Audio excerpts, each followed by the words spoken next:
What's up, folks? Mitsuvagrant here. I had to go ahead and buy this game as soon as I saw it because I gotta play it immediately, as fast as I can, because we're about to play a sequel to a game I played a lot as a kid that I had no idea was coming out today. It came out today until yesterday. I learned about this game's existence yesterday. But let's go ahead and watch the intro here so we can see what I'm talking about.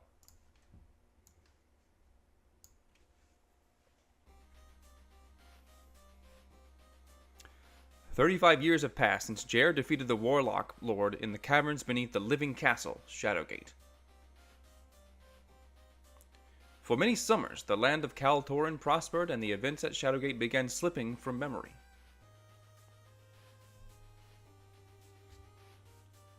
But evil is stirring, scheming to bring the world to ruin.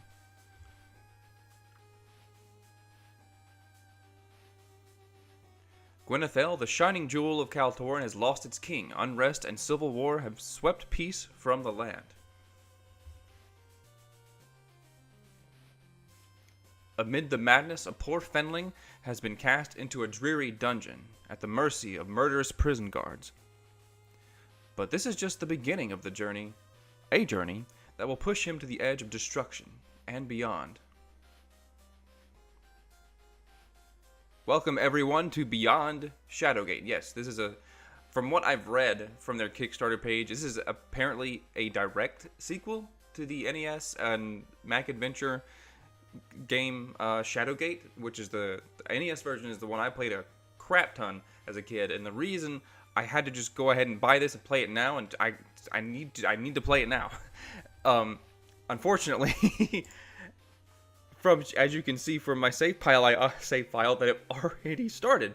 But then I decided, hey, let's go ahead and stream and record this because this is awesome. Like I said, no idea this game existed until yesterday, the day before it came out, and now that's today.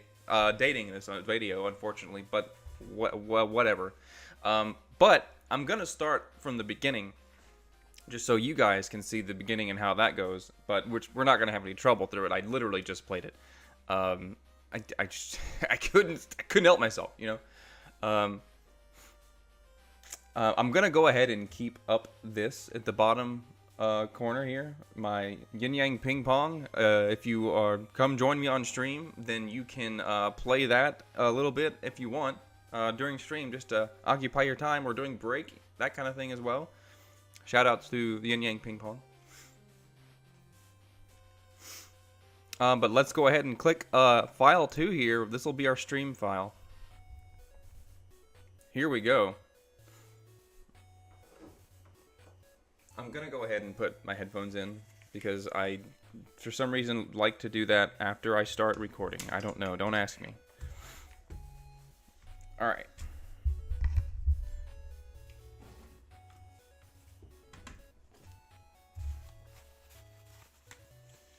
Don't ask me why I do the things the way that I do, because I don't know.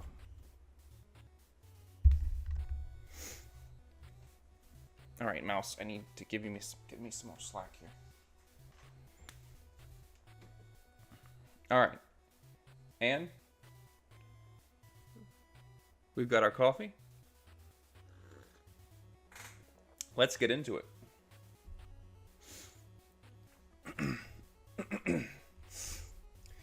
You are a carefree fenling living. You are a carefree fenling named Del Thornborough, who has the knack for accidentally acquiring things. You have been accused unjustly in your mind, of stealing a small trinket from the hand of the Duchess of Trehelm, I think is how you say that. The Duke didn't seem to understand that you were merely safekeeping the bauble for the Duchess. Against the riffraff and lowlifes that are commonly found in the capital city of Gwenethel. I gotta get these words right. Unceremoniously dumped in this dark cell, you wonder at your fate and at the horrible luck that deprived you of a fair trial. Hoarse from shouting and bored beyond the limits of even the most tolerant fenling, you realize you might as well focus on escaping. So this game is set up exactly like the original Shadowgate and the other Mac Adventure series like Uninvited and Deja Vu. Except there's also these nice little accent background walls here. Everything looks exactly the same otherwise. I also have the ability to just look at hotkeys if I press the tab button here, so I don't have to always just go and click the button that I want, whatever action I want to do. And I can also press the space bar to look at a map. On the other side of my... here, I'll show you real quick.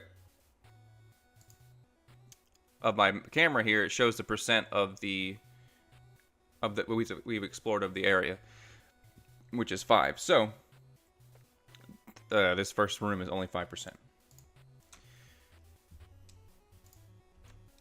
There we go. Otherwise, if you're unfamiliar with these adventure game series, the actions all on this screen here. Your inventory of what you have is right on the other side of that, and then you have a small little kind of mini map in the corner here showing where you can move, and then there's all these actions that you can perform as well. You also have different pages. You also get spells apparently in the game. You did that in the original Shadowgate as well. This is just some menu options down here. And every other action in the game that you take is determined by these buttons here, which if I have the hotkeys, it's just the first letter, it looks like, of the word. So let's look around for a bit. The sturdy door looks to be a formidable barrier. You should know because you kicked at it for a good 5 minutes after they threw you in here.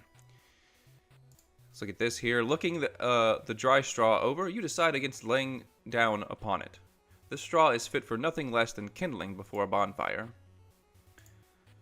This dark and damp cell confirms your belief that this is the most inhospitable dungeon in which you've ever been incarcerated. Judging by the scrape marks, you guess that this bench is not bolted to the floor. That's a specific detail they chose to highlight there. So that's something we're going to keep in mind. Sometimes in these games, it does give you small hints about when you look at something, about what you might be able to do with it. Okay, I already looked at the door, I forgot. These are sturdy iron chains designed to hold the strongest human in place without fail. Luckily, they were not designed to hold fenlings, and you easily escaped moments after being locked up. So a fenling, from what I'm understanding, if I'm not super big on D&D and D&D lore, but if I'm not mistaken, a fenling is a halfling.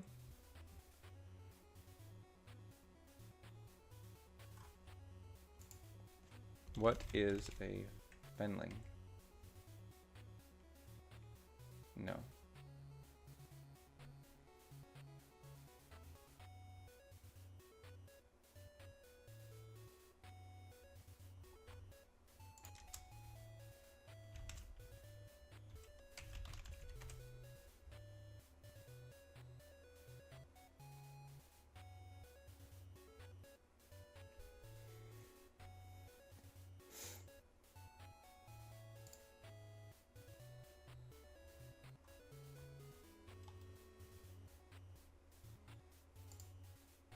Oh, here's a Shadowgate wiki I just found. This might be able to tell me better.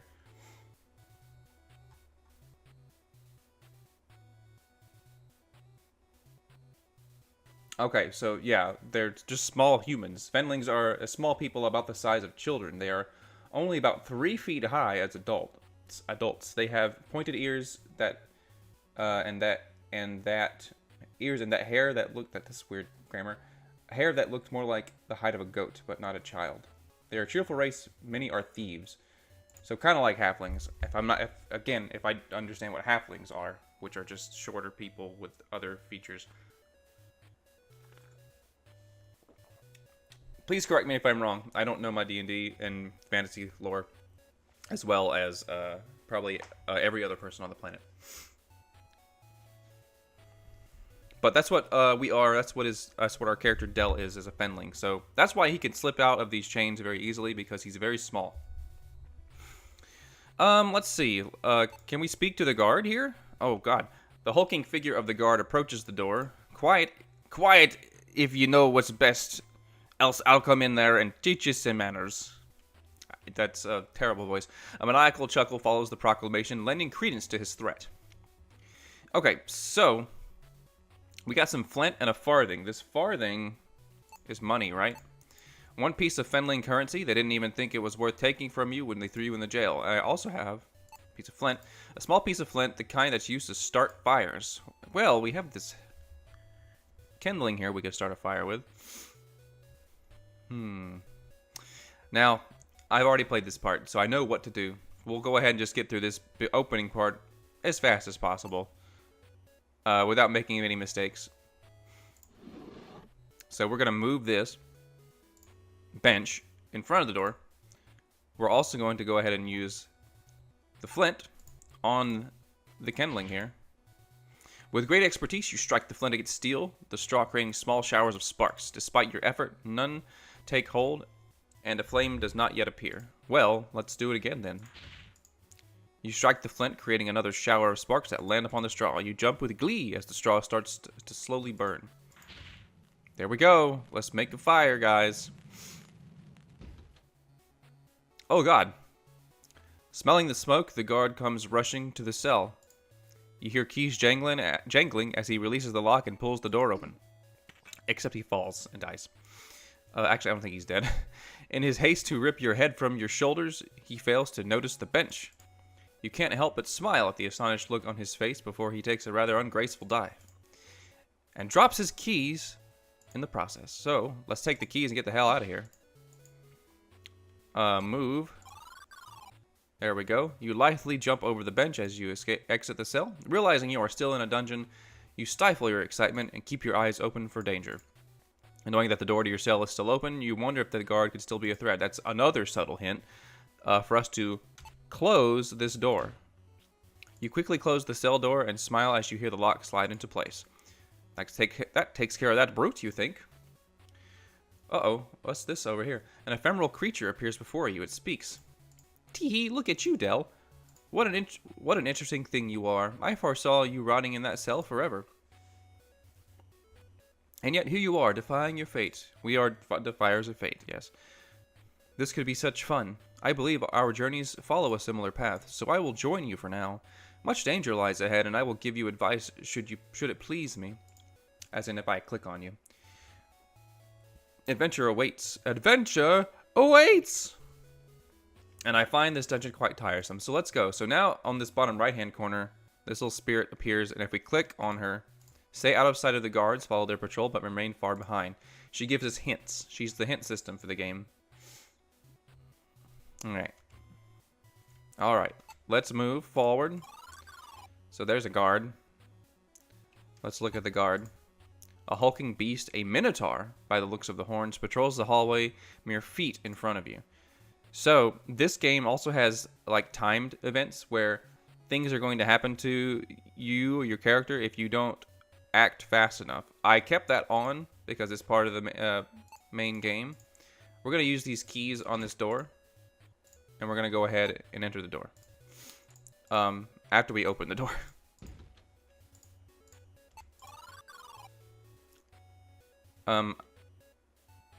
And so this guard is patrolling, like the spirit character, this little spirit guide said. So the more actions I take in the game, stuff around the world is going to also take action. And the Minotaur guard, patrols the halls here. So let's look at the skeleton. A dried stain on the floor around the skeleton matches that of the door.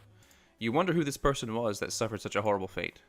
It looks like he's got something on him, so we're going to go ahead and take the remnants of the strap, the leather strap from the skeleton.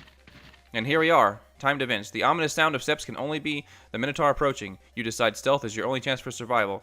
As your mind races, your new friend pipes up. Tee-hee, the eyes of the Reaper are upon you, such fun. So when this is happening, I've got that timed event going on, the Reaper's eyes there. You have mere seconds before death takes you. Hide or you will die. So let's close the door. Because that's the only thing I can do, really. The door shuts moments before the hideous face of the Minotaur appears beyond the bars. He catches the faintest trace of your scent and stands firm just outside the doorway. Smells like stinky child. You hear the heavy thud of footsteps echo in the distance as the Minotaur gives up and continues his patrol. You survived again. Remember this, Del. You must act quickly when you sense the Reaper's gaze, or you will surely perish. The Reaper's gaze is literally when the eyes light up and that red outline appears around the scene. So that's something new over the original Shadowgate, is that now you're timed on certain events. Which makes this, in theory, much more difficult. Alright, well that's all we can do in this room, guys. So, like I said, I did already play this part. I will let you know immediately as soon as we get to a part I haven't played yet. Well, he's still here. You quickly duck down as you see the frame of the Minotaur moving in the hall. Luckily, he was lumbering away from you when you caught sight of him. Let's use these keys on this door. Just a quick note: these doors with the barricade in front cannot be opened. Which, I mean, if you look at the map down here, you can also kind of see that you can't go that way. Okay, open this door. Move into the door, and immediately the Minotaur starts coming back. We can see his shadow on the wall there. Minotaur continues his patrol, stopping just outside the cell. You hear his breath beyond the door, sending chills down your spine. Close the door. Minotaur continues his patrol. You are safe for now. There's a dude in here. You keep a wary eye on the filthy prisoner, hoping that he won't touch you and give you some disease. That's really judgmental of you, of our character here. Who are you, Fenling? It matters not. Who are you, Fenling? It matters not. I am Edward of the King's Guard, master of the artillery division. Moons ago, we were escorting the king to the southern docks when we were ambushed by assassins. While many soldiers of the guard were killed, a few of us were imprisoned here to rot. The smells of this dungeon are of Gwenethel, which tells me that friend has turned foe. This is their kingdom, so they were imprisoned in their own cells. I know nothing else, but I may be able to help you. You have no hope in combat against the Minotaur. Perhaps you can use this rope to build a ranged weapon? Find a cradle and a small projectile. So he gives us something. Let's take it. Some rope. You lean forward and extend your fingers far to grab the rope, trying to keep as far away from the malodorous prisoner as possible. Very stinky guy. We don't want to mess with that, I guess. Alrighty, move forward some more. There's the Minotaur once again. Use the keys on this door. Open it and move. And yet again, here comes the Minotaur. Minotaur continues his patrol, stopping just outside the cell. You hear his breath beyond. Blah, blah, blah. Close the door. How does the Minotaur not hear or see the door closing is a question I want to ask. Alright, another person. Staring at the unfortunate man, you can't help but think about your uncle's cousin's nephew.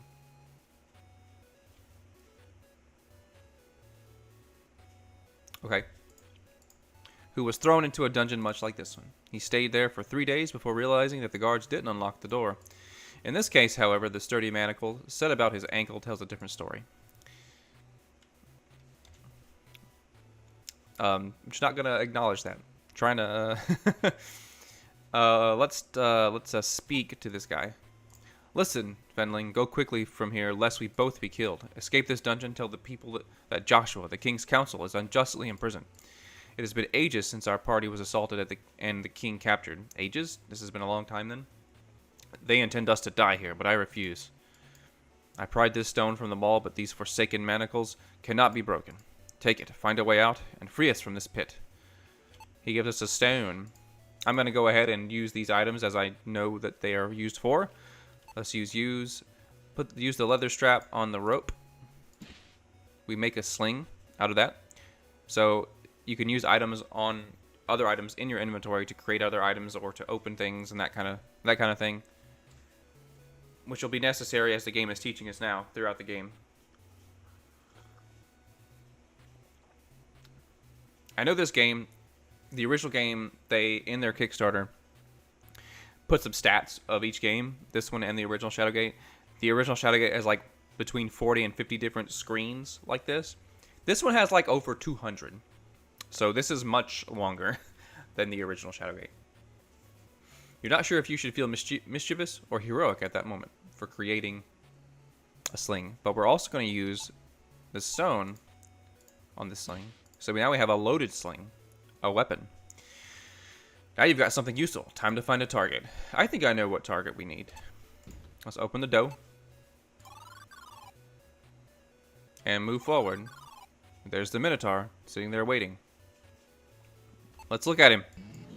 Oh god. A look of fury paints the beast's face as he takes notice of you. The hulking figure of the Minotaur fills the hall, his axe ready to strike. There's but a moment before he buries his blade in your body. You must act now. It's not showing that I've got any timed event that I have to worry about, so I assume that we can take as much time as we want, but I will use the loaded sling on the Minotaur. Oh god, he's dead. As soon as you start twirling the sling, you feel a magical influence take over your body. Death to the Philistine, you cry out as you release the stone. That is a callback to the original. With a sharp crack, the stone connects with the Minotaur's forehead, toppling him instantly. Elated, you resolve to never admit the shot was sheer luck, or explain why you randomly called a 7-foot half-man, half-bull a Philistine, because we have to. I'm gonna save it real quick. Make references to the original. That's why. All right. Well, let's use the keys on this door and this door, and let's go ahead and open both. Move through this door. Oh, we have one more guy here. The regal bearing of this man is not diminished by his unkempt appearance. Let's talk to him. The weary prisoner looks up at you. A glimmer of hope fills his eyes. He says, I know not who thou art, little one, but I have no choice but to trust thee. Know that I am King Arund, King Arund, I would say Arund is how you pronounce that, Lord of Kaltorin, warder of the southern seas, and still do I live. Listen carefully, my wayward friend. Fiends have usurped my castle, imprisoned me and my loyal confidants within this dungeon for unknown reasons. Without the royal seal, the claim to the throne cannot be legitimate, and another ruler may come to occupy my lands.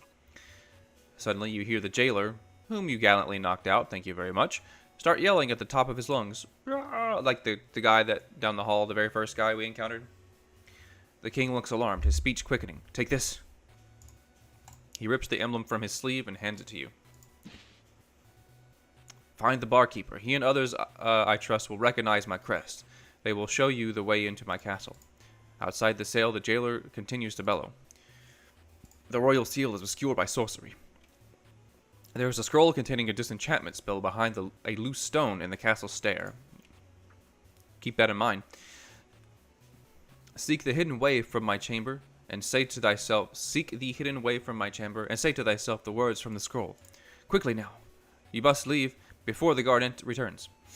So the guy that we knocked out earlier, or that knocked himself out and we took the keys from, is awake. And had we not closed the door, I assumed he would be upon us already. Let's quickly check this area.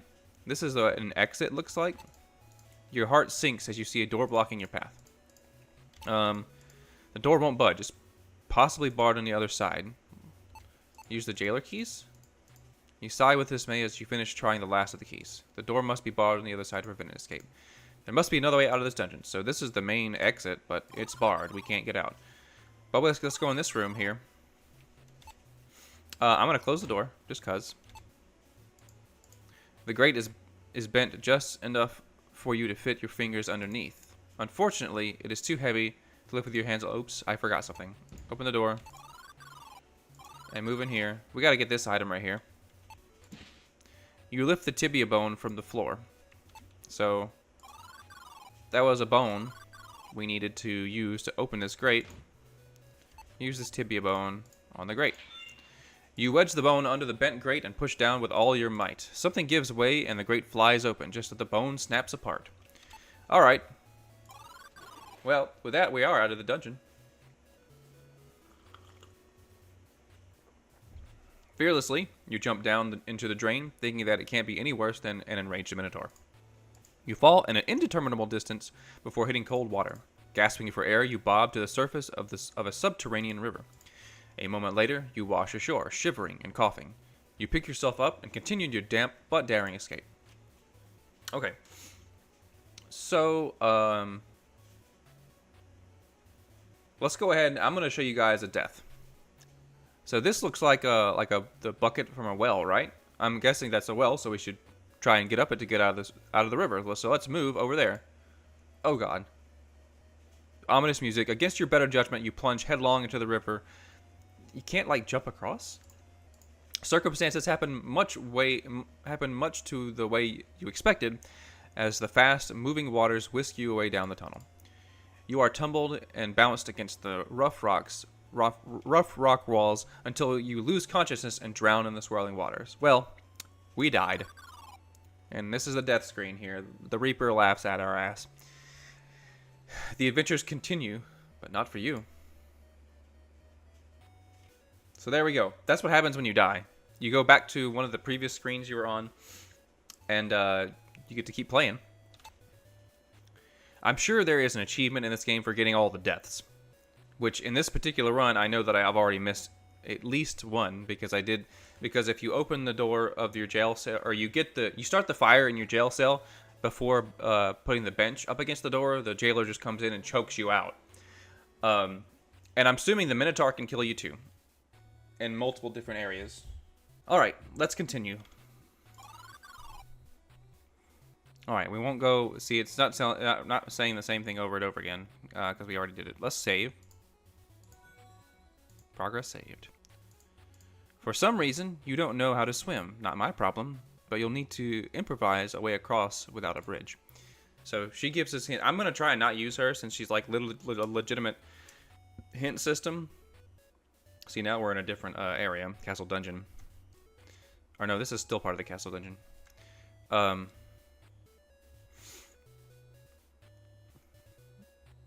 Yeah.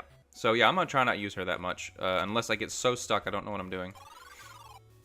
We move further deep into this passage here. The damp and dreary cavern is aglow with light reflected off the water's surface. A waterfall feeds the powerful river behind you. Let's move one more way forward. Hello, Mr. Green Guy. You have absolutely no idea what this creature is, but it appears to be some sort of mutation straight out of one of your grandfather's famous tales. You vow to take his stories a little more seriously from now on. He's got a lot of coins here. It's a large hoard of gleaming silver farthings that any thief would be willing to kill for, which we have a farthing. So this thing likes to collect farthings. Maybe we should use our farthing on him? Oh God, no we should not. The beast looks up at you, making you feel decidedly uncomfortable. It can smell the farthing in your pocket. It surely wants to add it to its collection, so we have a little amount of time to deal with this guy, even if he has to rip you apart to get it. Let's get out of here. Oh, motherfucker. Oh, he's chasing us. Move again. There he is. Use the farthing on the water. Actually, that works. I knew this. Like I said, I played this beginning part already. You pull your lucky fendling farthing from your pocket. The creature stares at the coin as you hurl it into the water. With something resembling a squeal of pleasure, the beast plunges into the swirling waters. It forages along the bottom of the river, looking for the shiny coin. So, I don't know if we're timed here, but let's go ahead and move across to the other area. He's a makeshift bridge. With a hop, skip, and a jump, you quickly leap from the beast's back and safely across the river. Well, this surely is a well. At least it's some sign of civilization. You feel relief as freedom is close at hand. You recognize this as a bucket of a drinking well. Pondering for a moment, you suspect town folks use this spot as a wishing well, which explains the various coins collected by that creature. Actually, that does. I didn't look at this last time. Luckily, your ability to climb far exceeds your swimming prowess. This is your ticket to freedom. What does she say here? Remember, Del, the king told us to find his allies. He mentioned the barkeeper. Quit tarrying and find him. Alright. Now, folks, this is as far as I've gotten. This is where I stopped and said I should stream this. After an exhausting climb, your hand grasps the lid of the well as the rope snaps free and falls below. Panting and hanging on for your life, you grab the stone wall with both hands and clamber over the lip of the well. You land in the mud with a dull thud, knocking the wind out of yourself. Luckily, no one saw your embarrassing fall. Easy as pie, you gasp, while catching your breath, and thinking there's not a dungeon in the world that can hold you. Looking ahead, you see city streets expand before you. A sigh of relief escapes you as the sun warms your face. Suddenly, a charge of the king echoes through your mind. Find the seal, expose the traitors, and save our kingdom. Remembering the king's plight, you steel your nerves and step forth into the capital city of Gwenenthel. Your determination to help is strong, an unusual feeling for a Fenling, but you sense you'll end up regretting this decision, because you'll probably die. So let's save it here. This is literally now all completely new to me. Haven't played past this point. So let's take a look. This wishing well has both created and destroyed dreams of and desires of many. I wasn't looking at the well, I was looking at the building. Okay. Remembering the beast below, you have no interest in returning down the well. Nothing happened. Did not work. Okay. You notice the lack of rope and hear the sounds of the beast. You narrowly evaded. Going this way would surely be unwise. So that's going back down the well here. So we're in the village. So this is now chapter 2. That whole first part we just played was chapter 1.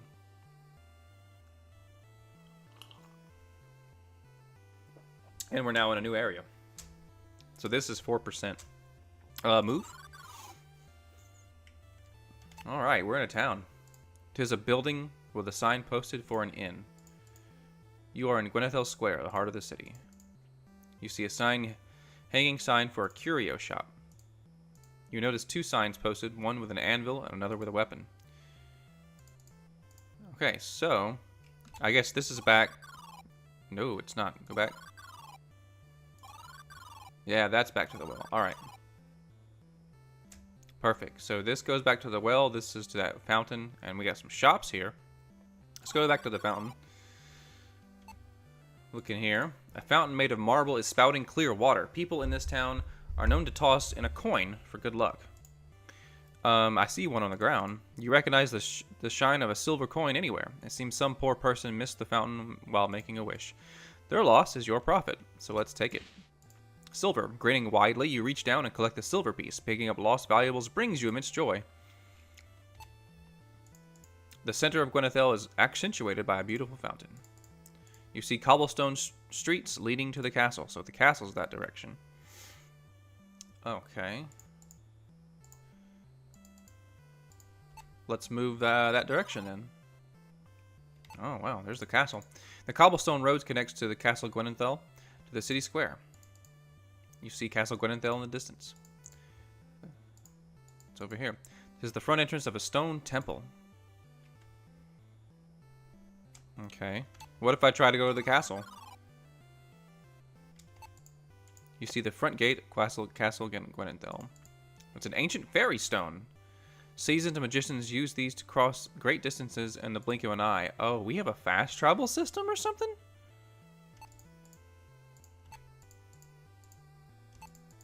I don't know why, I just immediately assumed that.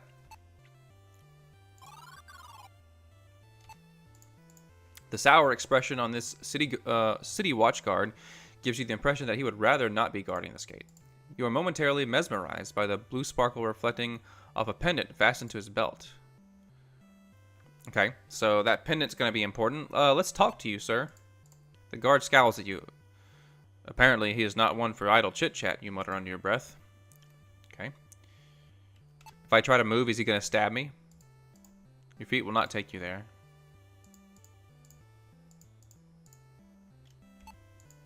Can't take the torch.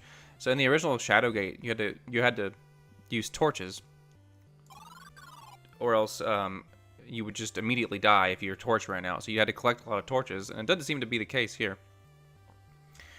which I'm fine with. Let's go to the temple. Oh, hello, sir. The bronze plaque reads, "Enter ye in peace to the blessed sanctuary of the One, the God of all." The plaque reads, "All are welcome." The modest robes and gentle smile reveal this man to be a monk. Let's talk to the monk. The monk smiles and says, "Welcome to the Temple of the One. May you be at peace." Can I go into the temple? Your feet will not take you there. Why not? Sir, but I want to go.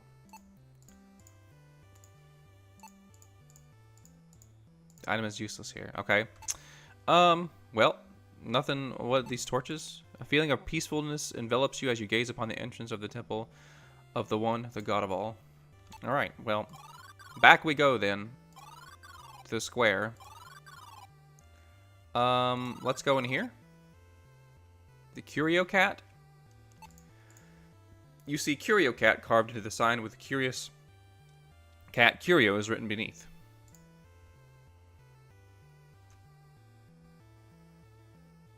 So we can go move to the right.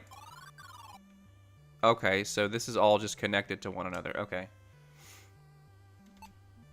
The Rusted Blade Inn. The words proclaim this place to be the Rusted Blade Inn. You read the proclamation. By order of Prince Elrith, beloved brother of the late king, all must evacuate tomorrow. Able-bodied citizens shall be recruited for the immediate defense of their homeland. Oh god, we're gonna go to war? But I don't want to go to war. Okay, we got 2 entrances here. Let's look at the signs. On the sign is a single word, arms. This must be a weapons shop. Upon the sign is a picture of an anvil with a hammer on it. The words on the sign read, Burak the Smithy. Alright. So, we need to go to the pub, right? To find the guy with that needs the guy that we were asked to find. Let's stop by the inn first. The door opens easily. Entering the inn, you see a stout man staring intensely at a cloaked figure. You walk close enough to hear their words. The cloaked figure whispers, "See that you place the wares in his bedchamber. No more delays. Either he dies or you do." Okay, we just walked in on a hit going down. His piece said, "The man in the cloak storms past you, ignoring your presence. Your eyes return to the stout man at the table. His face bright red and hands fidgeting, he stands and dashes for the exit, nearly knocking you over in the process." Oh, he ran away. "Jerk," you shout, hoping he hears you, but he is already out the door. Seeing your anger, the bartender speaks up. "Don't mind, Oven. Crooked as a gnarled root, that one. Wormed his way to trade minister and mucked everything up since." Wormed his way to trade minister. Okay, just making sure I read that right. "Now I can't help but wonder what brings a Fenling to my inn," he says. Before you respond, you briefly ponder the ominous threats you overheard.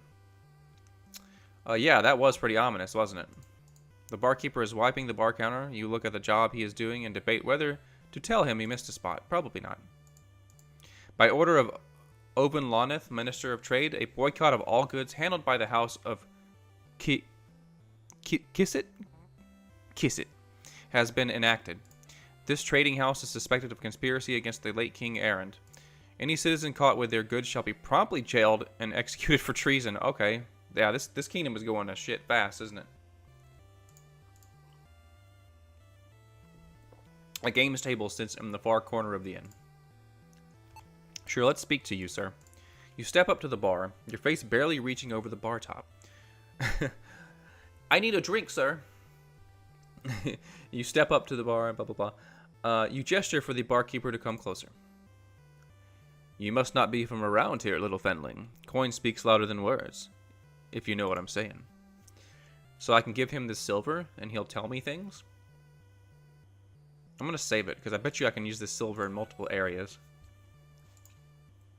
Use silver on the barkeep. Barkeeper leans close, taking your coin while asking, "What is it now you want to know?" Barkeeper replies, "Quit wasting my time. I've got coin, and show me what you've got." Oh, I gotta use an item. You share the details of your perilous dungeon escape, with less embellishment than usually recanting of events. The barkeeper pauses for a moment before speaking.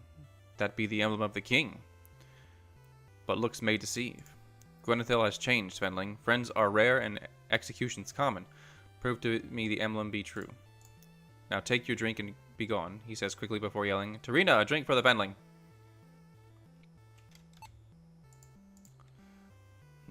The buxom barmaid gives you a friendly wink as she lifts 2 mugs of ale from the bar. I thought she was going to lift something else. The barmaid smiles at you, and as you reach for the drink, you begin to sip the sweet ale. Something bumps your lips. There was a note in there. The note reads, "Prove it be real, curious be the cat. He knows the truth." Okay, so prove the note is real. Also, I can go somewhere else in this bar. Oh. A guardsman of the city watches enjoying a cold ale. He's looking at a deck of cards. It's a rendition of the famous woodland hunter painting commonly found in taverns throughout the land. While the creature varies to match the local forest wildlife, the hunter is always depicted using a bow. That seems like a specific detail to point out. You challenge this soldier to a game of... No, I wanted to just talk to him. You challenge the soldier to a game of cards. He replies, "Happy to oblige when I'm all set up. Come back later." Any good inn has a game room, and the Rusted Blade does not disappoint.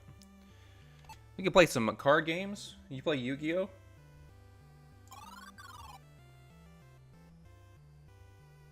I guess not. So I need to go to the Curious Cat. Curio Cat, whatever. Door swings open.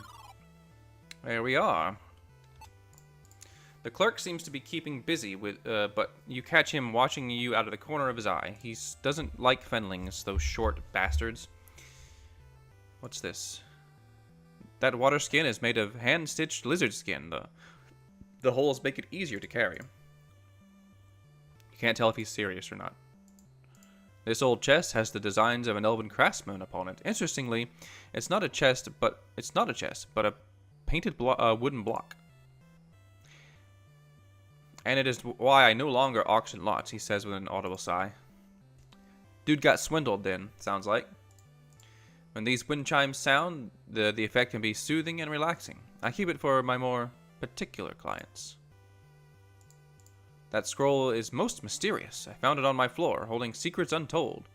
Mostly I'd feel bad throwing it away.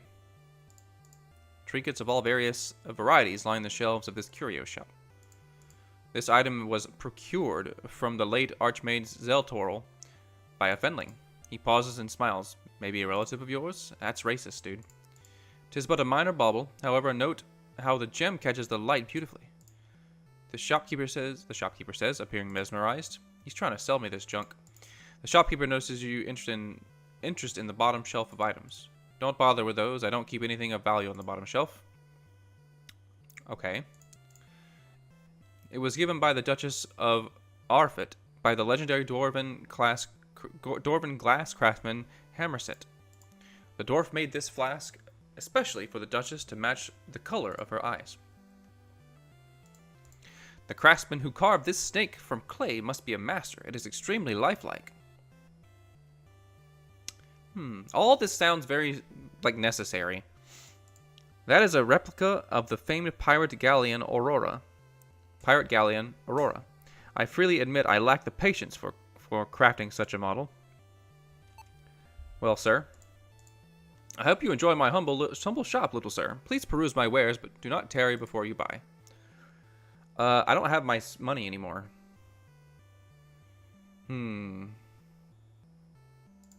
Let's do a quick save. Let's use the tavern note on him. His eyes scan the note. I can evaluate your emblem, but my services are not free. That buffoon at the weapon shop badmouths my wares, yet refuses to return them. Get my golden dagger from him, and I'll verify the authenticity of this emblem. Off you go, he says with a thin smile. So since I can't pay for the services, I have to go get something else. Sure. Okay. So at the arms shop, or the blacksmith, one or the other. I don't remember which one he said just now. The door is locked. Despite your effort, rattling the handles does nothing. On to the arms shop we go then. Golden dagger. Is that what he's got? The man looks to be a battle-scarred veteran of many a war. He is busy polishing a blade, but you see him glancing at you. The crest features a diving hawk over a field of red. The clerk looks up and says, Don't be fooling with the family crest." He gives you a threatening glare and then turns back to his work. You point to the quiver. "That holds bolts. Standard ammunition for a crossbow. 20 silver coins," he says curtly. Crossbow back here. "That is a fine weapon for a fendling. The wood stock is lightweight, but don't be fooled. She packs a punch." "It is yours for 1 sapphire," the clerk says with a grin. Well, I don't have any goddamn money. "'Tis the noblest of weapons. Knights of Kaltorin are inseparable from their sanctified swords." The clerk stares off into space and recounts the history of the blade. Blah, blah, blah, blah. "'Twas handed down through the line of Douglas. The armies of the warlock lord rued the day they crossed his honored family. That clan stood fearsomely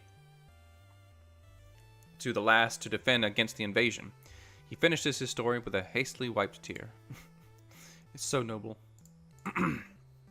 This is strictly a practical model, with an iron blade and hardwood haft.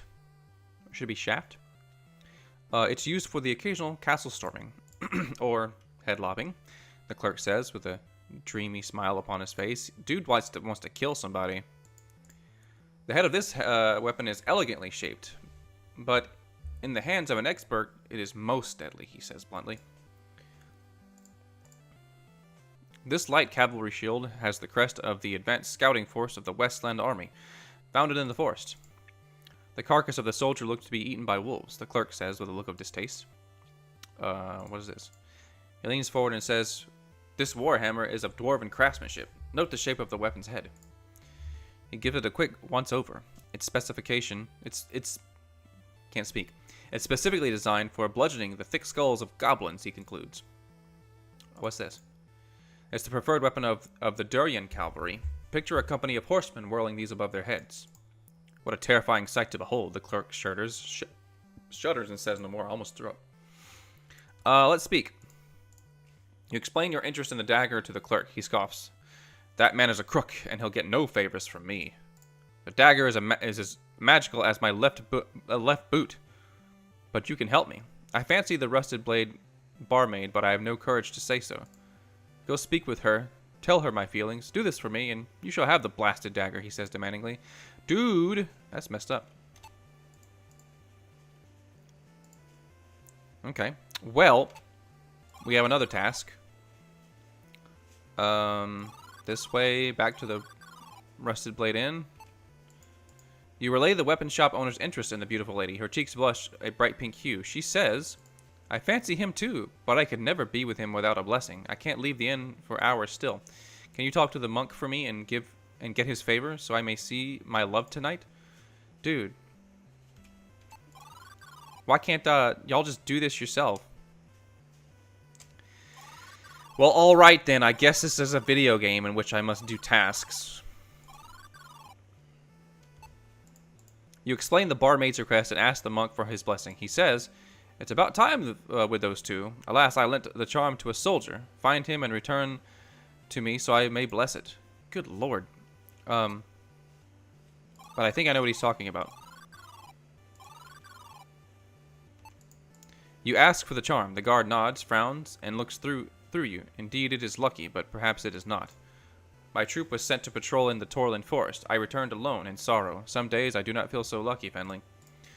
A certain card-playing scoundrel took my war medal. Get it back for me, and I'll give up my lucky charm. His piece said. He returns to his watch. So, now I gotta go play a card game. A children's card game.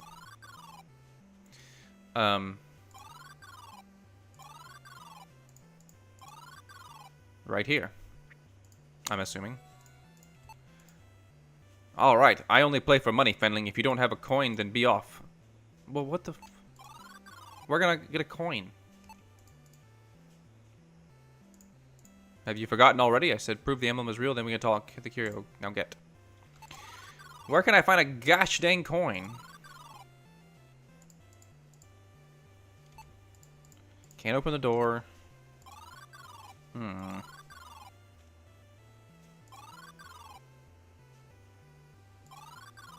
Gotta find a coin. Gotta find a coin. Oh, there's a coin. You squint and realize there's a silver coin amongst the stones. Well, how lucky of me. Escaping the dungeon and finding a shiny coin? This is surely your lucky day. Yep. Well, that tells me that I can now... Oops. Challenge this man after I save the game. Alright. Using the coin on him. Ah, there's some coin then. Join me, little fenling. Best me in a fair match, and I'll have a prize for you. The game is high and low. It's so simple even a fenling can learn it. That's racist. All you do is pick high or low.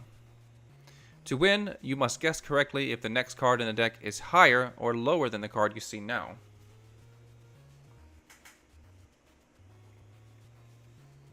Well, this is a 10. Only a couple things are going to be higher than a 10.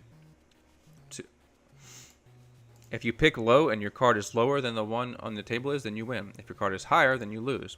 Win 5 hands in a row, and I'll give you a genuine shiny war medal I got from the last fool who tried to best me. Let's quit hammering and play. Alright, so let's bet low. Whoop. Shut up, phone. Beginner's luck. Play again. So we had a 10 and a 4. Let's go high. You won't be so lucky next time. A jack. Low? Come on, Fendling. Press your luck. Jacks are higher than 10s, right? Low again? I knew you couldn't win. Shit. Before I reload... Am I going to find another coin to re-challenge this guy? I will not, looks like.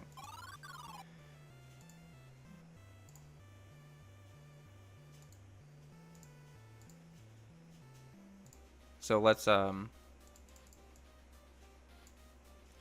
reload.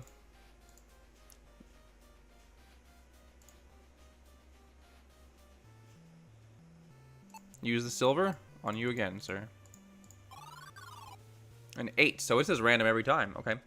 It's simple, even if Finley can learn. All you have to do is pick high or low. Okay. Low. That sucks. Oh, okay. So I don't have to... Okay. You know what to do. Let's get on with it. Okay, so I don't have to get another monies. Good. Alright. High? Oh, shit. A 1. Well, definitely has to be higher. Queen. Come on, Fenling. Press your luck. High. Queen. Low. Almost had you. That's a 9. Low. Well, dang. You're just too lucky. Take this medal and get out of here. I won the card game. Sweet. I got a war medal. It's a medal honoring outstanding acts of courage. It was bestowed upon a castle gate guard by King Aaron himself. Well, that bastard took it. We must return this thingy-majig to the guy. Sir, you hand over the war medal to the guard. He inspects it and hands you the charm. I hope you fare better with it than I, he says with a somber tone as he resumes his duty. Luck charm. The holder of this charm is blessed with good fortune. The gem is a lovely deep blue.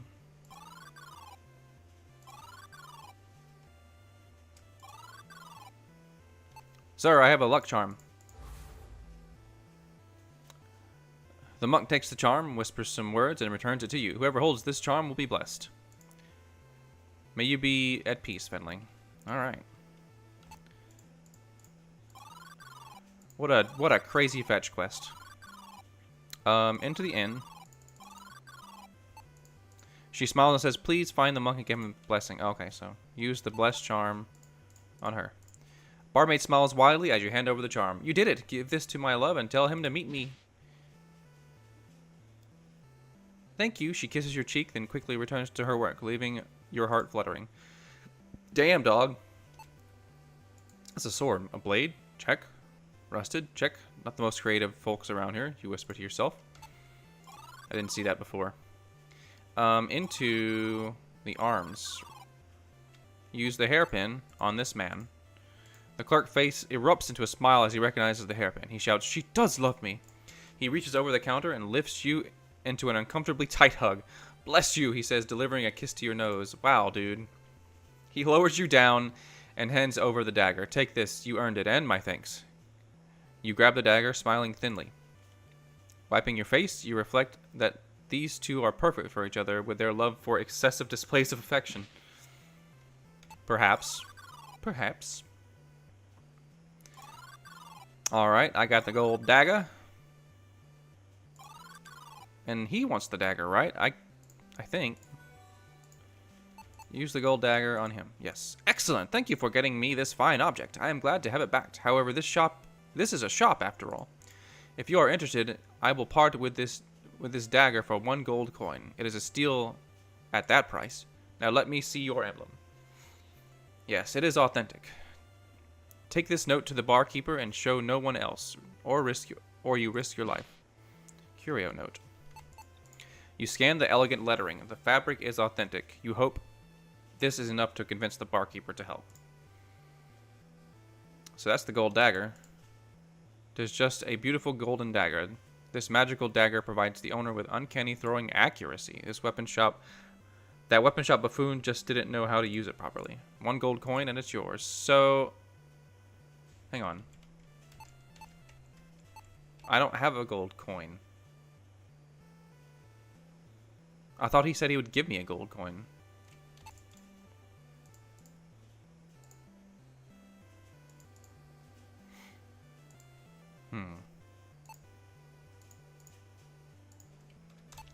Okay. Well, let's just continue doing what we know what we should do. Use the curio note on this man. The barkeeper reads the note. "You be telling the truth. Our king lives. Go to the smithy and repeat to him. Prevail. Quickly, Fendling. Take this key and go." Smithy key. The words blacksmith is etched onto the back of this large metal key. So now we can get into the blacksmith. The smithy, or whatever. Use the smithy key. There we go. Open. And move. Hello, Mr. Blacksmith. A large, muscular man, dirtied by soot and glistening with sweat, stands before you with an expectant look. Remembering the innkeeper's words, you say, "Prevail." The blacksmith's face changes to a wide grin. He says, "I knew it. Hurry to the back." His massive arm nearly rips the door off its hinges as he beckons you into the room. Out the back through the cave, you'll find an entrance among the rocks. If you get stuck, use the map for help. Now go.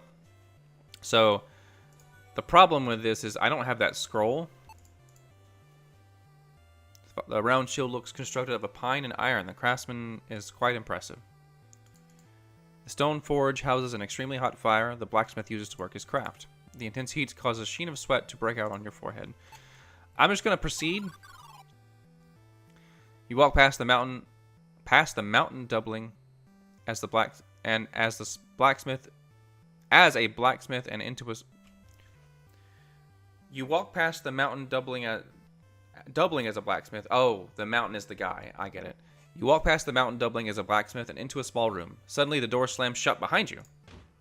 Voices you don't recognize shout orders at the blacksmith to open the door. It sounds like the royal guard is looking for you. You hear keys fumble at the lock and drop as the blacksmith curses his clumsy hands. He's buying you time to escape. Oh, simple latch. Looking for a trapdoor.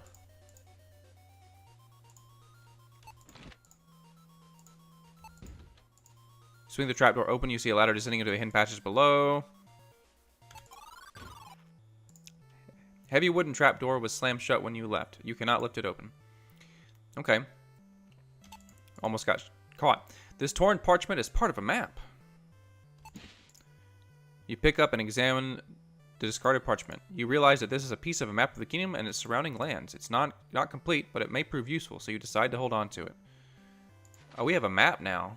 Oh. Gwynethel, Torland Forest. Holy crap.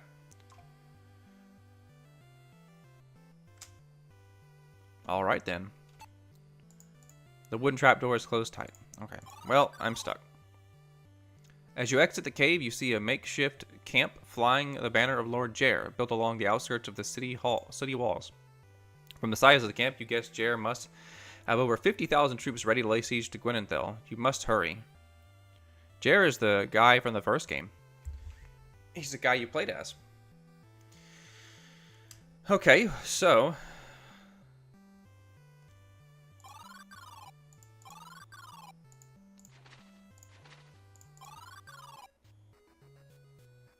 Okay. Uh-oh. Oh. That sucks. A soldier wearing the uniform of the Westland forces suddenly jumps from the underbrush and grabs your collar. He calls out, "'Tis all right, Captain. Caught me another spy." A voice with a thick accent replies, "Aye, bring him along." Before you can correct their mistake, you are clubbed unconscious. You wake up just in time to be beheaded. Well, I died. It's a sad thing your adventures have ended here. Okay, so they're not very friendly, as it turns out. So this way, into the castle we have to go. Large stone slab sips loosely in the wall. It appears to be a dead end, but the elaborate stonework here hides some kind of entrance. Oh, you hear the cranking sound of machinery. Suddenly, several spikes explode upward from beneath you. Your body is pierced in multiple places, and you do not survive. Shit! The adventure continues, but not for you. Okay, no spells.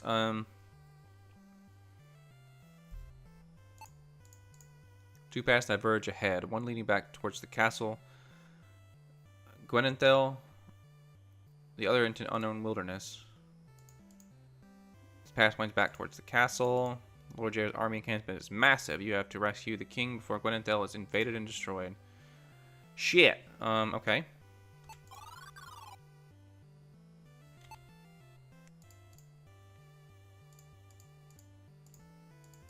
You don't have a good feeling about those strange markings on the ground.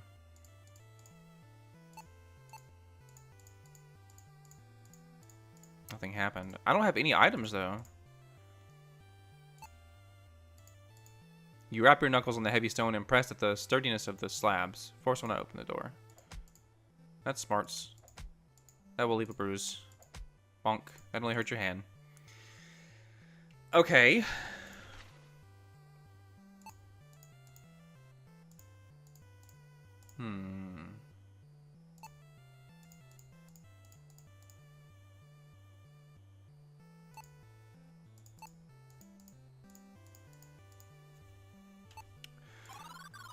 What to do? What to do? The wooden trapdoor is closed tight. You can't open it from this side. Foul-smelling stagnant puddle of water. Nothing happened. Nothing happened. Refreshing breeze wafts from the far side of the tunnel. We're inside of a tunnel. Wooden trapdoor is closed. Okay. Oh, I need to reset ping pong.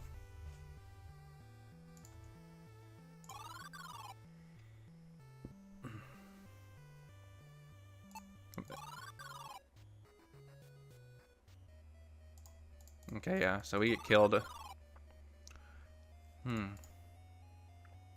I must have missed something then, right?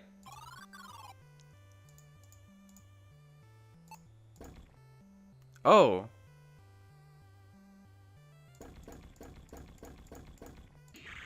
Okay, that didn't work.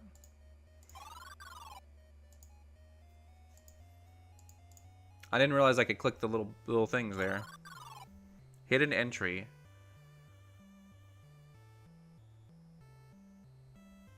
I don't recall any hint anywhere. I'll use her. It looks like it's the back door for us. Let's avoid any conflict as we sneak into the castle. Okay.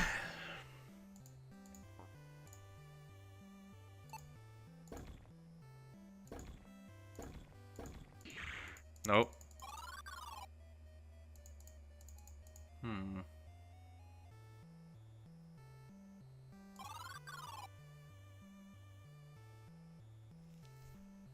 I'm gonna warm my coffee up real quick, guys.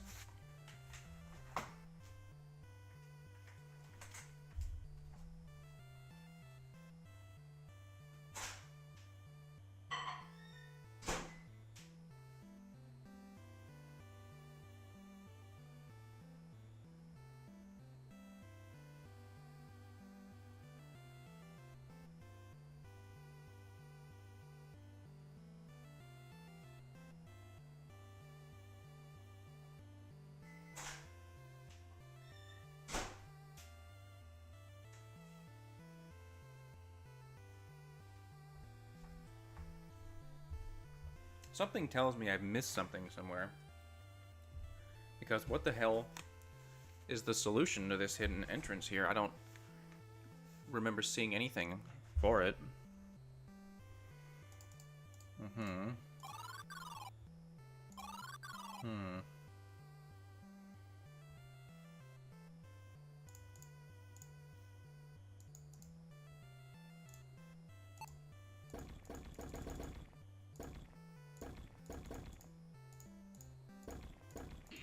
Nope. Okay.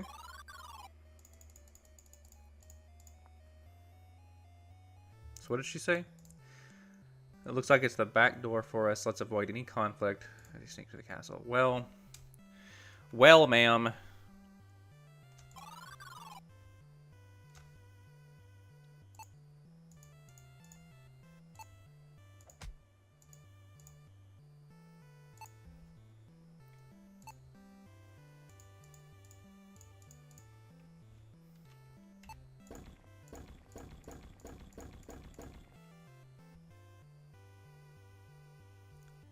Where was the hint for this?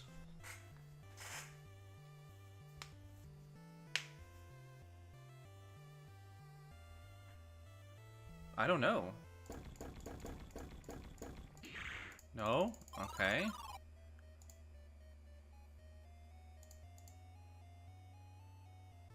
And I've saved it before now already, so...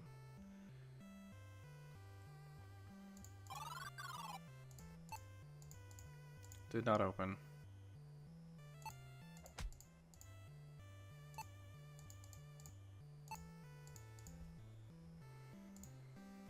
Damn, dog. I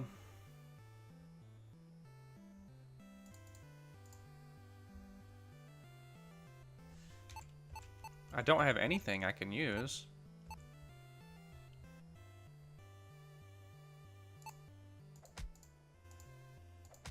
I hit myself.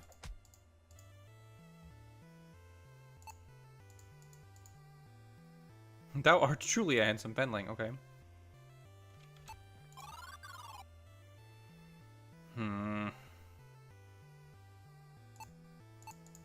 Ring of keys for the dungeon cell. They should prove useful for escaping. That's all I still have.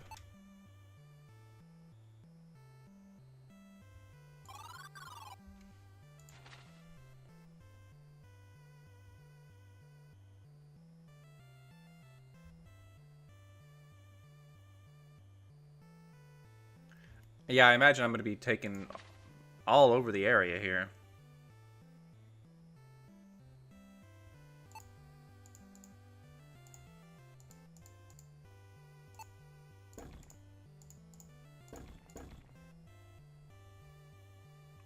I can't even imagine what the solution is.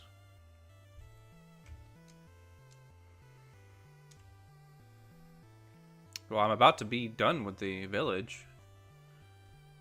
I just don't know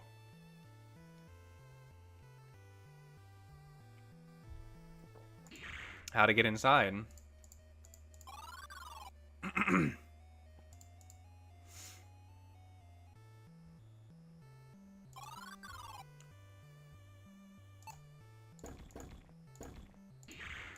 No? I mean, I have no clue where I should have found this hint at.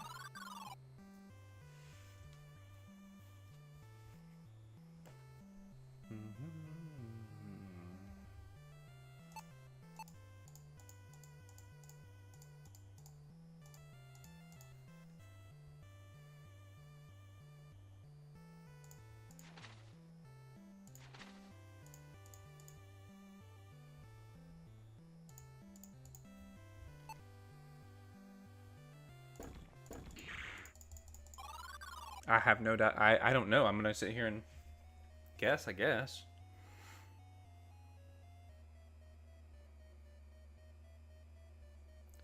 Because I don't know.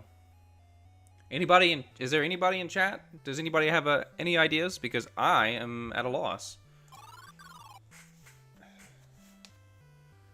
I don't see a clue on any of these screens. Just saying, if you guys have an idea, don't tell me the solution. If you know the solution, don't say it. But if you don't know the solution and you have an idea...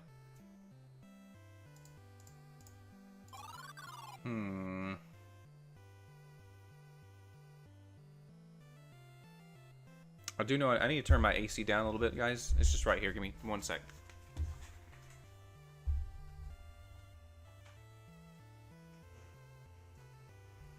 Because it gets a little toasty in here next to all my computer equipment and stuff.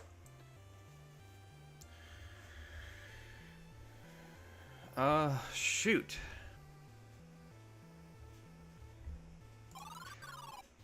Why did I go this way again? Soldier wearing uniform, blah, blah, blah.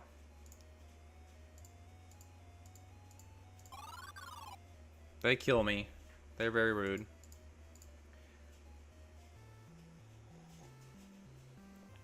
I imagine there was a hint somewhere before that I just forgot.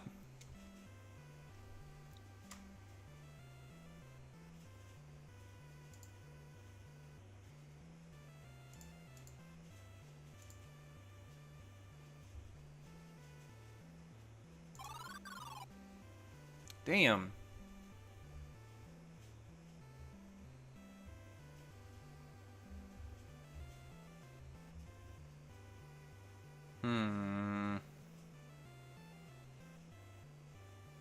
I'm trying to remember if I encountered anything in the town that maybe gave me some hints.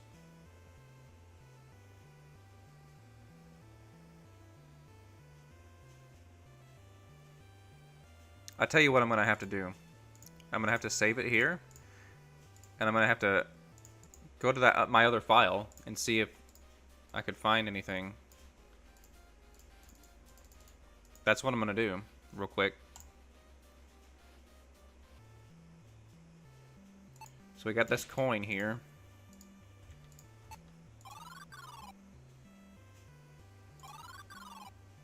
Another coin. Let's take that. 2 pieces of silver.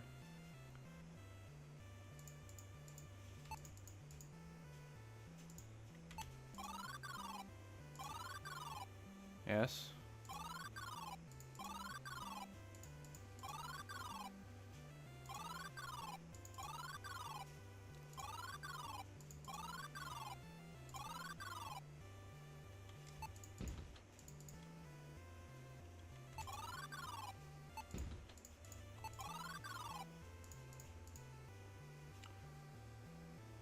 No more delays, blah, blah, blah. Okay. Just retracing my steps here. Step up with the bar, blah, blah, blah.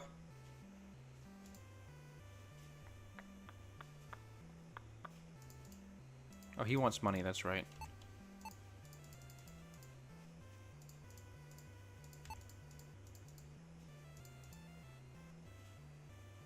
Oh yeah, use the emblem.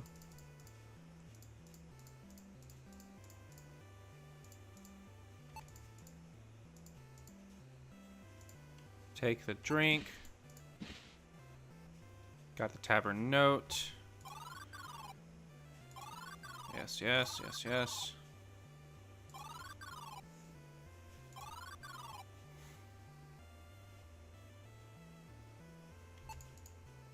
Minor bauble. Fenling. Wind chime. Lizard skin. Scroll. Can I think that scroll is something I needed, if I remember correctly. Use the tavern note on him.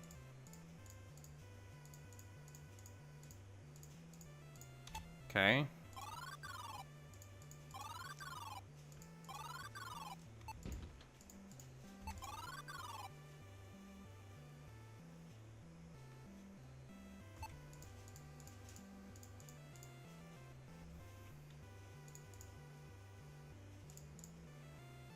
It's rusted blade.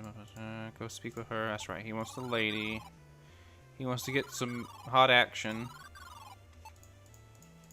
Fancy him too. I need to go get a blessing.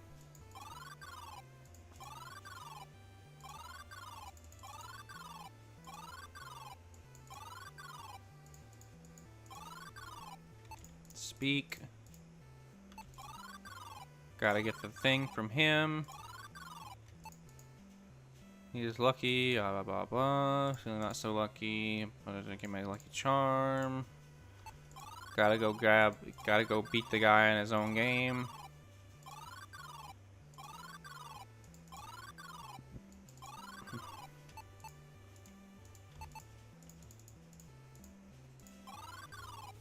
Playing game. Alright, I know how this works already. Hi. Hi. Hi. Oops.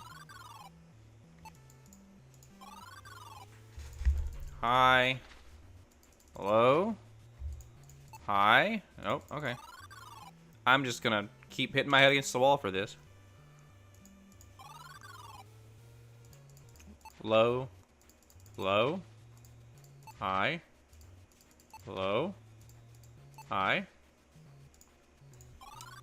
It's that easy. Got the war medal. I bested you, and I don't want to play you anymore. I suck. Got the war medal.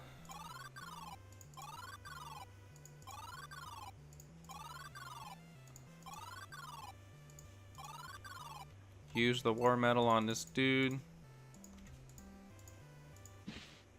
Lucky charm. I'm not seeing anything.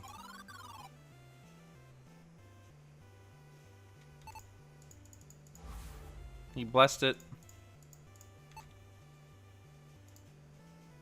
I'm gonna change this to infinite time. Briefly, just so I can check the other areas. See, I don't have any money to get those, Can I take this? Don't touch. Don't touch. Don't touch.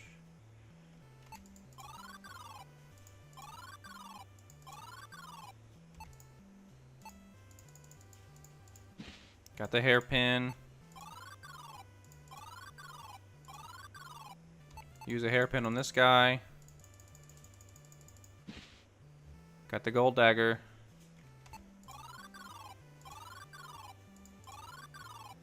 Into the curio shop. Alright, now let's try this one more time. Excellent. Thank you for getting me this fine object. I'm glad to have it back. However, this is a shop after all. If you are interested, I will part with this dagger for 1 gold coin. It is a steal at that price. Now let me see the emblem. Okay. Don't touch. I don't have any money. That's the problem. Was I supposed to find money somewhere?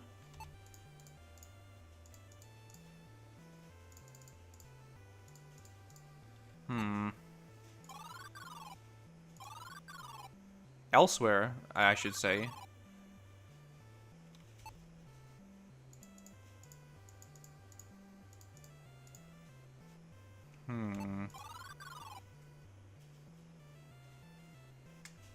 Because I've already explored as much as I can.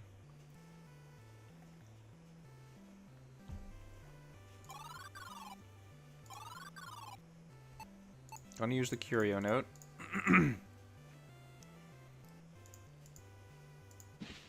Smithy key.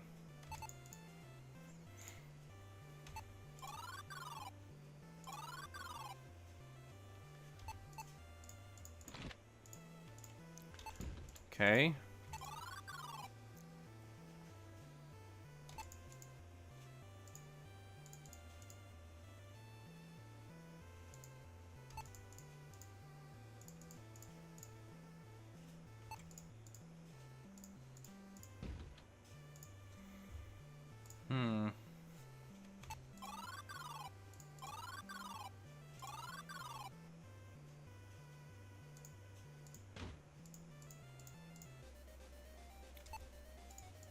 Lovely view of a large mountain.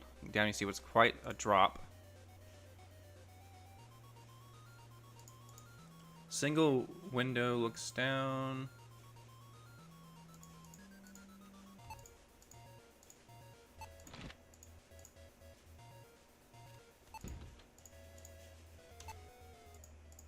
Lights by efforts busted the door. You wake in an upsettingly familiar jail cell. Snickers of laughter tell you it's jailer. Minotaur, remember you well. Okay. Guys, I don't know how to... I don't know what the solution is for that hidden door.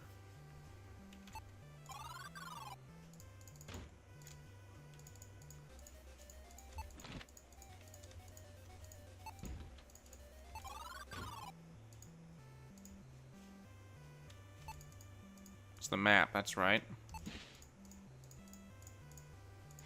Okay, well, I'm as far as I've been.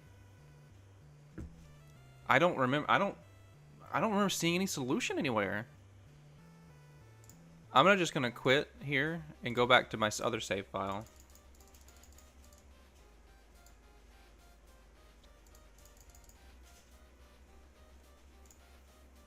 And I don't have a gold coin to buy anything from that guy.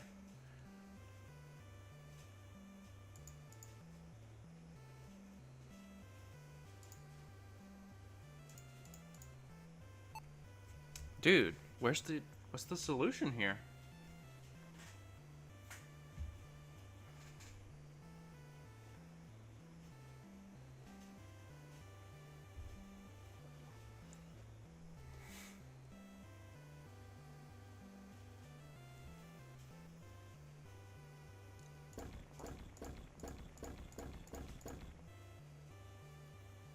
This wasn't it, right?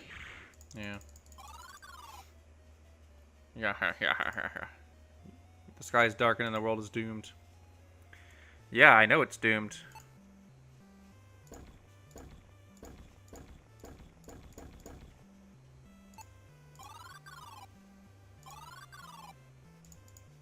Cannot move.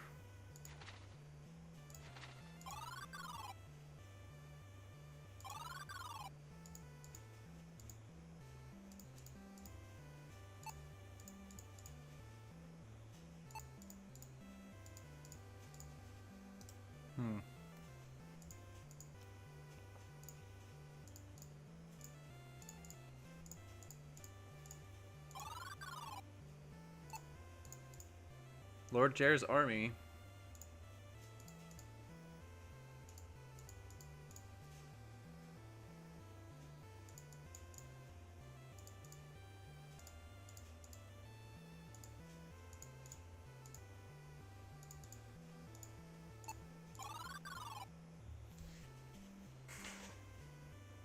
What am I missing? Okay, I don't see like any hints on this screen either.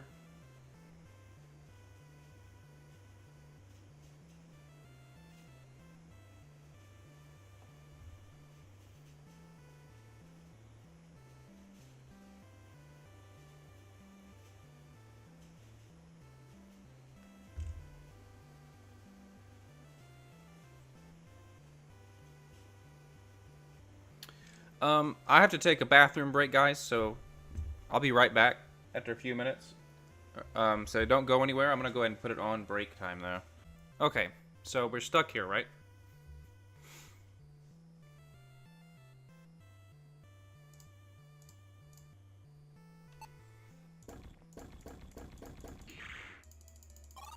I really don't know what I'm supposed to do here.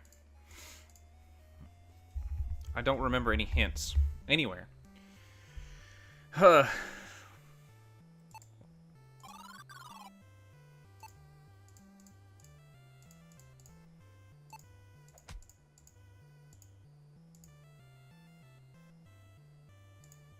That one actually did a different thing.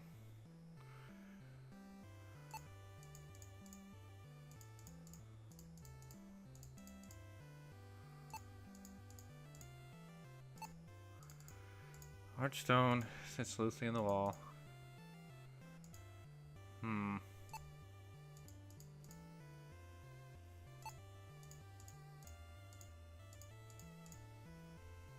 Damn, y'all. Does she say anything here? Looks like it's the back door for us. Yeah. I know.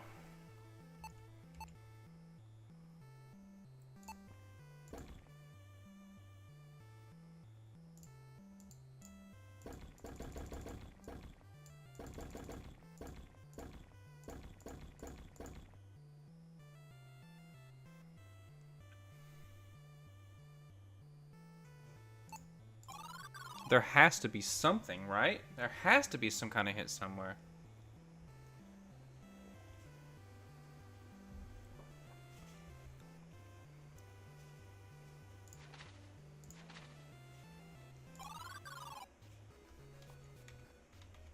Okay. Nothing here.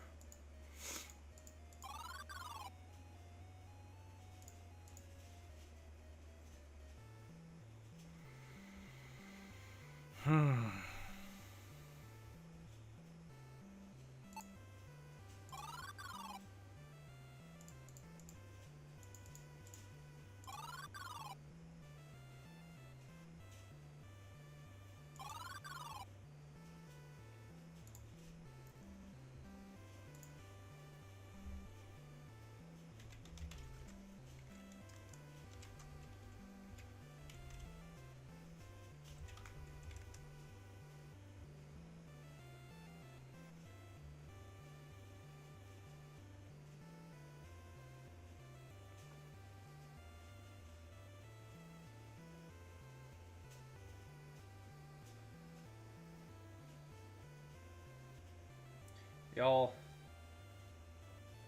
I don't know.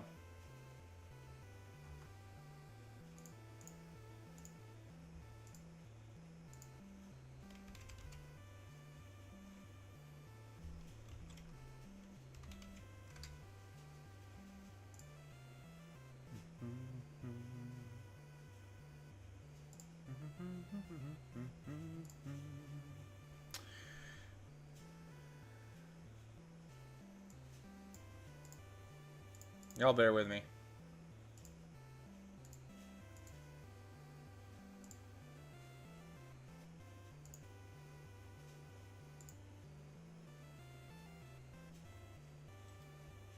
Y'all just please bear with me for a minute.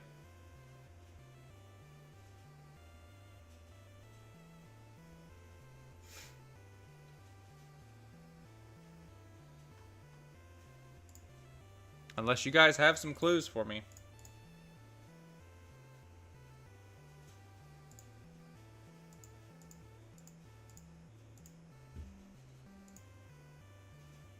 Damn, dog.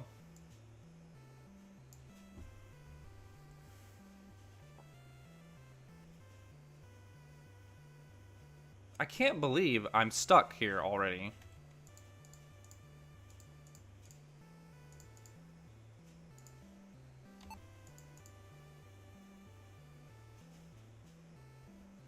Yes, it does hide an entrance. That's obvious.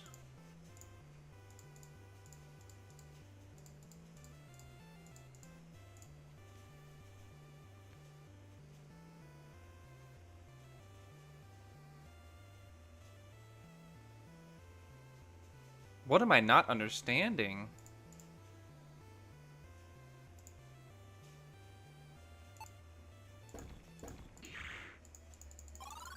Dude, like...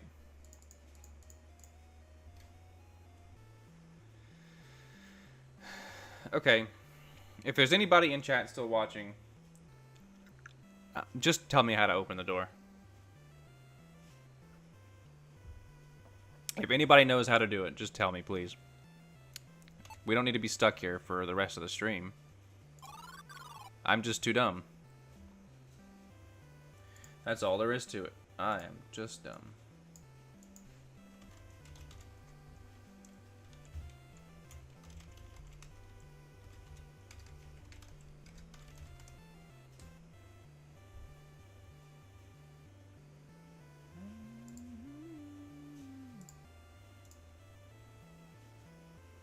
Welcome back.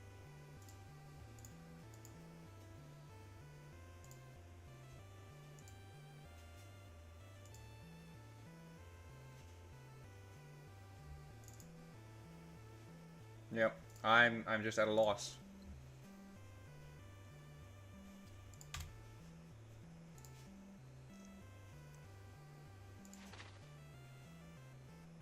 Oh my god!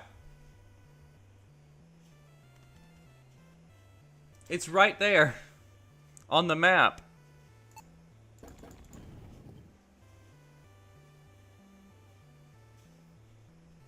God damn it.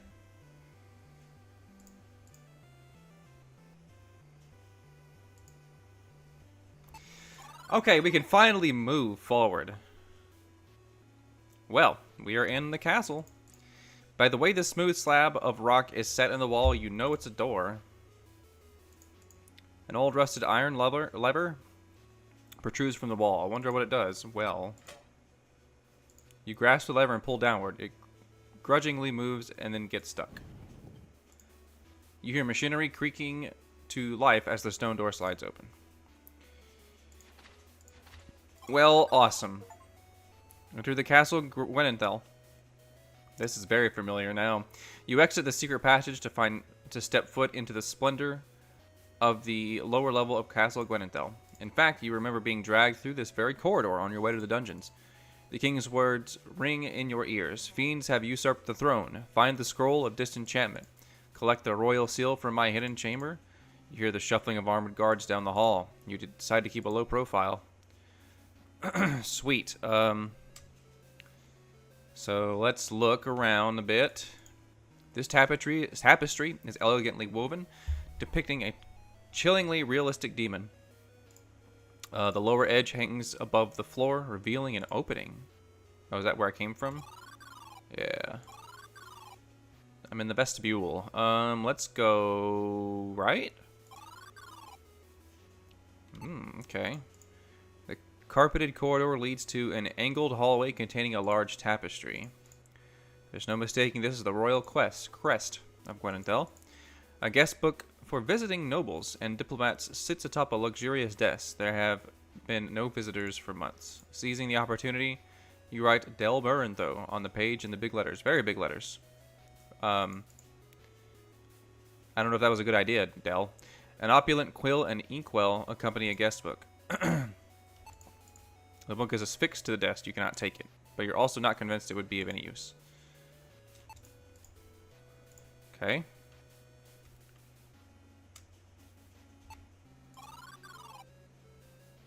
Entrance. Here we are at the entrance. The escape control room prevents enemy forces from storming the castle. The wax from the candles slowly dripping down the candle holder.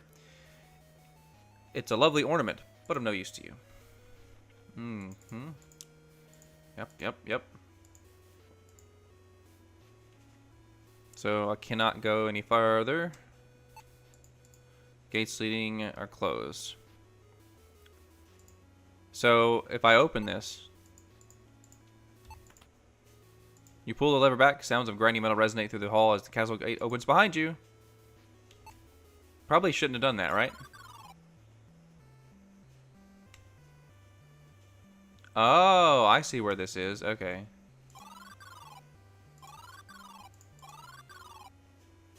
Okay. Fair enough.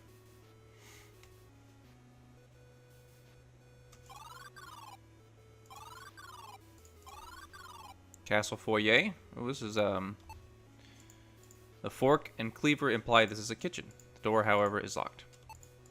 Tug at the handle. It is locked tightly and does not budge. You put both hands on the edge of the wooden planks, securing the dungeon door. Plant your feet and push hard. Surprisingly, the plank slides away easily.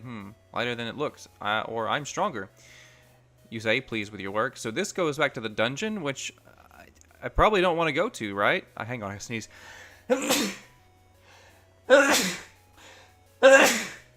Oh God. Shit. I don't know why I sneeze so much. I guess we're gonna go down here and die. Yeah, this is the dungeon, all right.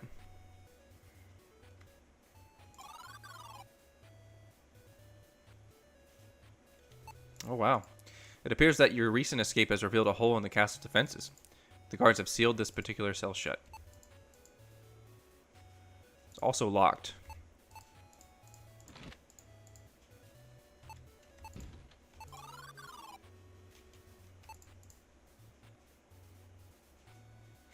The king looks up at you with hope in his eyes. He speaks. My little friend, I see you've spoken to the barkeeper. Please find the evidence of those who betrayed me and share it with my brother, the prince. Alright, so let's save and probably go down this way and die, right?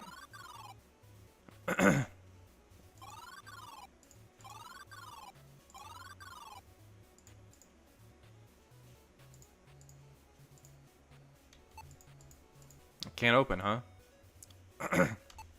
The Minotaur's gone.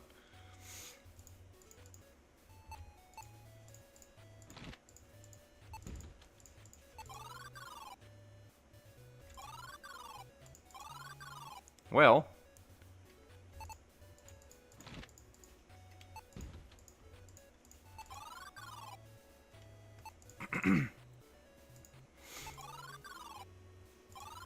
Revisiting old areas.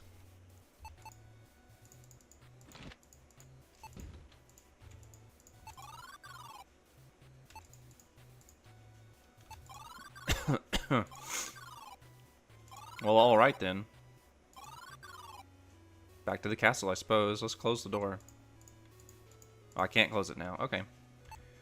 That's locked. Oh, these are stairs. Okay. Something weird here. Looking closely, you see the stone is loosely set into the wall. Open. Use. Stone is way too heavy to move with your bare hands. You'll need a tool to pry it out. Okay. Up the stairs to the second floor. Ooh, we've got a lot of places to go here.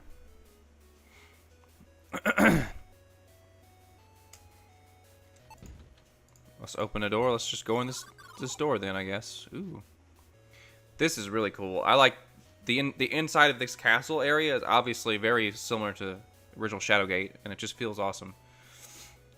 Let's look around. The crumbling stone of the large fireplace adds to the homey feel of this room. Handsome specimen of a royal stag with long, branched antlers is mounted proudly on the wall. The upholstery of this chair is modest but comfortable. The warmth in this servant lounge reminds you of the reading room back at your mother's house in the Fens. Yep. 'Tis a bookshelf with tomes on proper etiquette. Oddly, there is a book of recipes on the shelf as well. Can I take any book? Cookbook. Can't take it. What is this? This is a library of a Westland servant. You can tell because it has the crest of the High Lord Jer upon its front. You find it strange that it is in this castle. Looking at it over closely, you notice a pocket is clasped. Blue uniform. Can I open the pocket? You unclasp the uniform pocket, reach in, and take out a gold coin. It's your lucky day. You start thinking of what you'll buy with your gold loot. You remember the curio shop owner was looking to trade. You realize that you have no use for the uniform, so you discard it. No, I could have worn it and maybe infiltrated the camp. Through the window is a majestic view of Torland Forest. I cannot believe I did not see that first. Okay. Let's go left. Uh-oh. The frown on the guard's face tells you that he's been having a bad day. Let's save real quick. The guard looks at you and says, "Do you have the wine?" He will be expecting it. Oh. I don't. Ooh, what's this? The plaque says treasury. You rub your hands together and smile widely, imagining the spoils containing within. Unlike the wooden doors found in the rest of the castle, this steel door is clearly meant to keep everyone out. It should be no surprise that it is locked securely. Well, I'm going to open it anyway. Unlike the wooden doors found in the rest of the castle, this steel door is clearly meant to... Yeah, I said that already. So I'm assuming, unless there's other stuff to find, let's go down this hall. Plaque reads, Great Tower of Castle Gwynenthal. Firmly locked. Okay. Ooh, as you step into the hallway, you see a gaunt figure approaching. A raspy voice calls out to you. Ugh, I didn't know they allowed your kind in my castle. If you must sully my halls, then know your place and show deference. Bow your head to the royal chancellor and address me as Sir Belazar, halfling, or I'll have you reprimanded at once. You slowly bow your head and through gritted teeth utter, Yes, Sir Belazar, as the man walks past you down the hall. You lift your head and wonder if there's something in the water supply that turns the people into raging jerks. Could be. Let's open these doors. And look at this. This richly woven tapestry depicts a scene of a large warship cutting through the waves. Alright, well, let's go in these rooms. Oh, wow. It's a map of the lands around Gwynenthal. Markers on the map show that the city is surrounded by hostile forces. Yep, indeed. You notice that it is suspiciously only loosely attached to the wall. Use. Uh-huh. You easily take the map off the wall and set it aside. And now we have a key. There's a key hidden behind the map. Well, iron key. We'll take that. It's a simple key with the words Minister's Chambers carved onto the metal. Outlined is a vague plan to defend the city against an all-out attack on its walls. There is a hastily scribbled note written on the bottom of the page. Oven Jer's advisors did not believe the story of the king's kidnapping. That is why he has come with his army. When he discovers the king, he will surely seek vengeance. You must act quickly to dispose of the prince and put it on him. Use the Mandragora from Veldar, then execute the king. I have fled. If you fail, I suggest do the same. Jalik. Alrighty. Well, we know there's a conspiracy afoot. The title of the closed book is A Chronicle of the History of Kaltorin. You notice that the book has one page with a folded corner, as if begging to be opened to this page. It contains a passage about Prince Torlin Gwynthal, the founder of Gwenenthal. Prince Torlin Gwynthal looked across the battlefield. The barbarians had been defeated, but at a high price. With a glimmer of a tear, the prince turned his head towards the setting sun and raised his right arm to salute the fallen. He stood there silently, paying homage to those whose sacrifice opened the path to victory. That's a clue, isn't it? Observing the scattered papers and lingering smell of tobacco, you surmise this council chamber was recently occupied. Light emerges from the dancing flames as the torch burns brightly. You notice that it is quite permanently fixed to the wall. What about this one?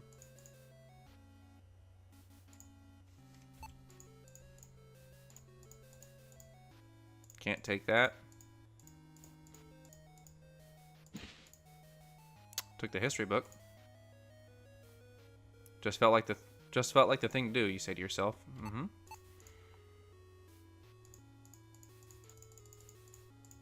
Okay. I also have this cookbook.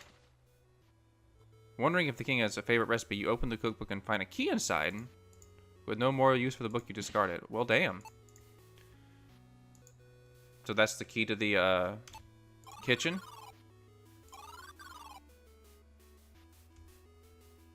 Okay. Let's check out the other hallway since I didn't do that yet. This way and then this way. Oh. Decorative suits of Gwenethalian knight's armor line the grand hall. You look warily, wondering should you walk too close, would its halberd come crashing down upon you? Probably. Let's test this theory. You cannot move there. Oh. It will not open. Or not. Okay. Well, never mind. Oops. You clumsily bump the armor, causing the halberd to topple over directly into the side of your skull. You would appreciate the clean slice if it wasn't your head being split in two. Oops. Well, of course that was going to happen.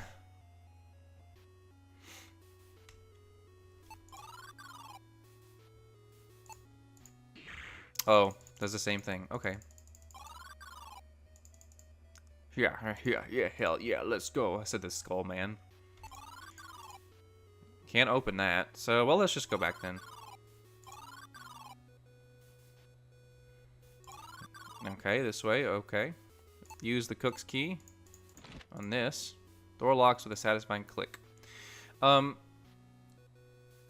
feel like we need to go back and buy something, right? Let's go back and buy something first. Before proceeding further.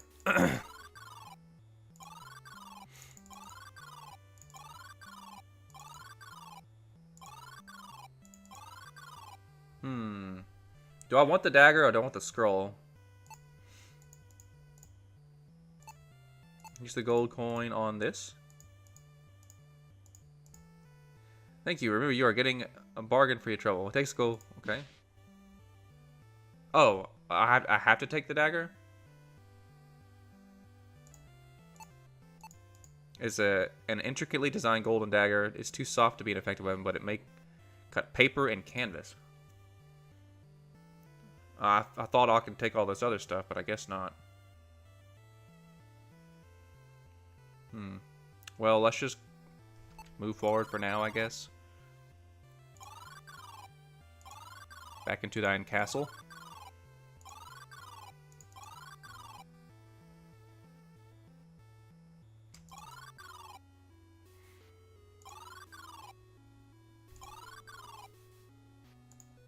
Alright, let's open this door and move forward. Cheese?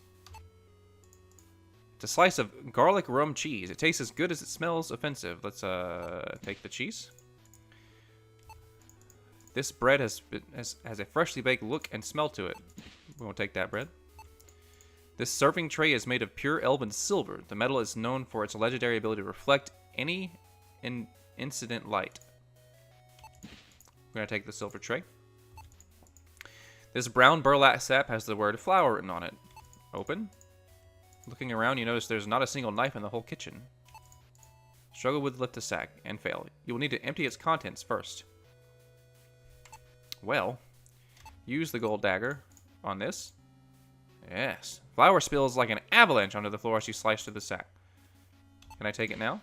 Empty sack. Do I still have the gold dagger? I do. Okay. You feel mildly sorry for the poor soul who has to clean up all this on the floor. It's an invoice from the tavern. Bottle of the king's wine ×1. The number of zeros on the bill is astounding. It looks like the bill has been paid in full and the wine is ready to be picked up. Take the invoice. You reach up and grab the invoice back to the Rusted Blade Inn. Might grab a drink while I'm there, you think. Yep.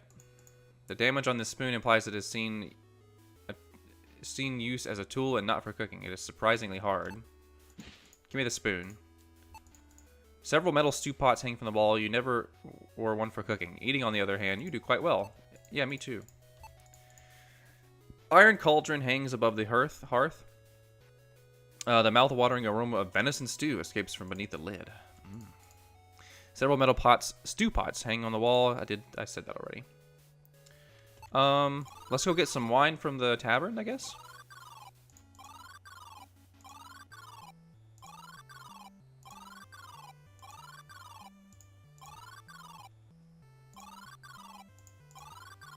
Excuse me, my good sir. You hand the invoice to the barkeeper, curious about what the kind of glorious bottle will hold wine fit for a king. Here you go, he says, handing you the most unremarkable and basic-looking wine bottle. He leans closer and whispers, I don't know how you got to be fetching the king's wine, but do a good job getting in the castle. Rescue our king, he finishes. King's wine. Let's go.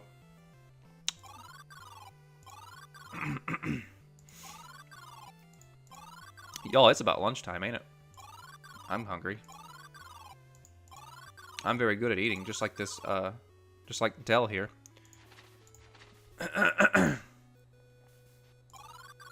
Okay, so we got the wine, which means we need to head up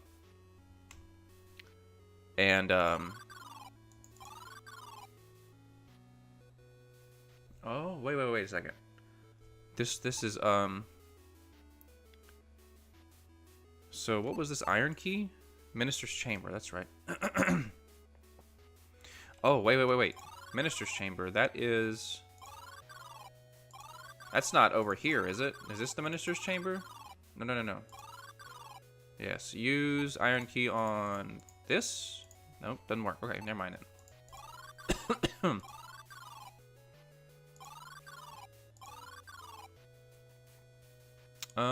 I do have this spoon, don't I? Use the spoon on this, maybe? You jam the spoon into the crevice and slowly wiggle the stone free. It drops to the floor with a loud crash. Hidden space is revealed. What is this? A bound scroll was hidden behind the rock. Oh, wait, the scroll hidden, that's right, in the stairwell. This is the scroll I need. This must be what the King Aaron was talking about. Secret scroll. Look at it. You gently open the scroll and begin reading. The royal seal is proof of sovereignty, and only a king may bestow it to another. With the shimmering king as witness, one king shall say the spell of disenchantment to the other. Gwynthal. You realize it is a magical word of power. You have, in fact, been given some sort of magic. You learn the spell Gwynthal. In the presence of a shimmer, this will dispel an enchantment and reveal what is hidden. Speak. There was no response. Use Gwynthal? What do you want to use this on? Myself? Spell does not work here. Doesn't work on myself. Well, sweet. So what was this one? Tower. Use the key. Probably not on this. Nope. Okay.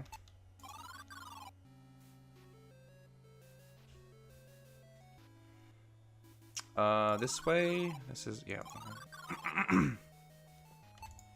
That's the treasury. I'm sure this doesn't work.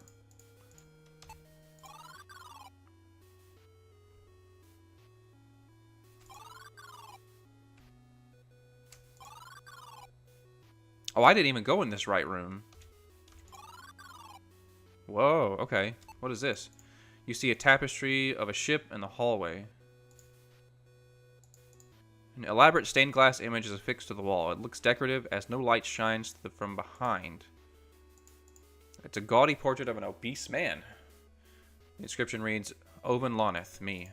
Ooh, you recognize him as the portly man who dashed by you earlier in Gwynenthal. His small chest bears the same designs as the frame holding the stained glass image. The chest is locked. Judging by the fine furniture, this must be the room of a castle official. It's this dude. Portrait of a stunning woman is secured to the wall. Her soft features and burning eyes momentarily mesmerize you.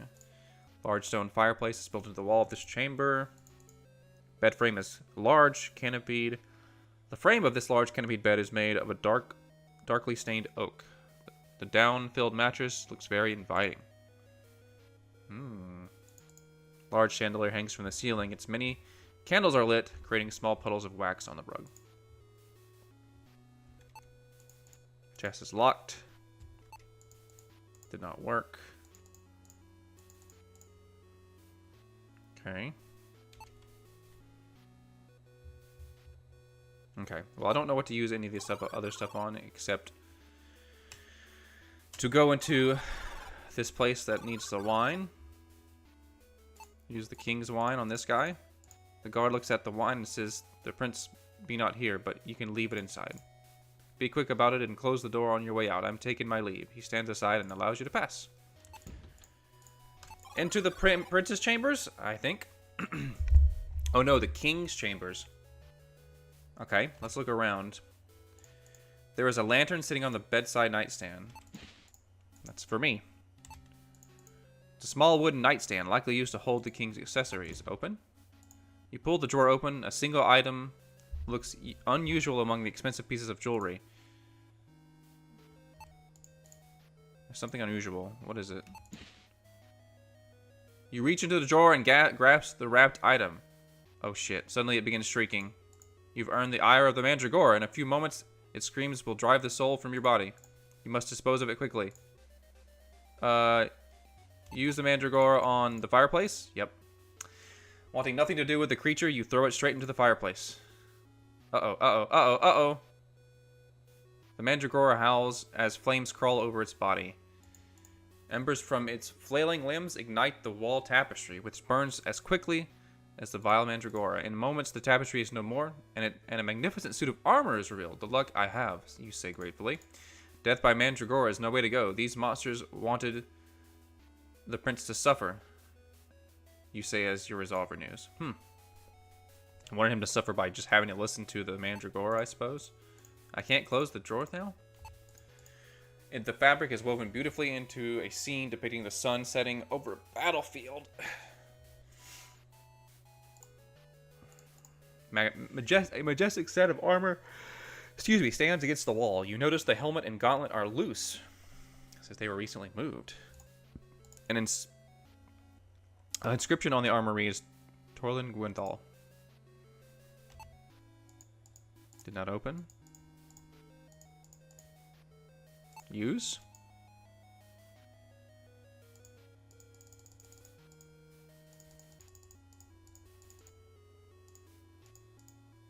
Huh.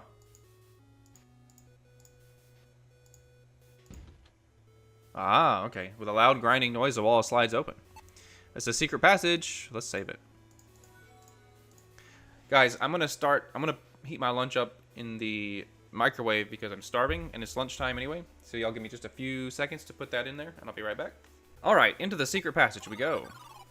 Oh, what the fuck's in here? It is a painting of a lovely woman with flowing brown hair and a piercing gaze. You see an unusual bump on the bottom of the canvas. You are curious about the bump of the painting. Gripping the sides, you lift the painting off the wall.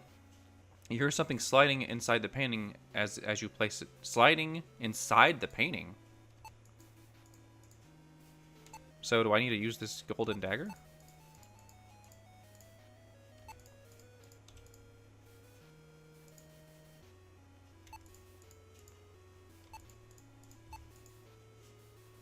You turn the painting over and look at the back. There's a faint outline under the back of the canvas. Looks like a thin circle attached to a shaft. Well, use the gold dagger on it. You drag the dagger along the back of the painting. Your destructive crusade against art reveals a key. Take that key. King's key.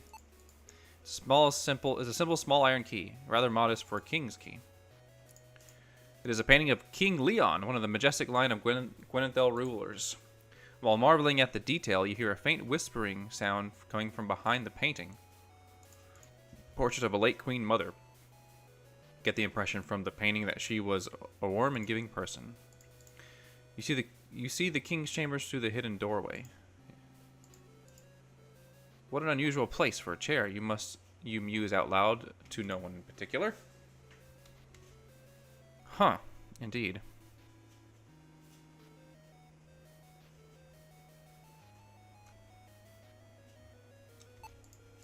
Solid wood doors blocking your path. It is locked and far too strong to break through. Let's do that.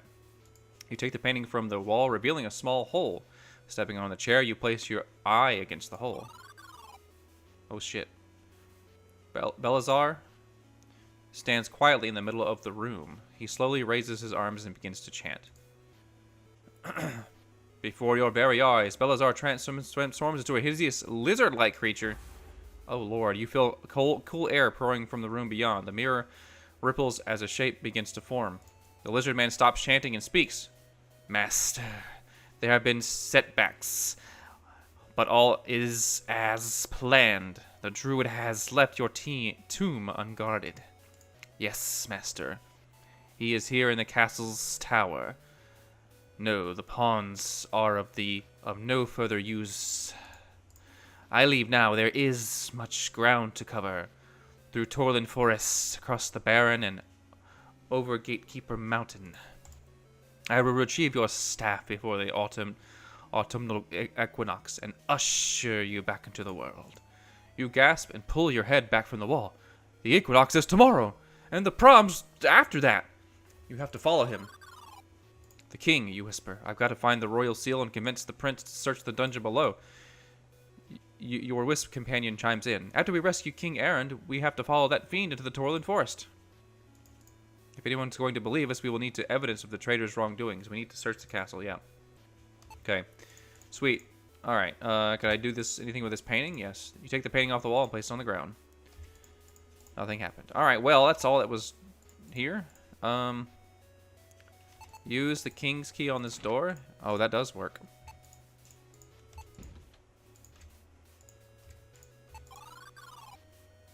As you enter the room, updraft wind playfully tussles your hair. There must be stairs in front of you. You cannot see except a giant glint of a metal above your head. I'll need a light, you think to yourself, so I really shouldn't go that way then, because I'll probably die. Let's test that theory. Despite knowing the danger of walking in the dark, you just take a step forward. You immediately lose your footing and tumble down the stairs, breaking several bones, particularly in your neck. You die slowly in a broken heap in the darkness. Oops, I'm dead. Shit. You have died. The sky is darkened and the world is doomed. Well, never mind. That's the treasury. So the iron key is for what? Minister's chamber, that's right.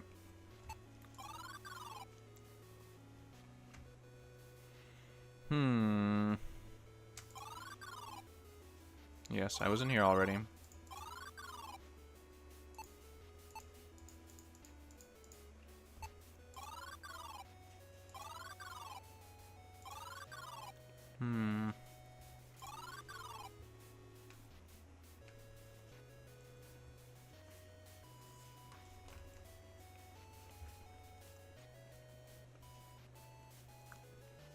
So we gotta find proof somewhere.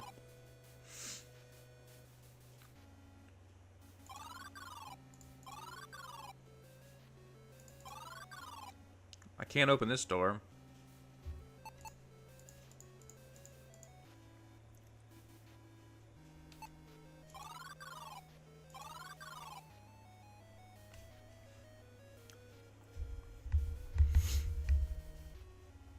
Okay.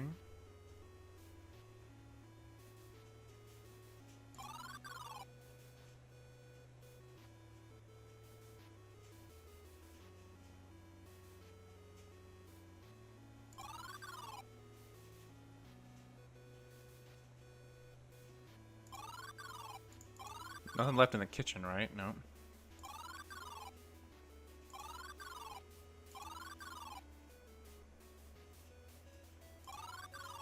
That's the tower.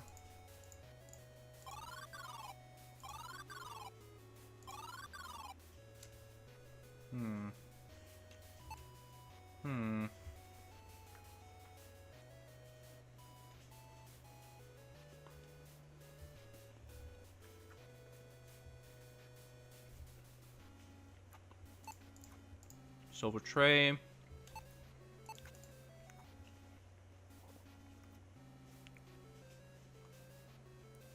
Reflects light, okay. You remember using this, using thick burlap sacks like this to hold magical relics during your exploits. The dangerous relics, that is. Okay. Oh, the lantern.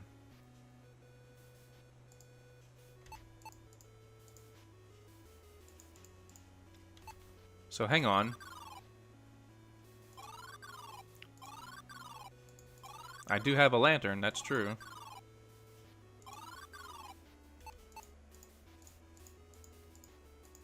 Oh, right here. Okay. Getting on your tiptoes, you hang the lantern on the hook. Now that the stairs are lit, you feel comfortable proceeding. Oh, wow. What is this? You gaze into the elaborately detailed mirror.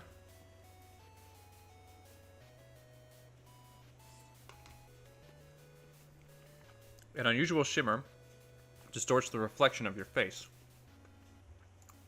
This antechamber is a quiet place for a ruler to relax when not holding court.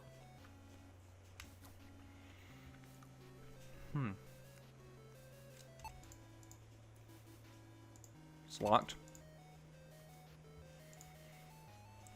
Okay, it is. Do I use this key on this door? Item is useless. Okay.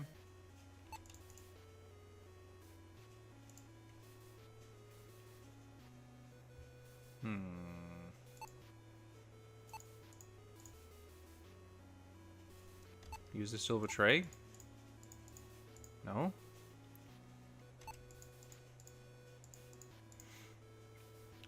Do I hit this? Nope.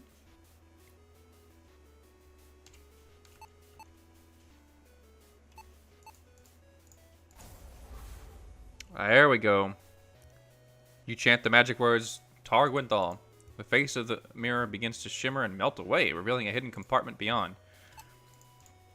A golden object is hidden within the altar. It must be the royal keel this king spoke of. You take the royal seal. The royal seal of Gwynthal, just like Aaron said. This will prove the king is alive. This thing isn't so great, you mumble as you look it over, trying to see what the fuss is all about.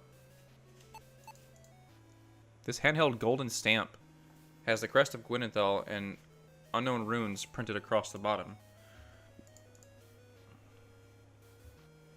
Small button at the bottom of the altar. Press the button and hear a satisfying click to my left.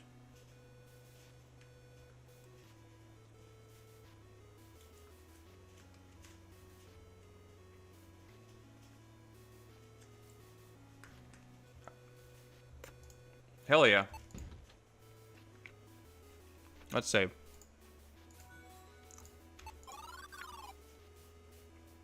At the throne room.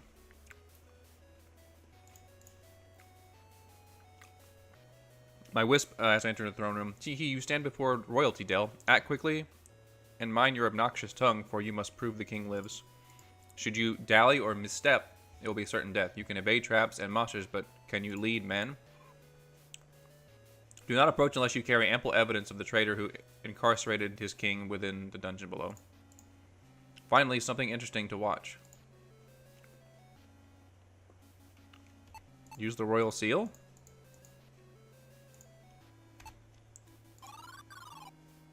A look of surprise appears on the face of the man sitting upon the throne.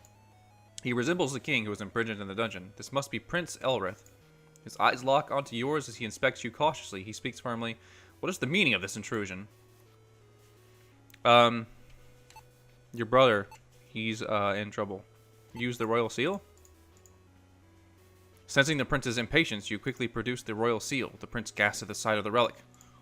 By the one, he shouts. How did you come to hold the seal? Only my brother knew where this was hidden. The king must live. Explain yourself. What is the meaning of this? He finishes staring at you with no thought of hiding his anticipation. You know you have but a moment to make a compelling argument. Words alone will not help you convince the prince. Words alone will not help me convince the prince? Spell did not work.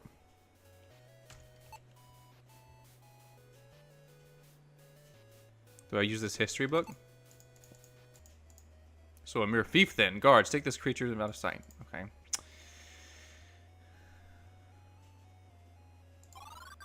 Well, shit. What else am I supposed to use?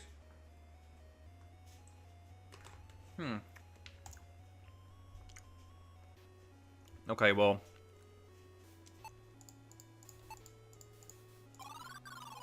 Never mind. Cheese? Do you want this cheese, sir?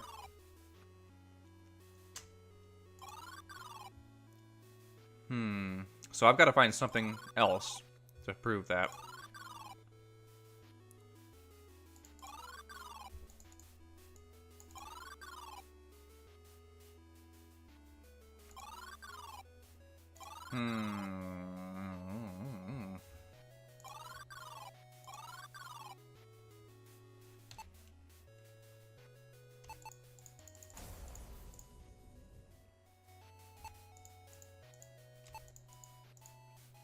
Oh, is this key for that for this?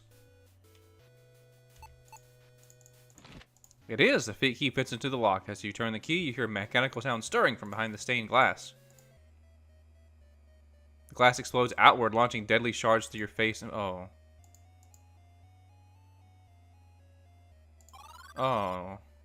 Oh no.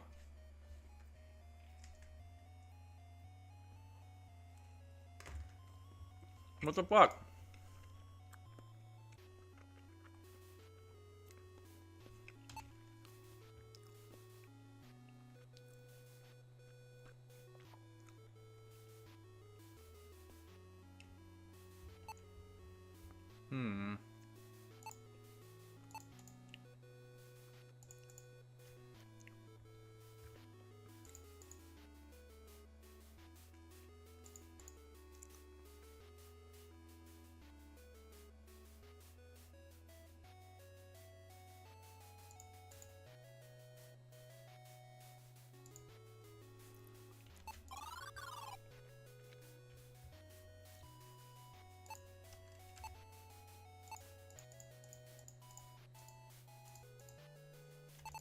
Use the empty sack. I guess I feel like I have to prevent this from hurting me.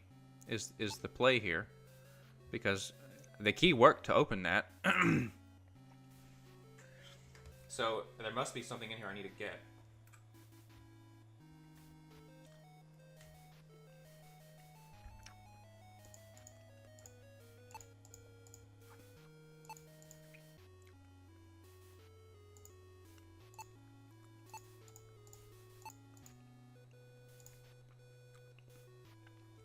Should I have done that?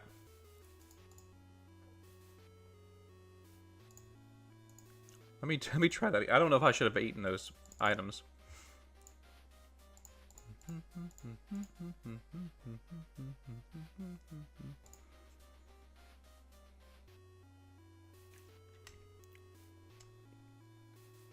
So I've got to go find some evidence first.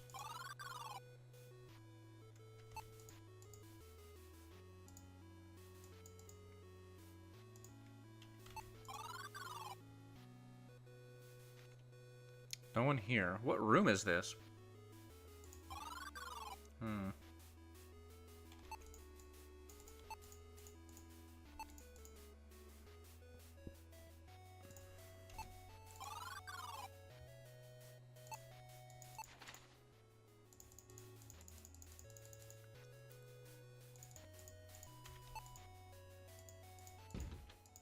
Hmm.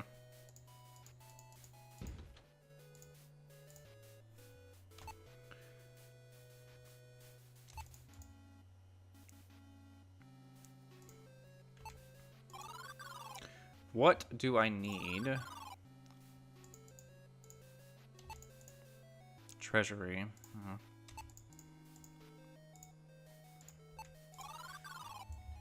What do I need?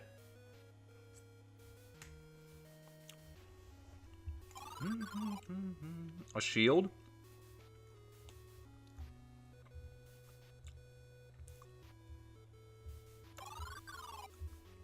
Yeah, something to block that. I don't have anything that can... I guess that can do that.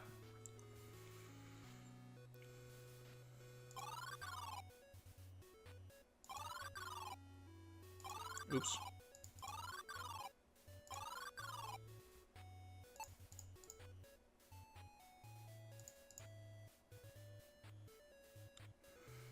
Please find evidence of those who betrayed me and share it with my brother. Gotta find some evidence.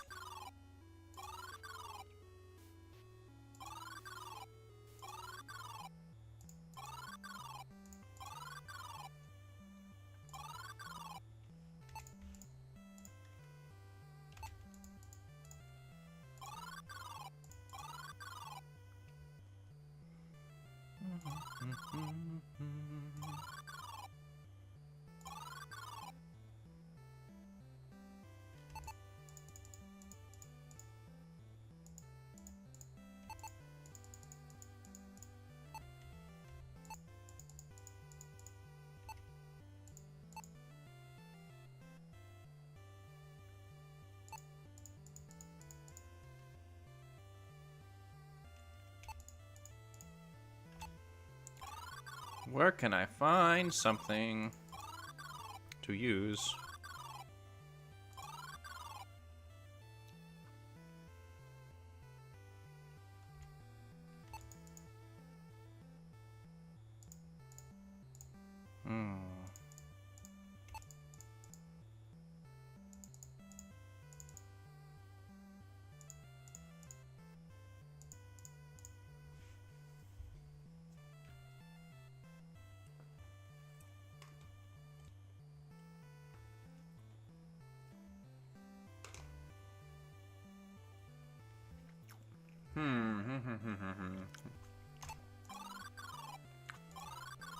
Maybe in the arm shop.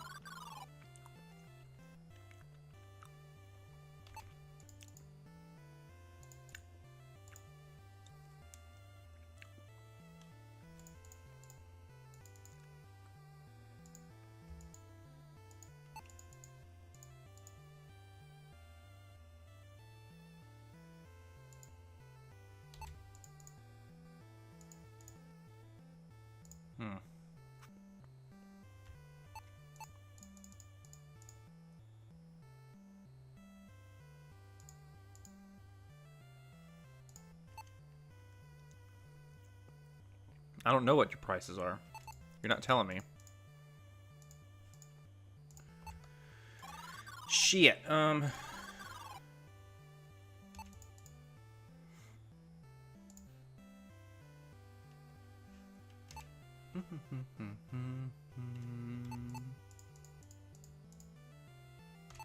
damn.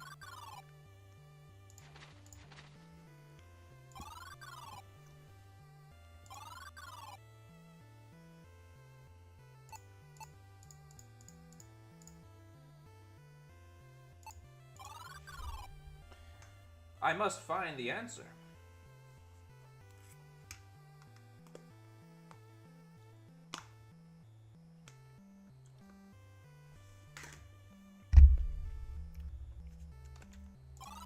Which I can't seem to do.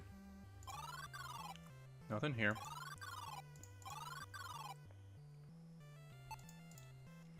Marble.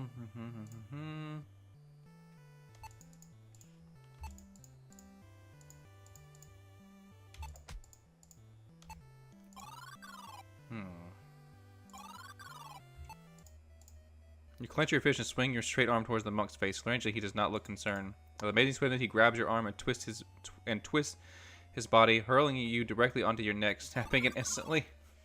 That's a really good monk. I don't know why I tried that. For fun, I guess.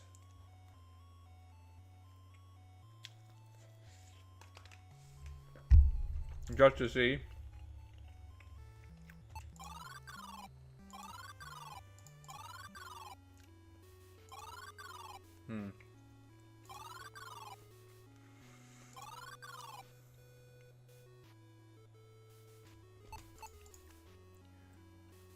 Hold magical relics. Dangerous relics, okay. Pure elven silver. Reflect any incident light, whatever reflect use.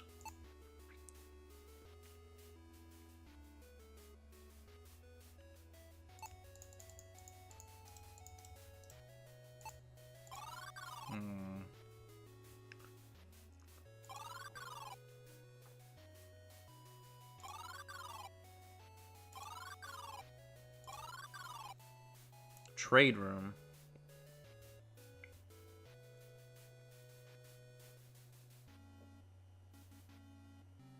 I mean, there's nothing to do in here.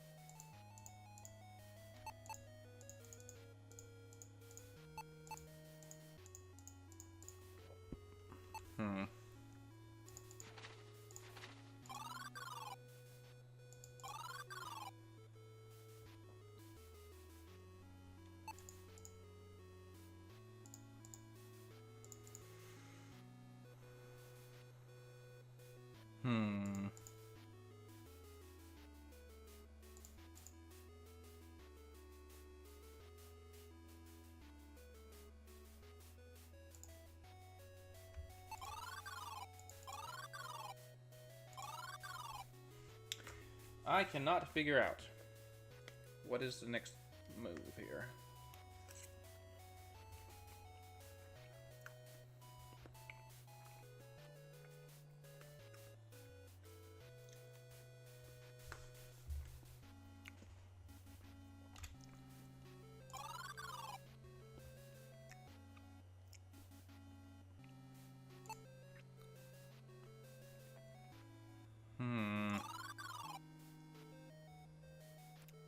It has to be that whatchamacallit, right?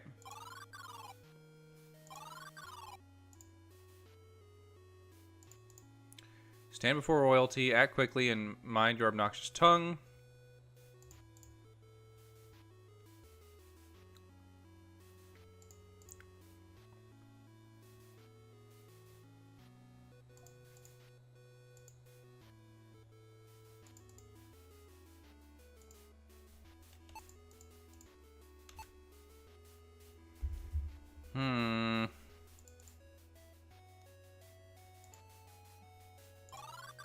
I need evidence. It has to be in that chest.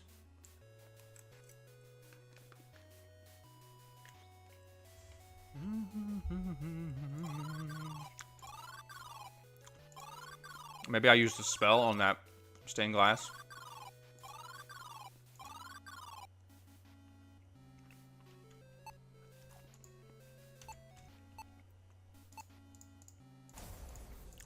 No.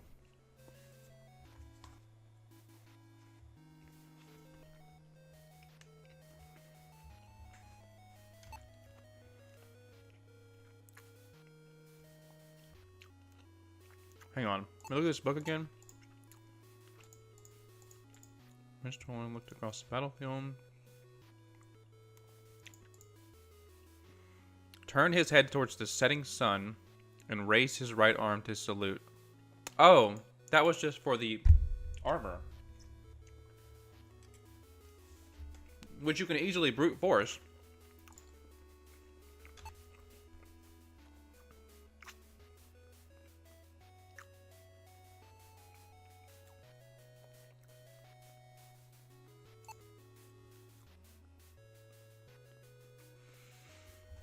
I gotta figure out what to do with this empty sack in the tray.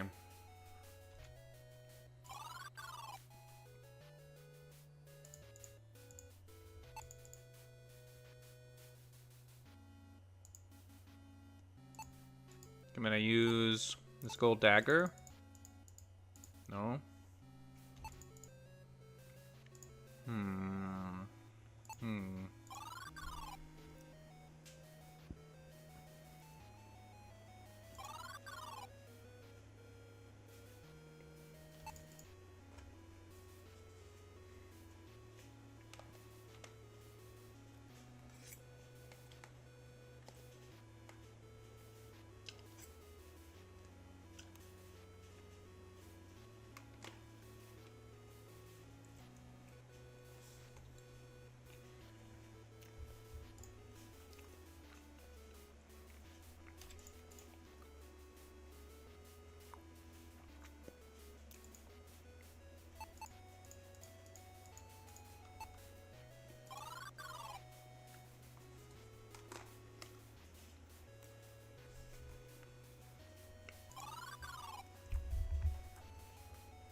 Nope.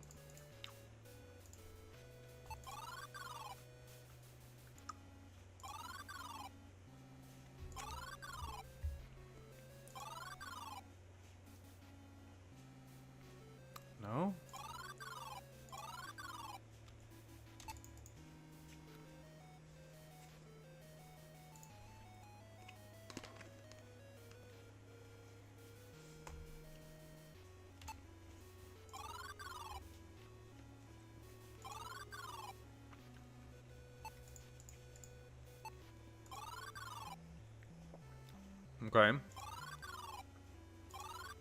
Okay. Okay.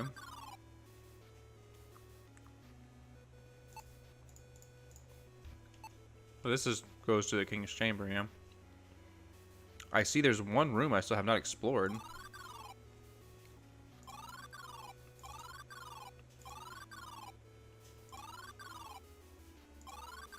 Oh, it's the treasury.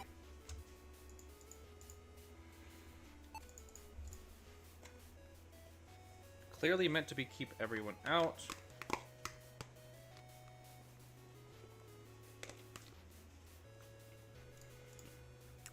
It's securely locked.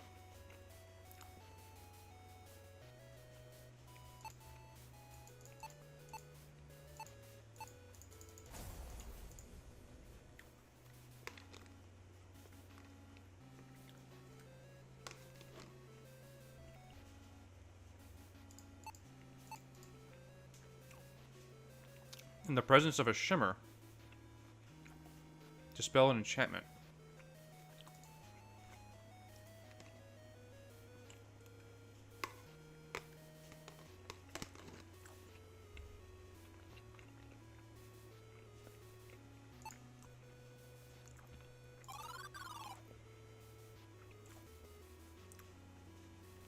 I guess it's only for that alcove. Where I got the seal.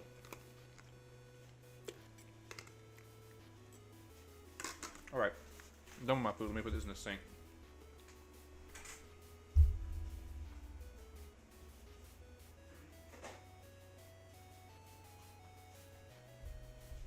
So...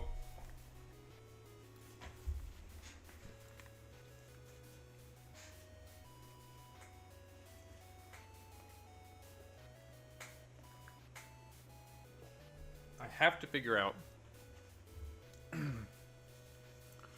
how to open that thing.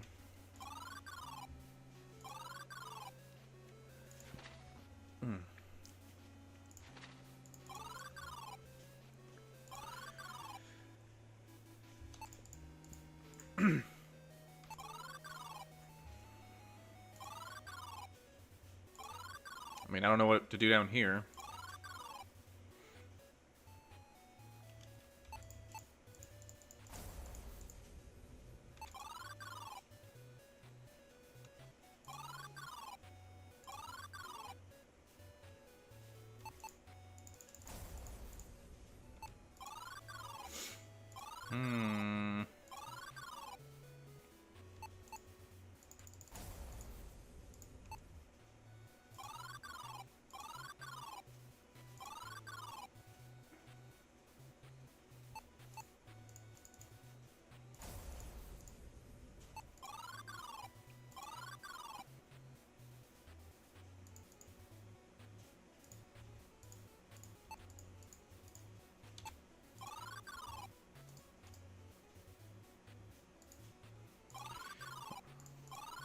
Wait, do I have the evidence?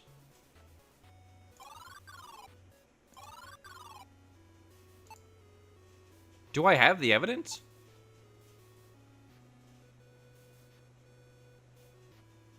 Because it doesn't seem like I do. I guess I'll have to try. I just have to see if I can brute force this.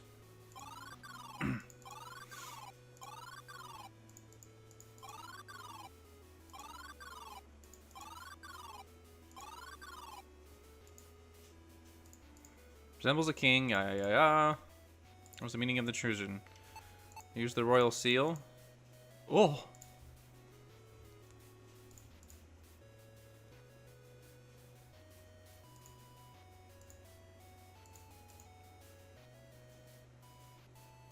Words alone will not help you convince the prince.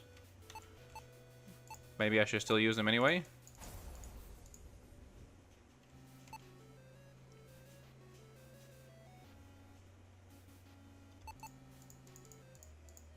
Well, mere thief then, okay.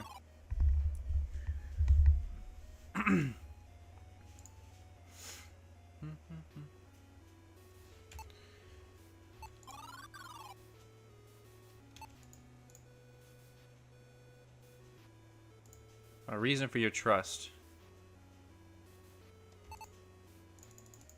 Nope. I don't think I have evidence. I don't understand. With the evidence and royal seal in hand. But I don't think I have evidence, dude. Like, empty sack?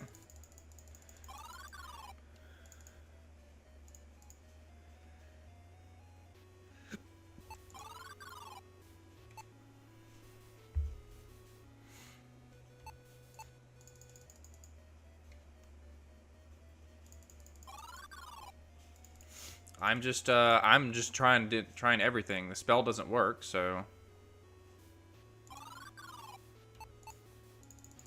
Nope. I don't have evidence. So.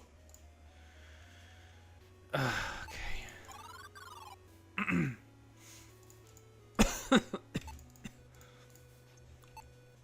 I used the whatchamacallit.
Stained glass image fixed to the wall. It looks decorative, as no light shines through from behind.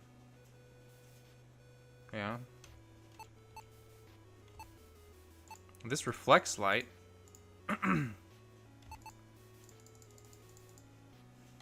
So this only will kill me. The glass explodes.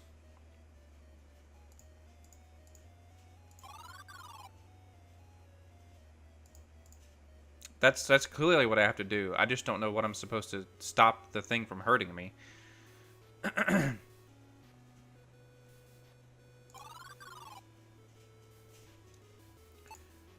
So, can I do something before this happens? No, I can't. Okay.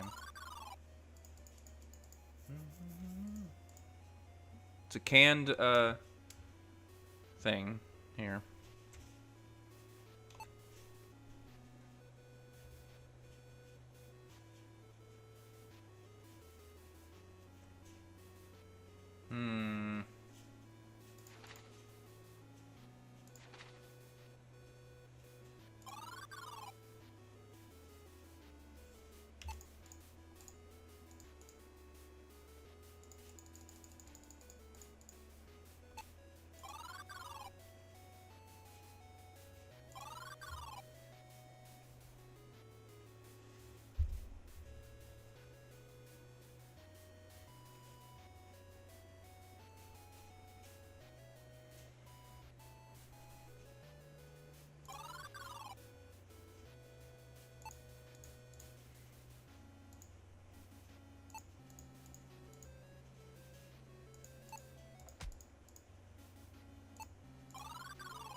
Am I missing something?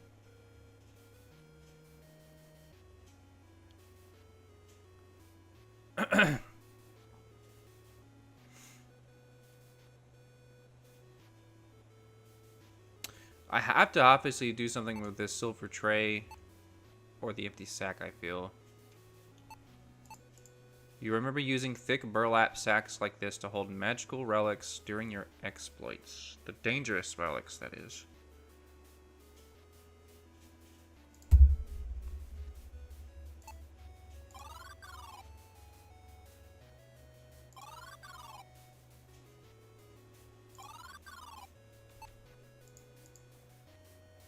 Mm-hmm.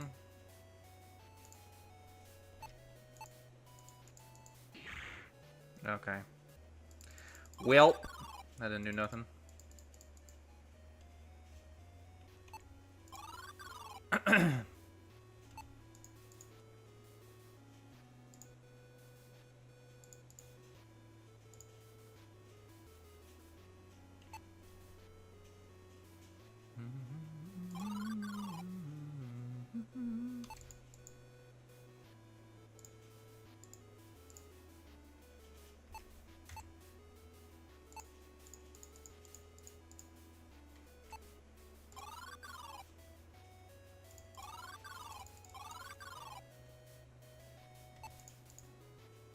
It's a secret tunnel.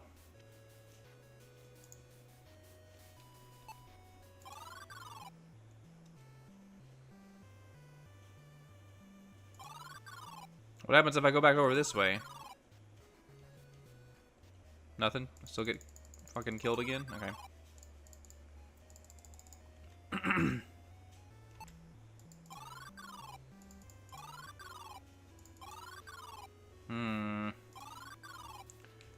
Shit.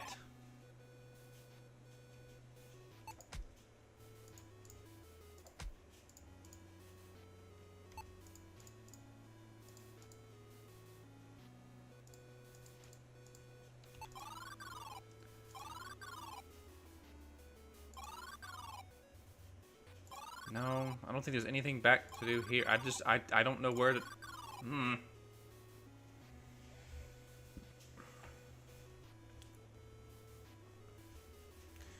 This is what playing these games blind is like. You have to figure out what the hell to do.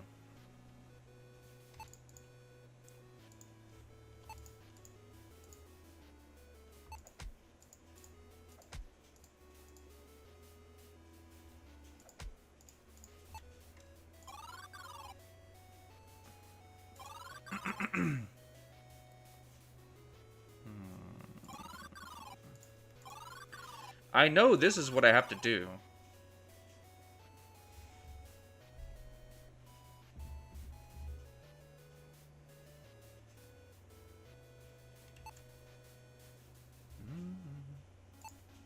Do I use this on the chest, maybe? No.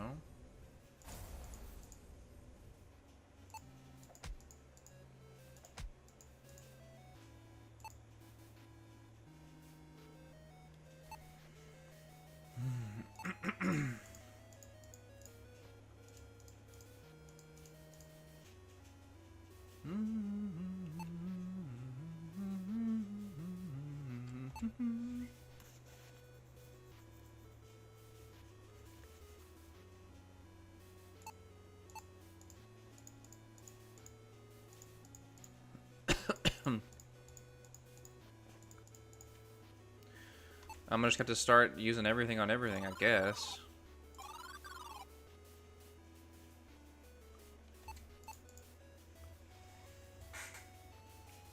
Reflect light. Reflect light. Reflect light. Maybe I have to just leave the castle. I don't need the evidence is not gonna be here. Maybe I don't know.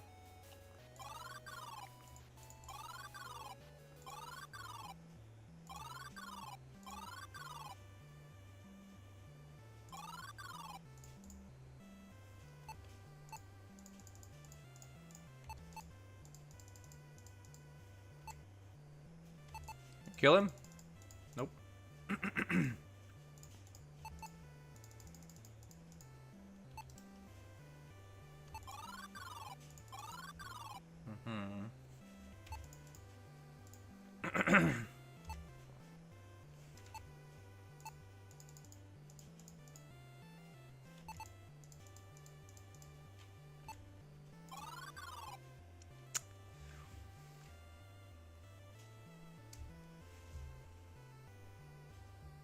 95%. Oh, I can't. I have to go into the what you call it still.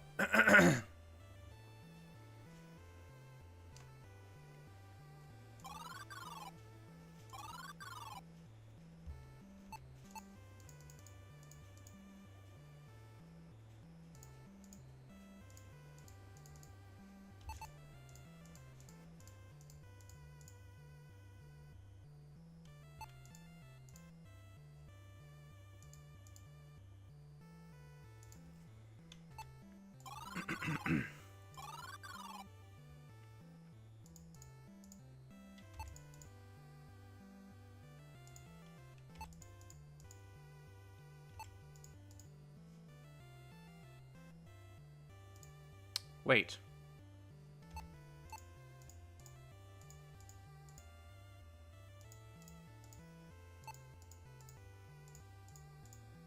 Okay.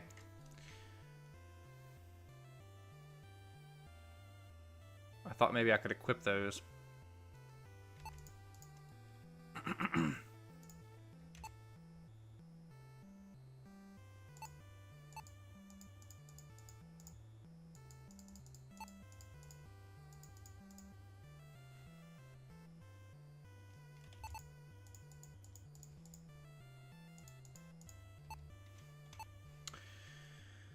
Hmm.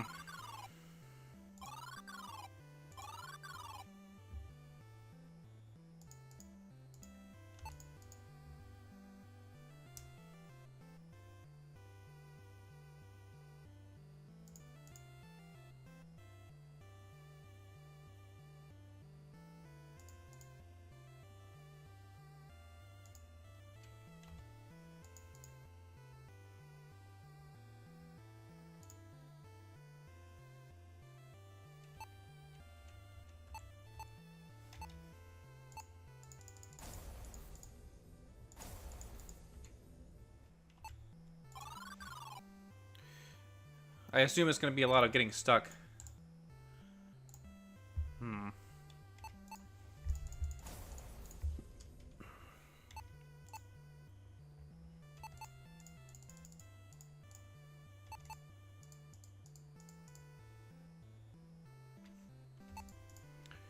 Woodland hunter, commonly found in taverns.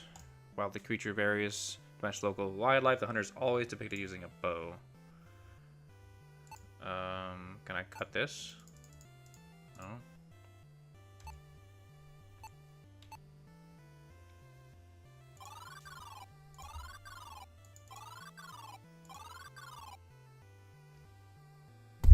Ooh, shit.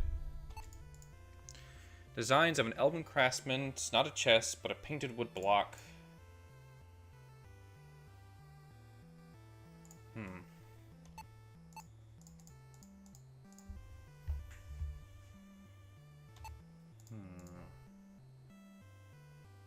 Holes make it easier to carry. You can't tell if he's serious or not.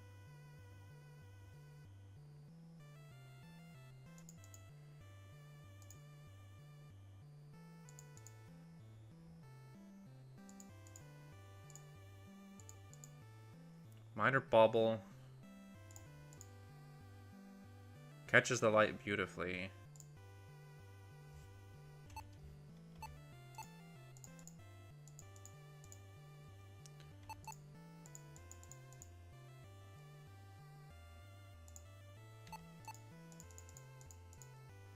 This isn't any of value to me.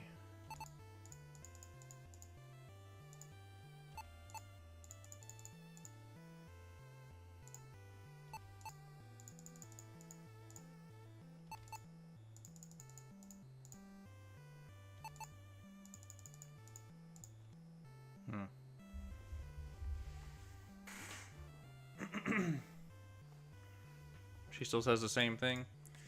With the evidence and royal seal in hand, we have to present these to the prince. I don't have evidence, I feel like, though.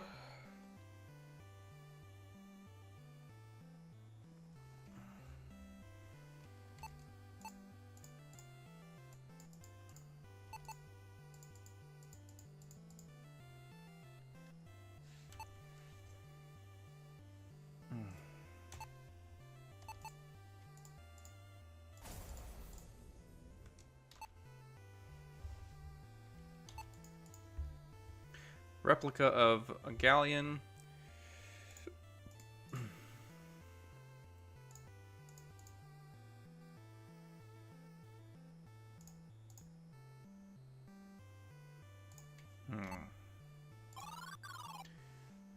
Sorry, folks, but I imagine this is going to happen quite a bit throughout this game. So I'm going to lean back and get comfortable.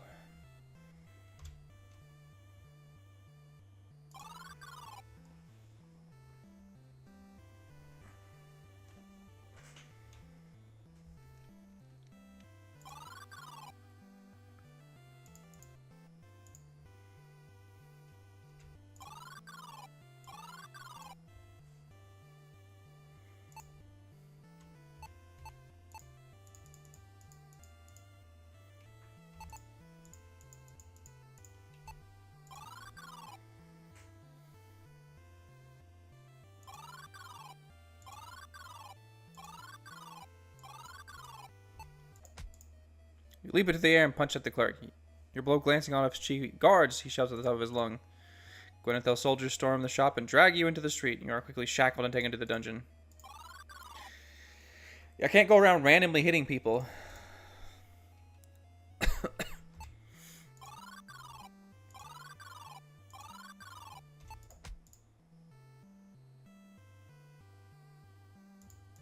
My drink, he shouts. Alright, you want trouble? You found it. Fendling, his strike comes so swiftly you don't even see it. God damn! You awaken sprawled out on the floor of the ball with a dull pain in your chest and having learned a valuable lesson.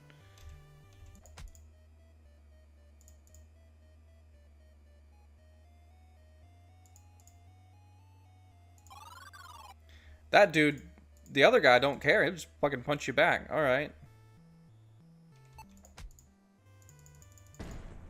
Damn.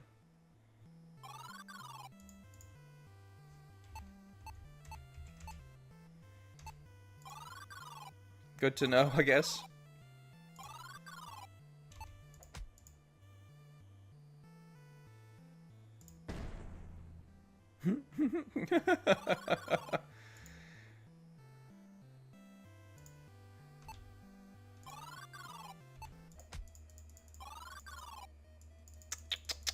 I'm just trying everything at this point.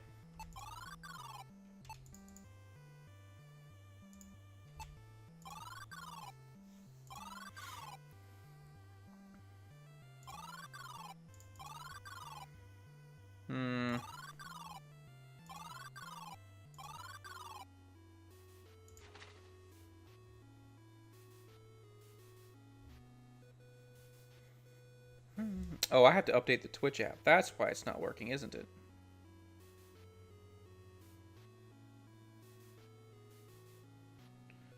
I think I just realized that.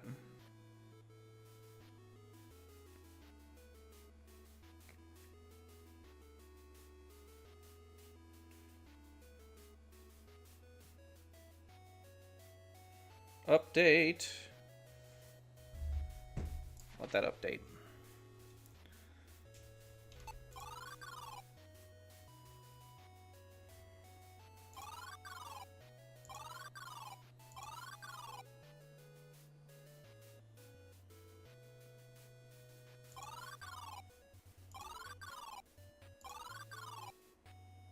Royal Cell.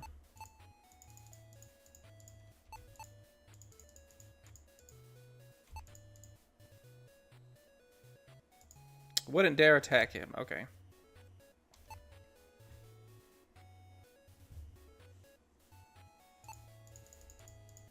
He doesn't want the cheese. Yep, that's exactly what was wrong with it. Now it's working.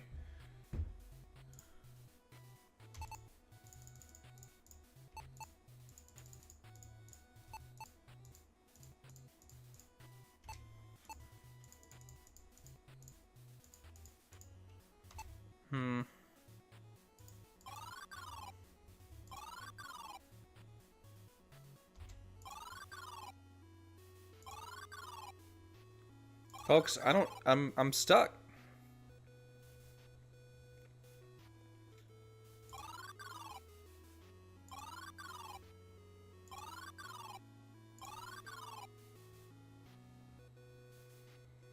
I am certainly stuck. It has to be this, but what in the hell do I do?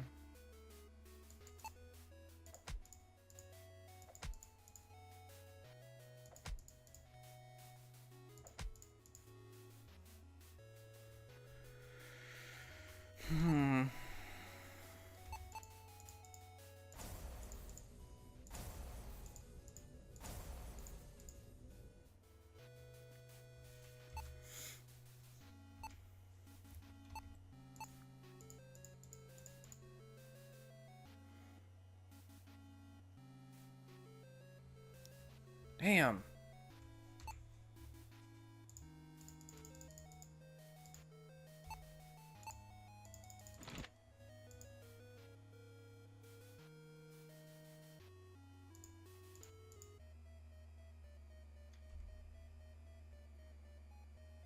Wait a second.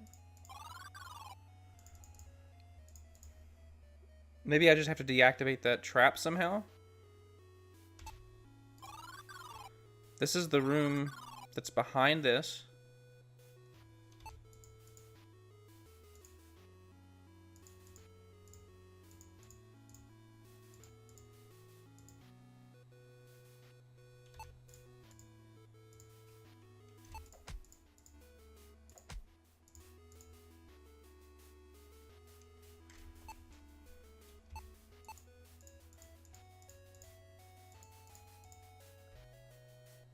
Because King's Chamber's there.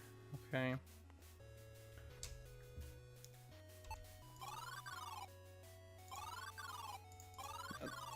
Nothing in here, I just assume.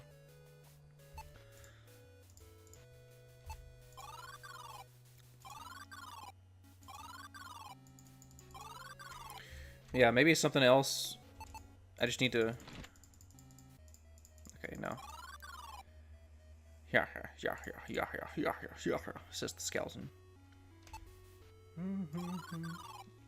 I thought I was onto something here for a second.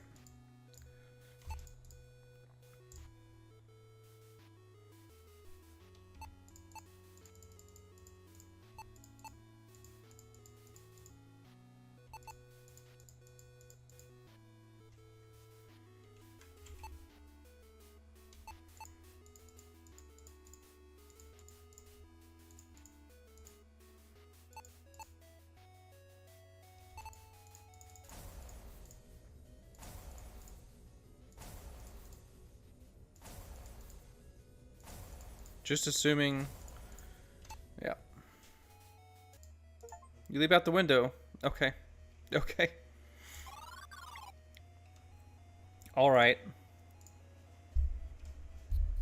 That happened.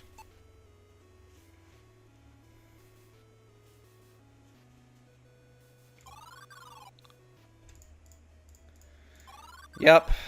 Just jumping out the window. I got an achievement for it, though.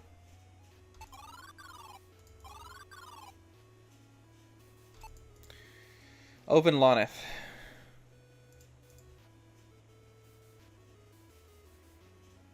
Yeah, so he's the evil guy.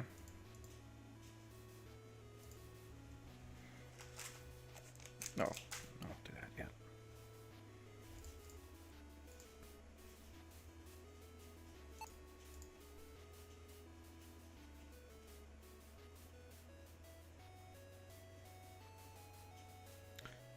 Dispel an enchantment. So I'm assuming I don't have anywhere else to use that, but where I was earlier.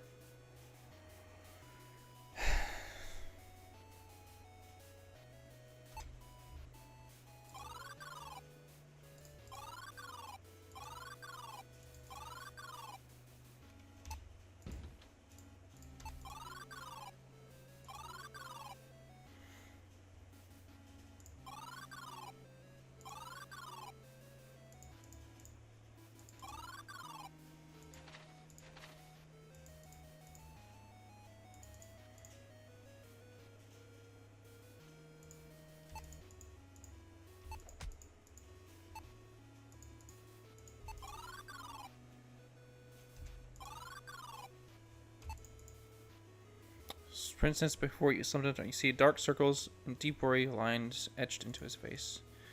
You feel sympathy for him. He looks as if the strain of ruling is too much for him to handle.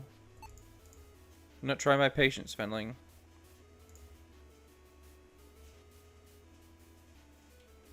I don't have any evidence, dude.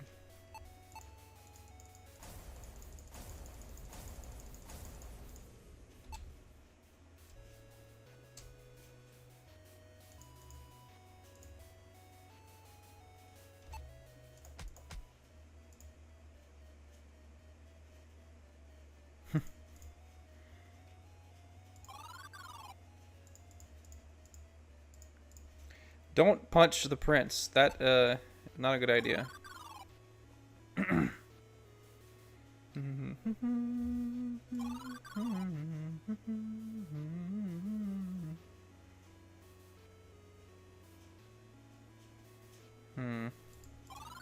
Y'all, I'm stuck. Does anybody have any idea what to do?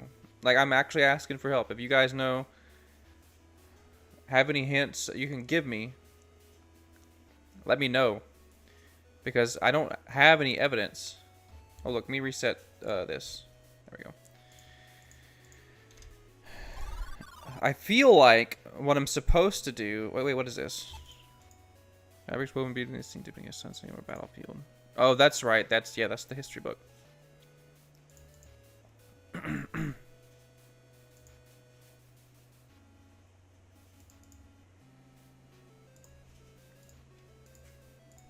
I feel like what I'm supposed to do is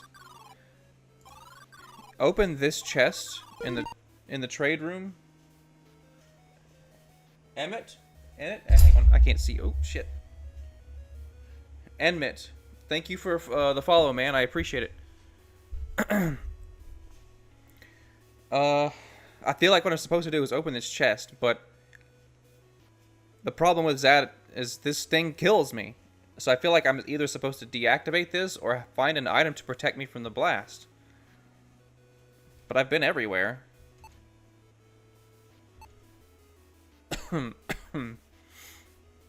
So I'm kind of at a loss at what to do. So I'm open to suggestions right now, chat. If you guys have any hints or anything, I know this game just came out today, so there's probably not even any readily available guides on it. Great Tower of Castle Gwenethel. I can't open this.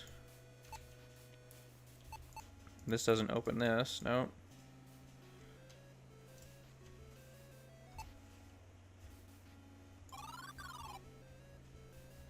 Damn. Really starting to think outside the box here.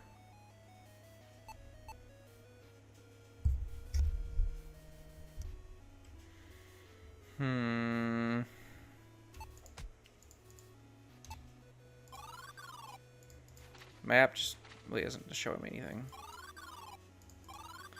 This treasury is still also inaccessible.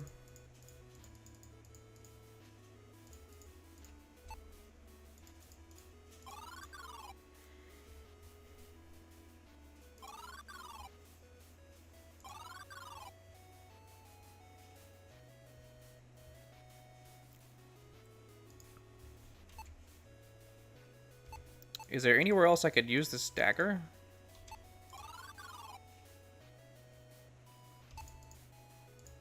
Tis but the second floor landing.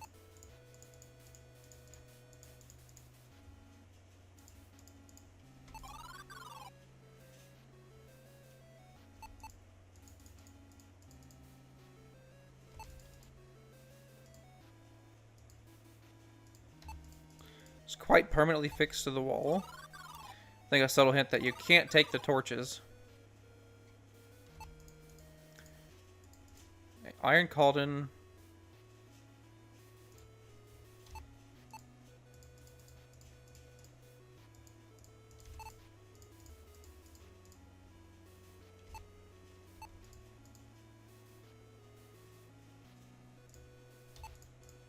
Can't take these pots or pans.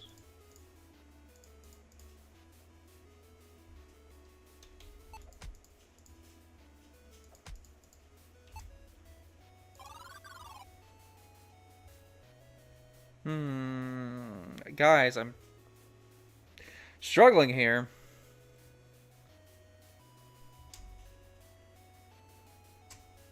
Damn.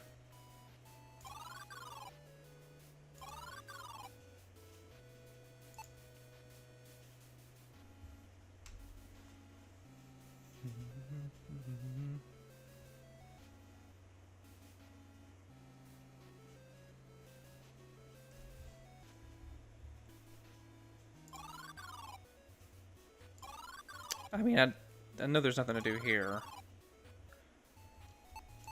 You want this sack, sir?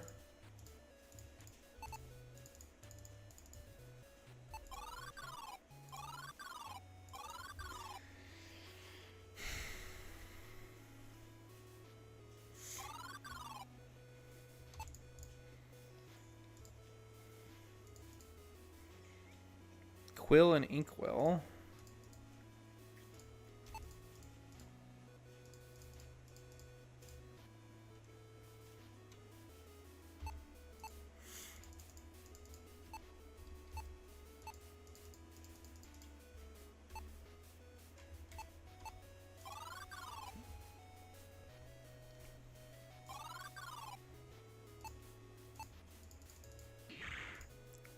That kills me.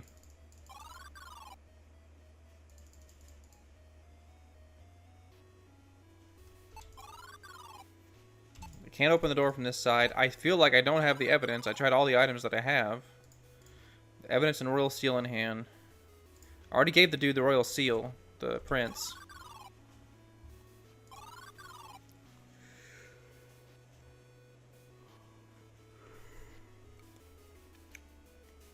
I'm trying to see if I can recall anything.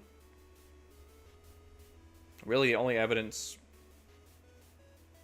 I need I need evidence that the king was betrayed. I think it has to be in that chest because that chest is the dude that turned into the lizard man.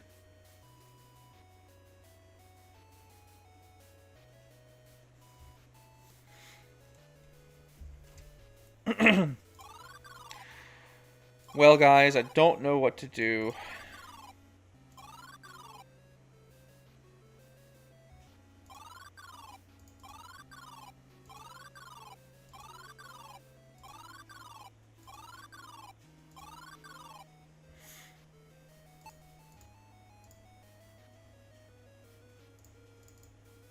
Do not try my patience. I've shown him everything. Thief then, guard, take this creature from my sight. Flee to the side door. Yep.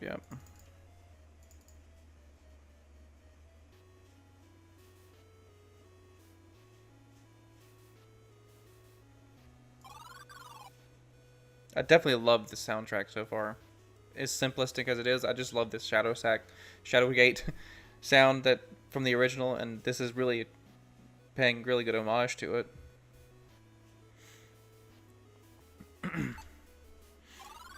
Damn.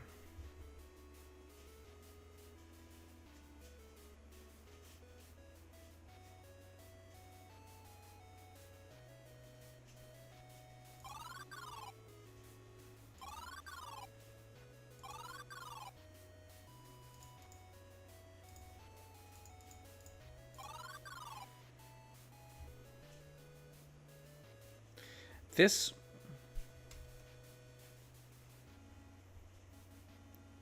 What is this room?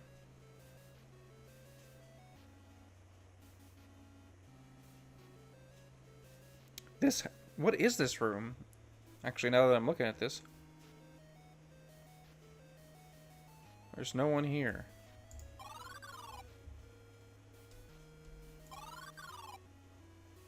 It's not this room. Is it this room?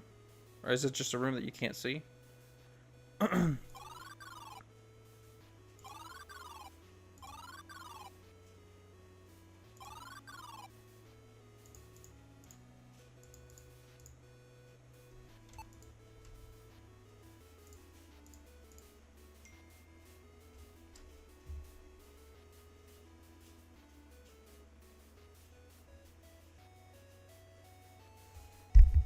Hang Hang on, what's this text just got?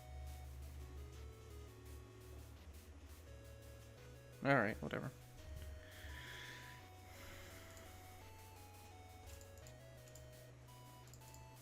Empty hole on the wall.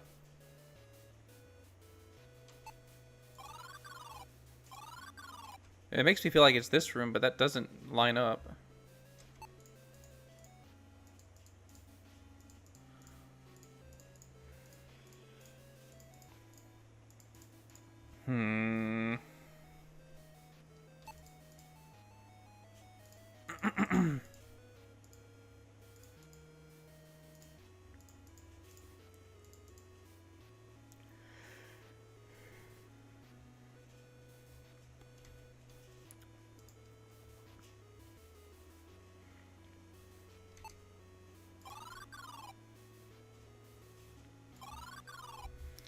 Damn, damn, damn. Does anybody have any ideas? Anybody in chat? Either that or I missed something somewhere. Either I just don't know what I'm supposed to be doing, or I missed an item or something, which I feel is possible. Or I need to use the sack or the tray on something.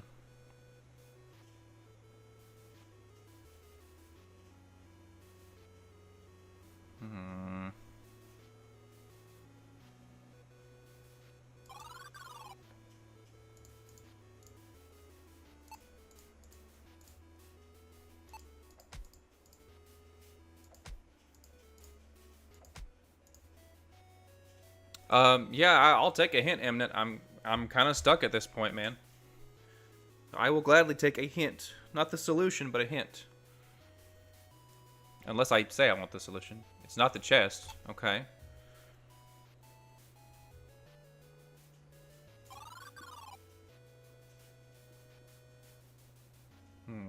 It's not the chest. Is the key? Does that key work somewhere else? The one that unlocks the chest?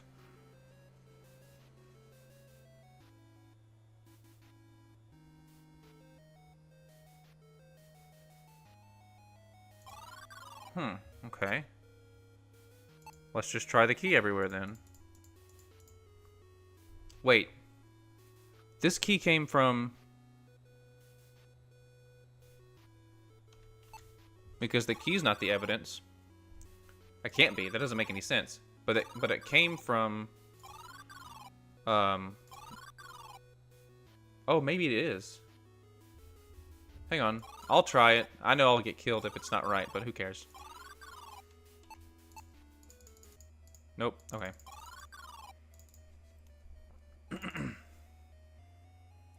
Wait. Is that for the treasury? I mean, the door was a metal door. And that's a metal key. Nope. Okay. Key. Unlocking what? What do I unlock? What do I do with the key? What do I do with the key? What do I do with the key?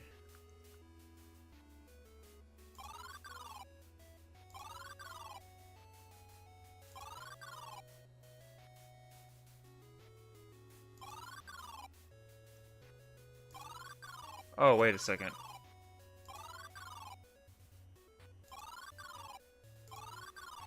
Can I use this on him? Get him out of here? No. Damn. Maybe one of the other guys. Let's try it.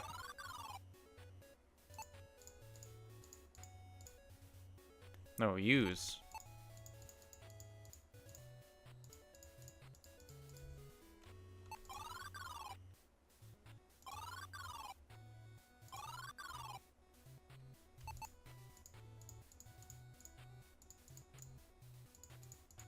Damn. I was thinking, well, maybe one of these guys can...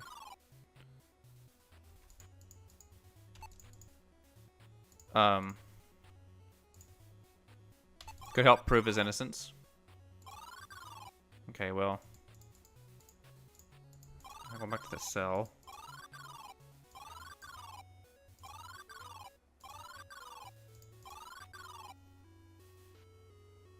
Iron key. Iron key. Iron key. Iron key. Iron key. Iron key. Nothing in town that I can think of.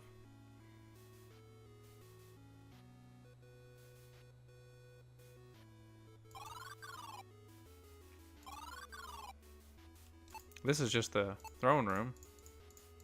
Yep.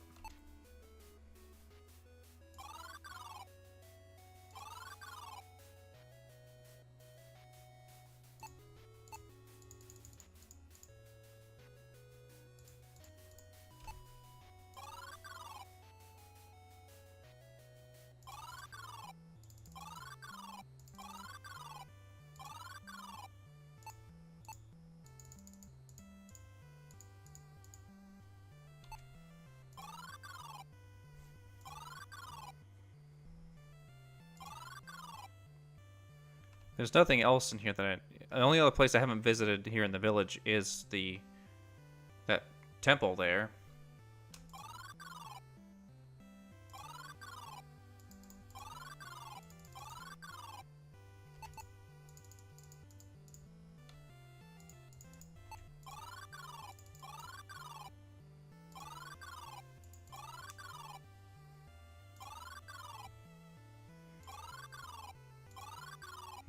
I would like to progress, but shit.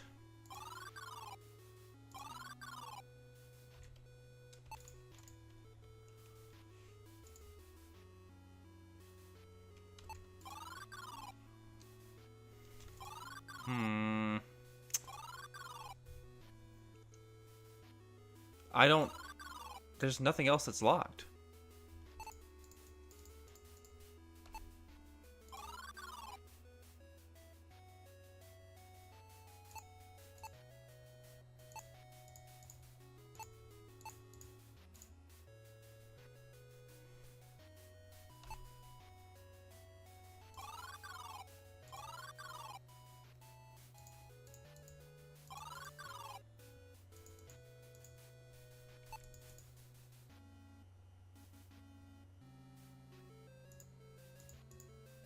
Huh? Suddenly the purpose of this chair makes sense? What? Oh, just to look through here.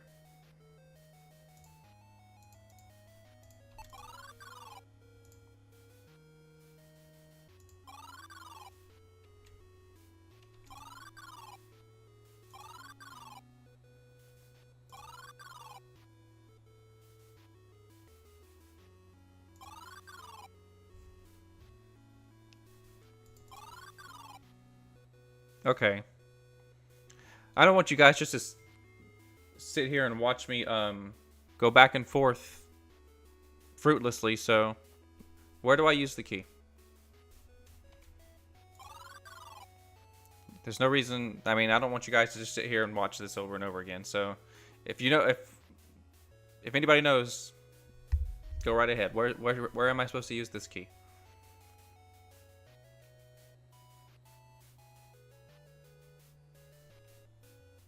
The chest is close? That I use it on?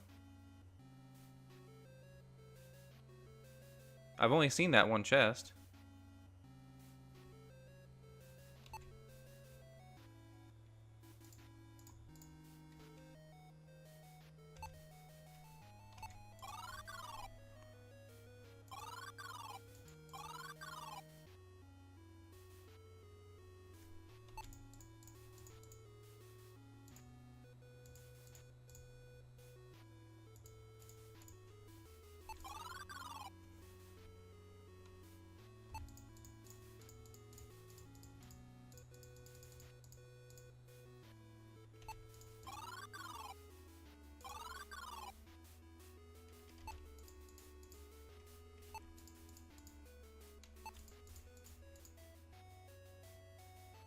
Oh, I gotcha. Okay.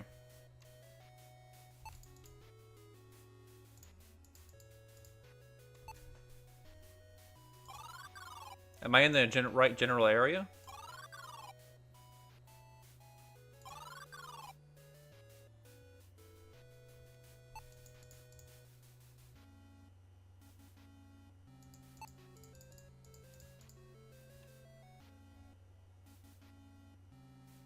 I was at the chest, I was close. Okay.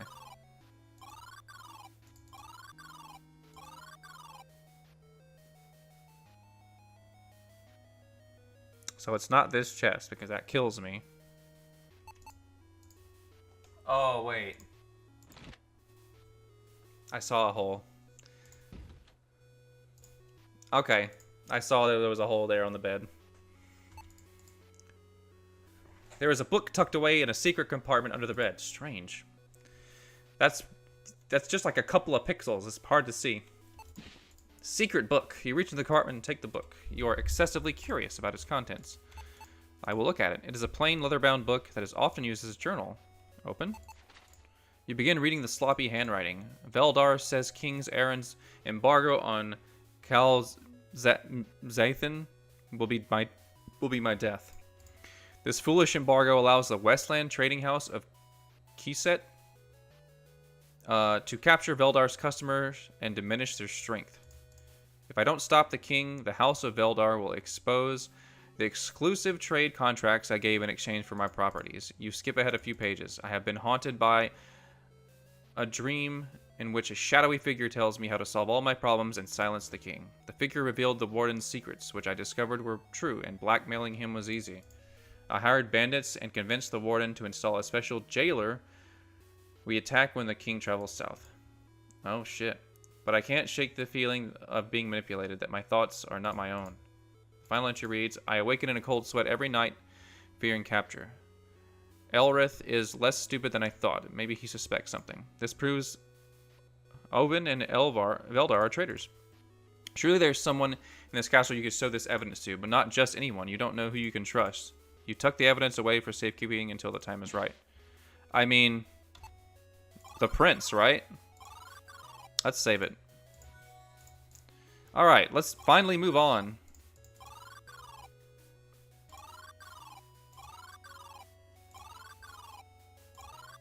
Appreciate your help, Emnet. Use evidence on the prince. In a rare show of humility, you bow your head and,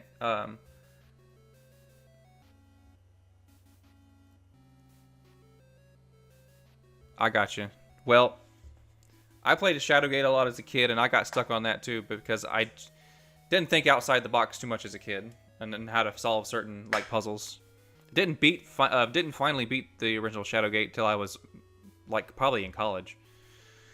In a rare show of humility, you bow your head and hand the trade minister's book to the expectant prince.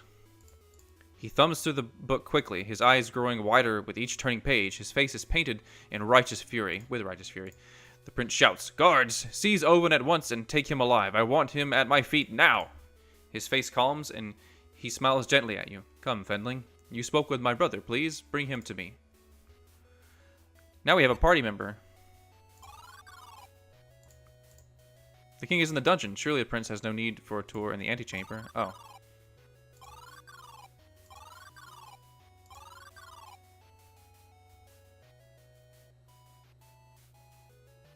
Yeah, that's kind of how Shadowgate goes. Oh god, the Minotaur you knocked out during his escape leaps in front of you, blocking your path. He clearly remembers you and is axe to grind. The monster raises his weapon and prepares to bury the blade in... "Foul beast!" shouts the prince as members of the royal guard fire arrows into the Minotaur's chest. Oh shit. That beast was surely part of the conspiracy to imprison the king. "I trust you are alright, Master Fendling. Now to the king." "Thank you, prince." Here he is. "Fendling! And Elrith! Blessed be the ones," the king shouts. He looks at you. My friend who locked me in this cell?" You quickly explain the facts. "Ovid and Veldar? Scoundrels! Release me, brother. There is much to do," the king exclaims. With that, the toll of your effort overwhelms you. You become faint as your vision dims and you collapse on the floor. Well, freed the king. How convenient. You blink your eyes and try to focus on your surroundings, recovering your wits enough to recognize the throne room. The rescued king sits upon his throne with his brother at his right hand. The king smiles at you.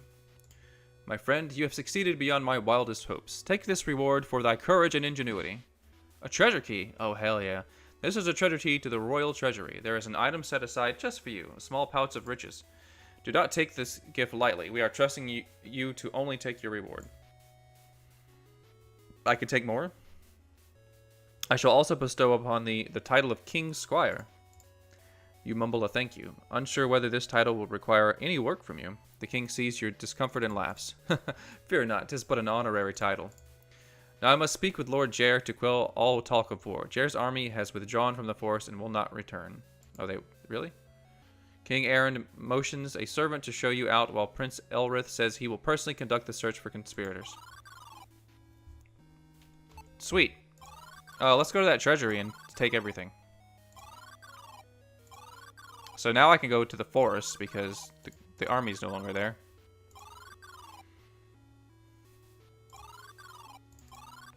Oh. Use this key on that. The twist. You twist the key in the lock, giddy with excitement about the treasure behind this door.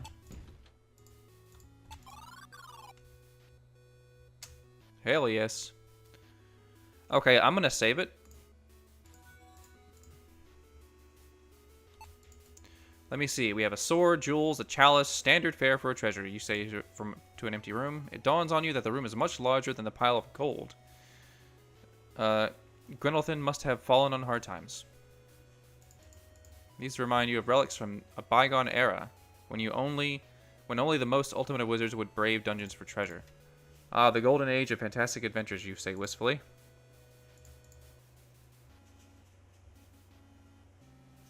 You look at the crown jewels of Gwenethel and wonder how they would fit on your head, but decide against trying them on. It's a small pouch made of a rich purple fabric and bearing a royal insignia. This pouch is your well-deserved reward for saving the king. Best take it and not disturb the treasures you didn't earn. You open the fancy pouch and remove the contents. Emerald. You got an emerald. Sapphire. Pearl. And the most perfect pearl you've ever seen. Giving the pouch one last shake, you are happy with the haul. You discard the empty pouch. Let me also save again, because what if I take this stuff? The greed convinced you the contents of the pouch are not enough, so decide to take a little more. Your pockets loaded with gold, you turn to leave, but two large guards block the exit, their spears pointed at you. In a flash, they skewer your lungs.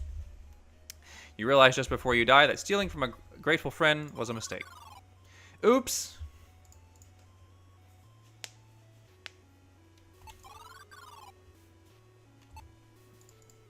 Okay.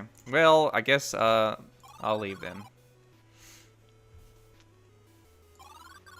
So, it still says I've only completed 96% of this area. I guess this. Okay. That means, I could probably use that to buy stuff, I would assume.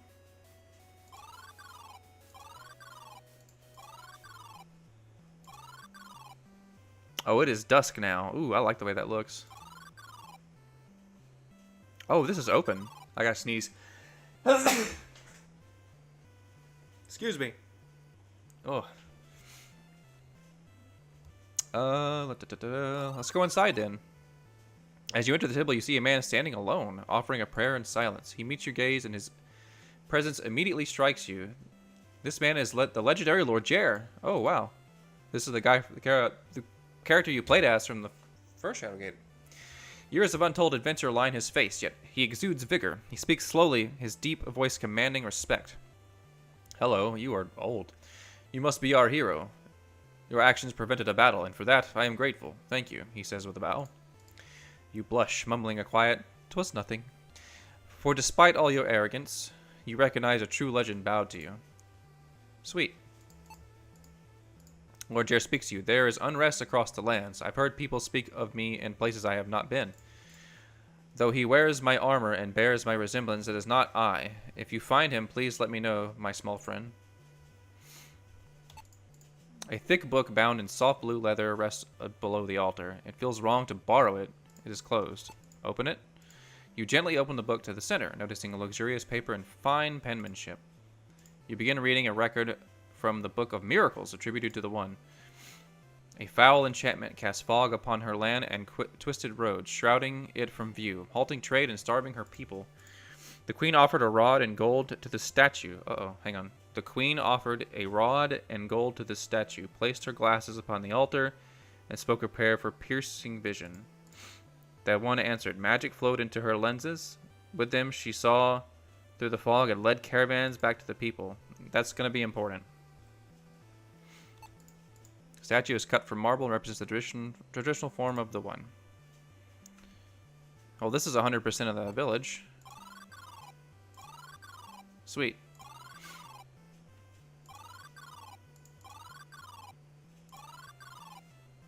Let's do a quick save, and does this dude want to... Oh, he doesn't want the pearl. Or the sapphire. Gemstones are not any value to you? Well, your loss.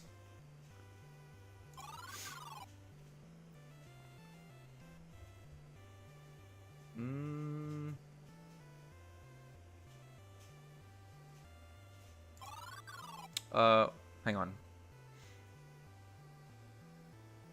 I'm trying to remember where to go. Oh, wait. I'm dumb. I gotta go back to the castle.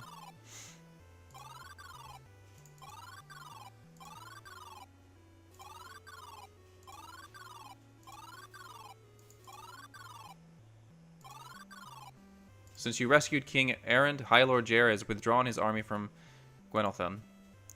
The path to Torland Forest is now open. Tread carefully. Okay. Now we're in the forest.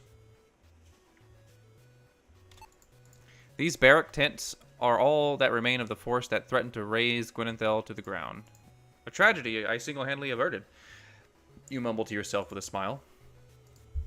This was the camp of Lord Jer's army as he prepared the siege of Gwenethel. Okay, well, nowhere to go. You see a wall of tall, dark trees up ahead.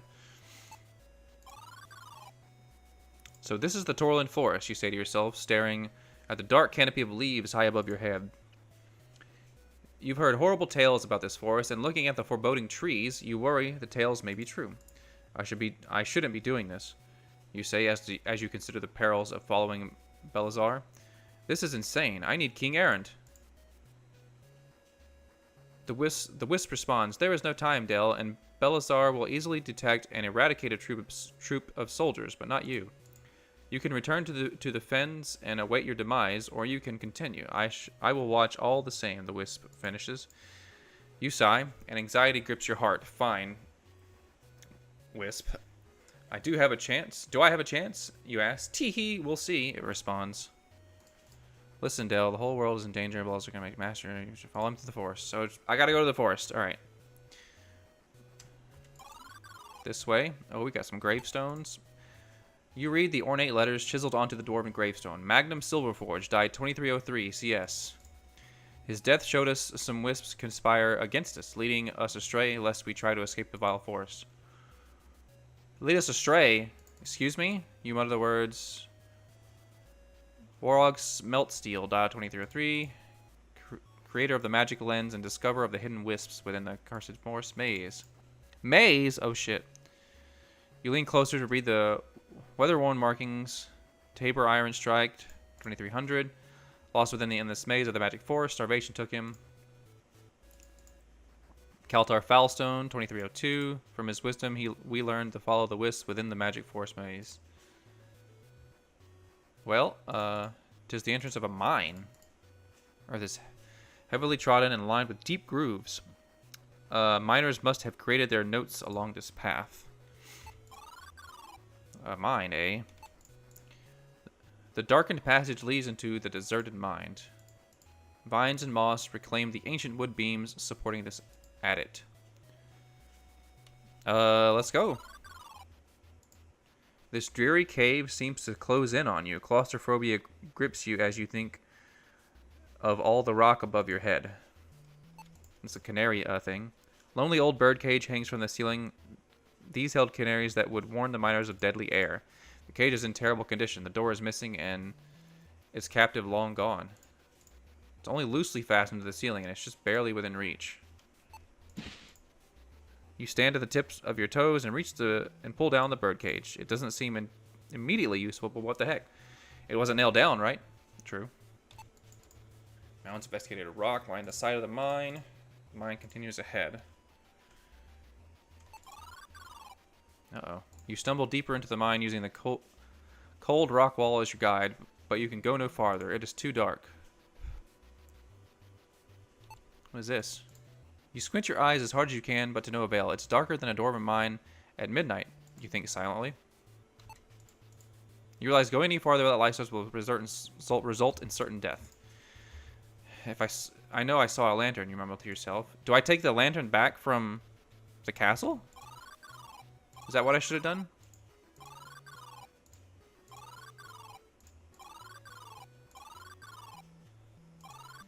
Let's see if that's what I should do real quick.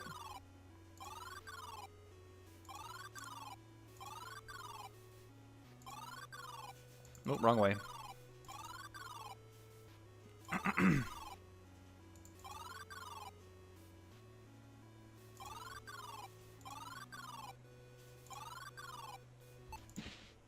Indeed, I can take that lantern. Back.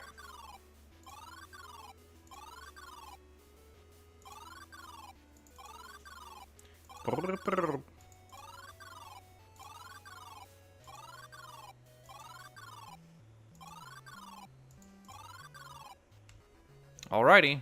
Torlin Forest, well, here we are.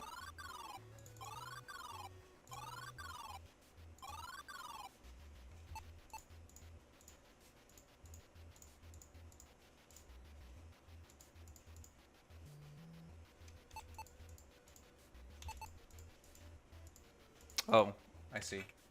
There we go. Reaching high overhead and standing on your toes, you place the lantern on the hook, illuminating the dark corridors. What is this? Faint glint catches your eye. You notice some rocks that stand out in the pile of crushed stone. They aren't precious stones. They're just mine slag, yet you are drawn to them.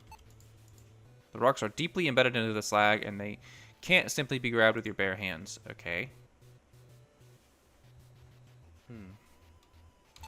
Then let's go this way. Oh shit, a dead dude. And the mine shaft terminates in a dead end, literally. A body is slumping against the wall, covered in wounds. The body of this young soldier wears the traditional armor of Gwenenthel. He is covered in bites and scratches. Okay, that's not good. It looks like a small metal tag on a shorter leather strap. You quickly snatch the leather strap off the ground. Uh-oh.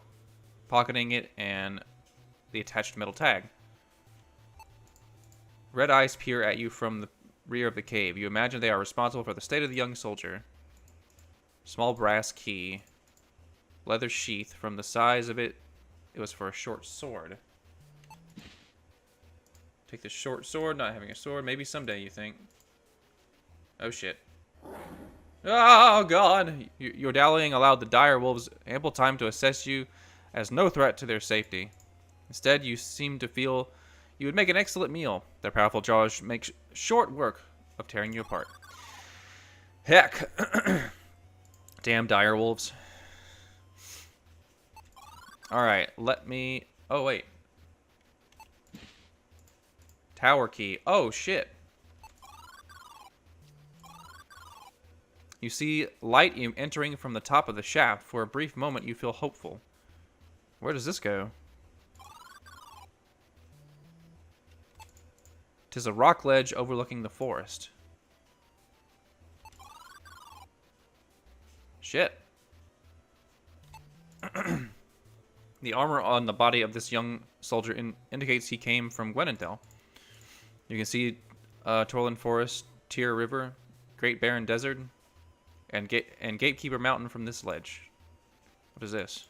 The colors of Gwenenthel hang on the top of the long pole. The soldier didn't survive long enough to place the standard. Standard. Can I use the standard here? What is this? Leather strap with a piece of stamped metal looped onto the end of it. Take the Signaculum B. Can I put the standard here? The item doesn't work. No. Okay.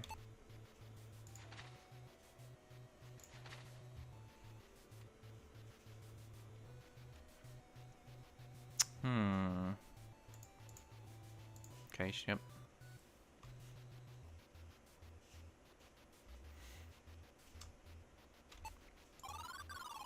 Cave exit. Rope shaft. Mine junction. Mine shaft. Find entrance. Checkpoint. As you approach the house, a soldier blocks your path. By the look of his armor, he is a Gwenethel guard captain. Stop! These woods be no place for one such as ye. Go back, he says with authority, and until you begin protesting. And protesting and protesting. Finally, his patience breaks, and he shouts, Enough! Quit your talking. Tell you what, go to the mine and find my men. Good boys, but lazy. Bring them back, and I'll let you pass. Well, I've got unfortunate news for you, sir. Do I give this to you? You hand this signaculum to the guard captain. He frowns as he looks at stamped metal, aware of his soldier's fate. He speaks. Foolish boy. You're lucky you made it this far. He smiles faintly. Beethoven tried to jump over a ditch in a carriage once. Dolt only gave himself a horse length of runway. Crashed right into it and nearly broke his neck. Old carriage was wrecked. Haha. Still, he made me proud. Strong fighter and tough as iron. He trails off, his smile turning solemn. Well, I also have other unfortunate news for you. You hand the signaculum to the guard captain. He frowns as he looks at stamped metal, aware of his soldier's fate. He speaks. You believe yourself invincible, reckless boy. He smiles softly. One day, Moravin builds a slide made of leathers, rolls, and soap. But the rolls separate when he slides, so he stacks boulders to hold him in place. Work too. He slid headfirst into one. He still has the scars. Sharp mind and unyielding will on that one. A good boy. His smile fading away. The unmistakable look of grief appears in his eyes for a moment before he regains his stoic composure. He sighs heavily and says, Go on, lad, but be warned. 'Tis a cruel place, Fenling. Take care of yourself. I'm going to tend to my boys, the guard captain finishes, his voice filled with sorrow. Let me go in here first. Oh. Let's do a quick save. A thick fur-lined coat is folded neatly on the shelf. Surprisingly, it looks like it could fit a human child. So, heavy coat. After all, no one is likely to miss a coat like this around here, and you never know where you'll end up next. Excuse me. A fresh candle burns brightly in the lantern. Another lantern that I will obviously be needing. So hang on. That tower key seems important, so let's go check that out.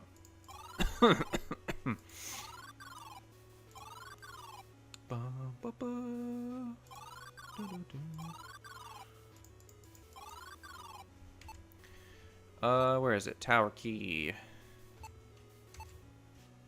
Use the tower key on this. With a swift turn of the tower key, you unlock the door. Tower landing. Oh, Castle Tower is a whole new area. Okay. Fresh roses fill a finely carved marble vase. The surface is lined with cracks. You think a gentle bump would shatter it. I just realized I need to get my dinner started in my crock pot because those pork chops are probably thawed by now. Y'all gave me just a couple of minutes, okay? All right, sorry about that, guys. Just had to get my dinner started, and now it's going to be 8 o'clock until when I eat. So I got junk food in the meantime. I forgot to start that earlier. So sorry about that, but we're back. Okay. Fresh roses fill a finely crafted marble vase. The surface is lined with cracks. You think a gentle bump would shatter it. Oh, really? There we go. You reach forward and gently flick the marble vase. It promptly cracks in half and falls to the floor. Phew, you whistle. That is a fine example of shoddy craftsmanship. Feeling no remorse for destroying the vase. A set of parchment is wrapped around the roses. Lettering on the sheet catches your eye. You release the twine and remove the parchment from the flowers. You read it carefully.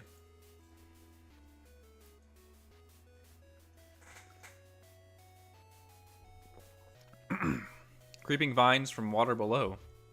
Countless times the stalks will grow. Words, not blades, will root them out. Muster your voice and rally a shout. Oh! Herbicidia. You have learned to spell herbicidia. Herbicidia. I don't know. With no more use of the scroll, you discard it. It was a scroll. I can't take the roses? Okay. Can't close the door? Okay. The doorway leads back to the... Oh, what is this? The soft glow of candlelight and plush rug make this library feel cozy despite the cold stone of the tower.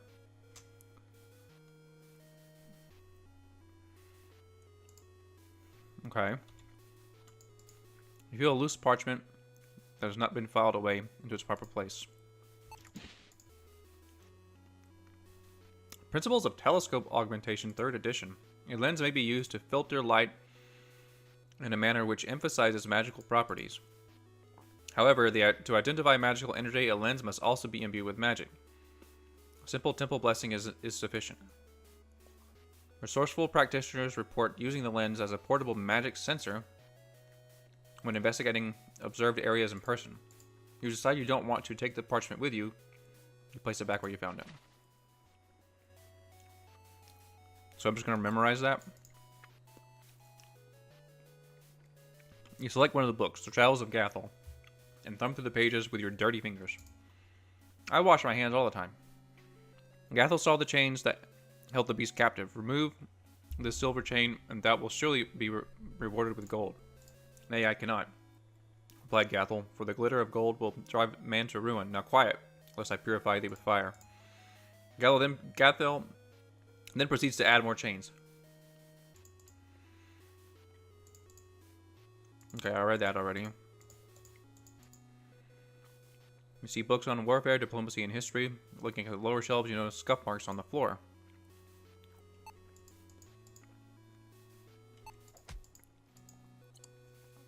Do I?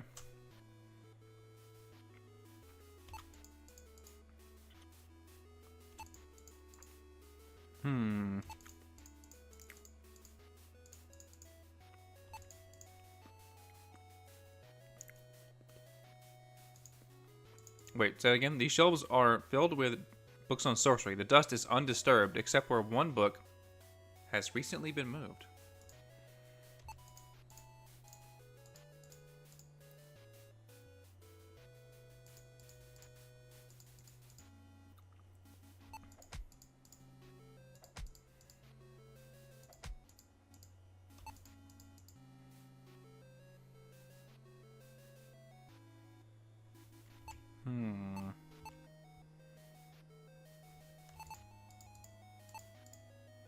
You slip the coat on and start sweating immediately, pulling it off. You decide to store it until you're freezing cold.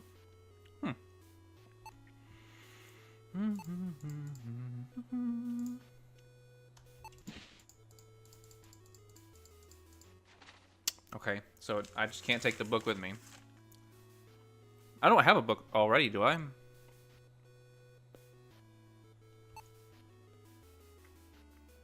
Oh, wait. No? I mean, I have this history book. We'll come back.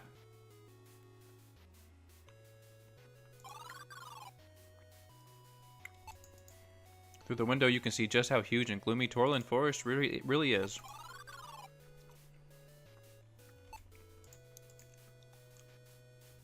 This well-built oaken door sits flush with its frame.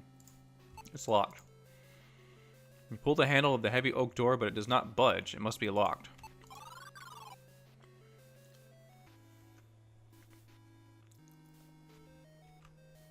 I'm climbing a tower, all right.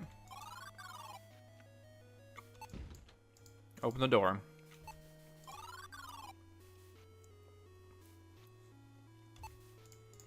It's a map of the known galaxy. There looks to be billions of stars. You suddenly feel very small. Well, smaller than usual. A single candle is burning to the halfway point as its wax drippings collect in the holder. One empty candle holder is empty. Broken pieces of a candle on the ground below the candle holder. You wonder how the candle managed to fall. Very curious indeed. A few crumbly bits of wax aren't worth taking, you figure. Oh shit. As you peer through the telescope, you notice the lens has a faint blue glow. Seemingly a magical property. Your vision focuses on Torland Forest. From this vantage point, you see the maze-like paths that have that have left many travelers lost. You also notice a great deal of sparkling activity in the forest. Your wisp companion chimes in. The wispkin of Torlin. Mortals are not usually fortunate enough to see them. If we could take this contraption with us, we could see the wisps when they're in the forest. An interesting point. As you think about that, you step away from the telescope. Well, can I? It cannot be taken. Oh, let's reset this.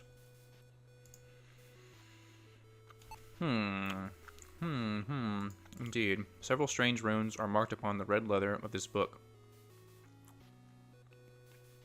Something is missing from the setting of, from the setting in the cover. You notice a prominent green trim around the hole in the cover. Emerald?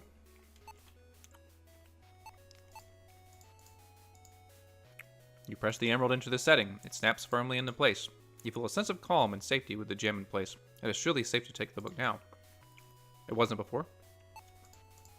Even though the book is safe to take, it's best not to open it now that the gem is sealed. Whatever is in... Oh, there's some shit in there? Sorcery book. You pick up the book with the emerald in the cover. It feels strangely warmer than the rest of the room. What did I just grab? This mounted globe shows all the known lands. You look for the fen, but don't see it, which is probably for the best.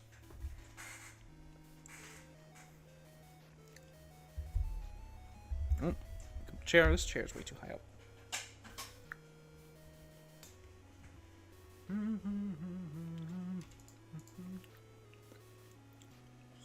One book on the shelf catches your eye. It's ancient and worn.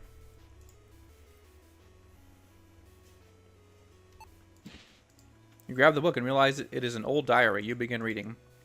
Oh, Lakmir. I, Lakmir, the timeless last of the circle of 12, set down these words as an account of my life and warning for the future.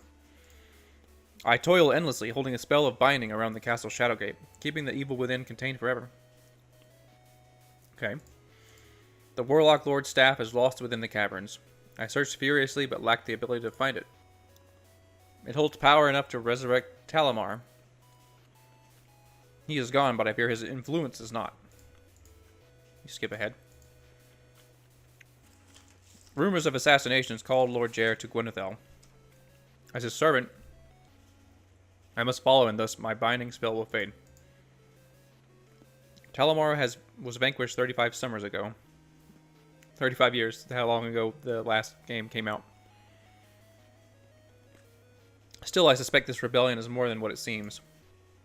I read the final entry. I sit in this tower trying to unravel the events of Aaron's kidnapping and Elrith's manipulation. It does not fit. The culprit seems to lack the cunning to mastermind this plot on their own. I must consult the auguries. Foul deeds are afoot. You return the shelf to the diary. Diary to the shelf.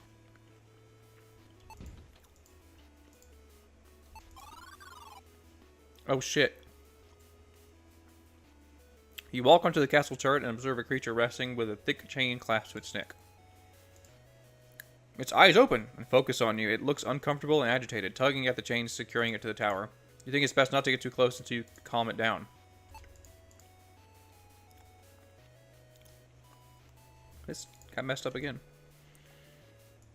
This creature must belong to a family of dragons, though a lot smaller than the ones you're familiar with. The chain around its neck is easy enough to open, but you know better than to approach an aggravated beast. A strange sound is coming from its belly. You just heard stomach rumbling. Do you like cheese?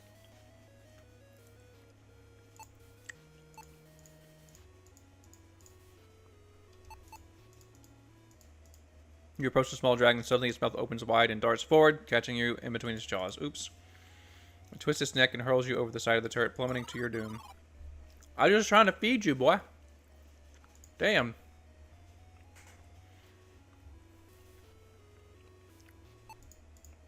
I dive out the window. Oops.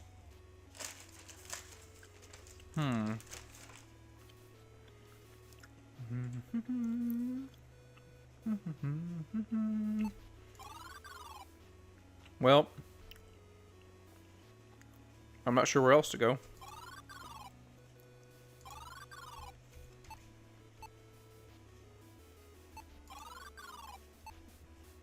Lantern. Alright. Back out of here.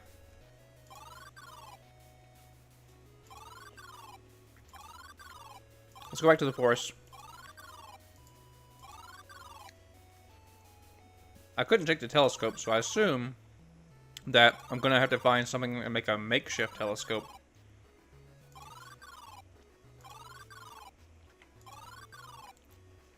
The intimidating exterior of Torland Forest looks welcoming compared to the dark canopy of its central region. You heard tales of this area as cursed, a gaping maw that consumes travelers without the magic to guide them through. The ancient trees are stiflingly close, preventing you from using the sky to navigate. If you're not careful, you may not emerge. I probably won't.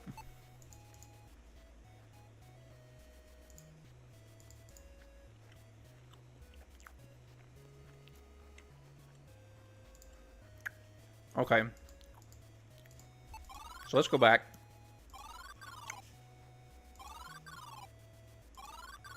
She just told me to look at the castle tower, which I figured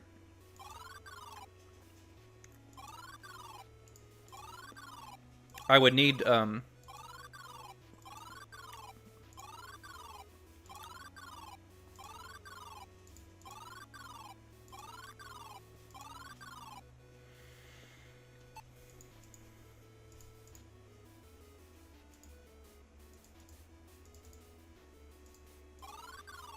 okay. So this is the maze, right?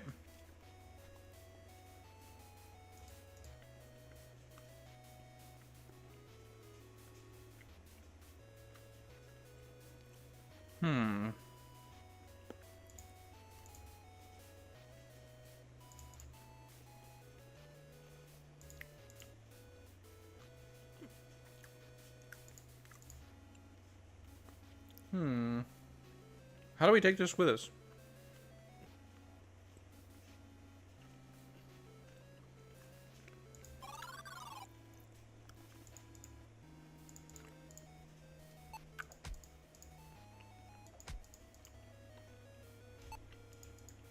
Cannot take it.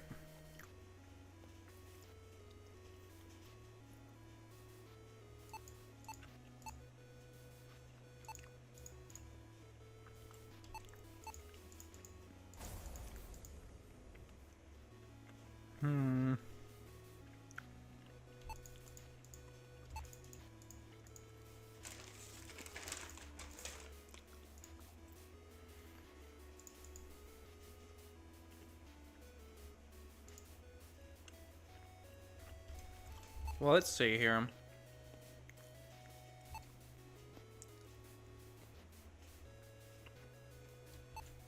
Silver tray.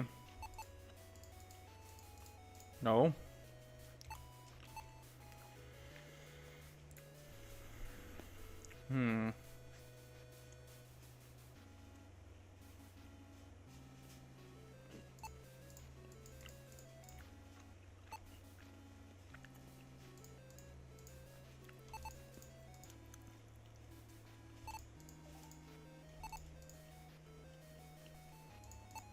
Looks to be part of a collection of books. Oh, wait a second. Let me see if this does anything.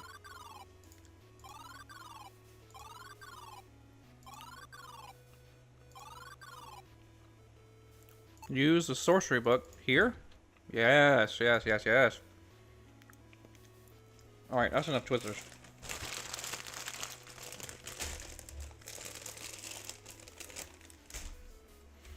You hear a faint click as you place a book on the empty slot in the bookcase. The sound of wood scraping on the floor, stone, erupts in the room as the bookcase slides away from the wall, revealing a hidden hiding space. Oh snap, what we got? This clay figure of a griffin is exquisitely detailed. Give me that. This vessel is made of polished gold, beset with gemstones. You tremble with excitement as you consider its worth. Will not open. Take it. You peek at the bag and gasp with glee. Can it be? Tempe's? Tempe's? These sweet blue crystals are your favorite treat. What the hell? You eagerly grab the bag of tempies, thinking you deserve some reward for the arduous journey you're on.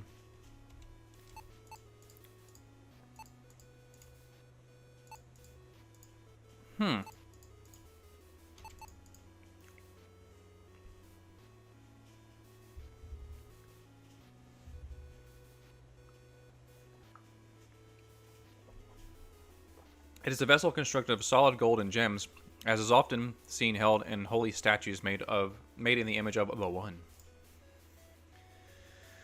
Sweet. Okay. Maybe the dragon wants to eat the tempies. Oops.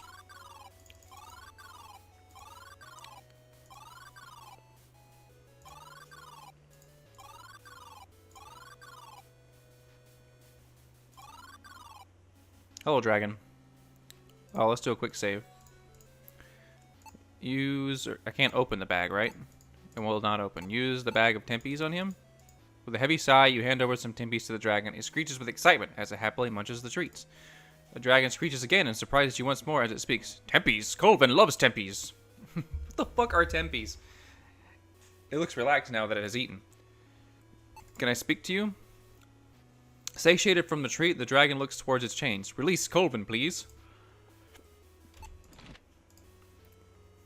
You gently reach for the chains, securing the dragon, and undo the lock. It quickly falls away to the floor.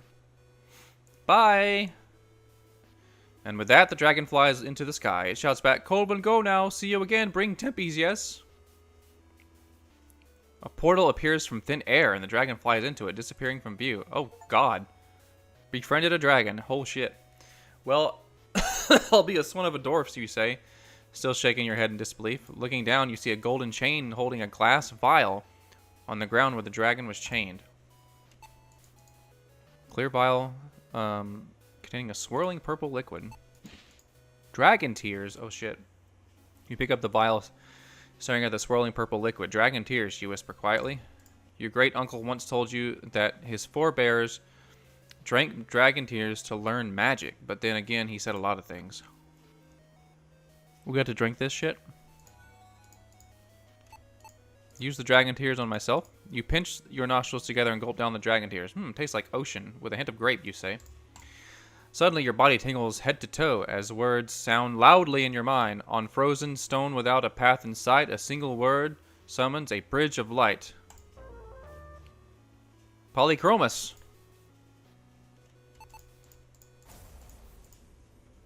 Okay. Sweet. Can't I need to take that.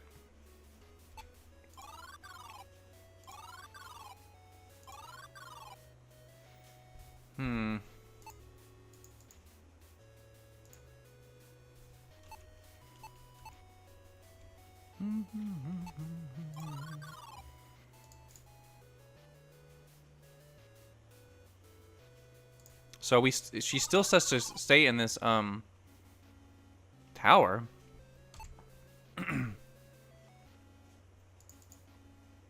It's locked. So this is the only other door here.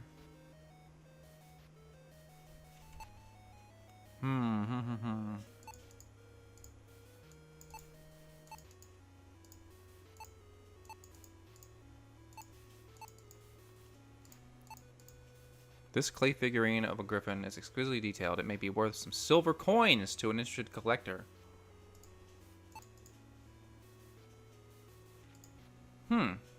Well, that sounds like something I could go give to the merchant. And so I shall.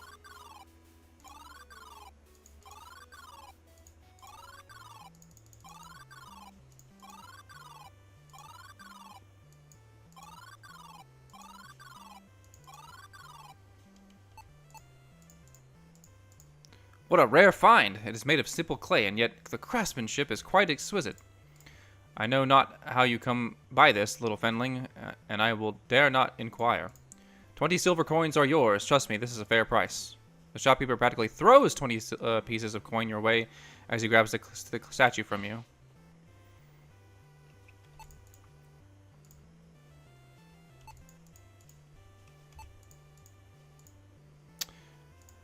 Indeed. Okay, let's save it. And let's use some coin. You offer him a coin. He says, I would rather deal in curios than currency. I get fewer thieves that way. So, I can't. So, what about these items?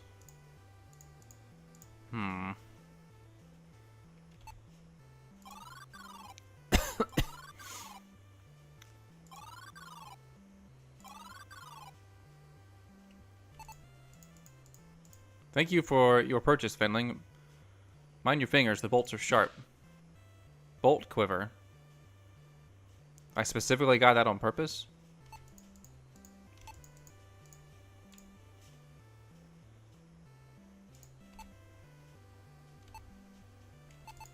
This quiver holds sturdy wooden bolts with metal tips. They are perfect projectiles to attack a foe from a distance. Well, I need a weapon to use them.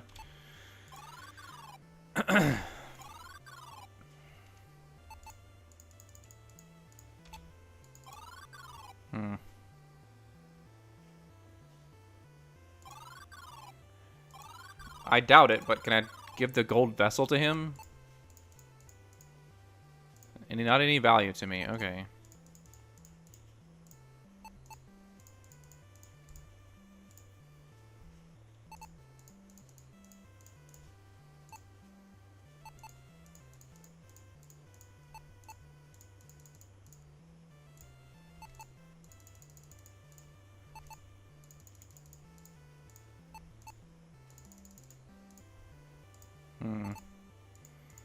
I don't know, I'm just trying everything just to see. Alright, alright.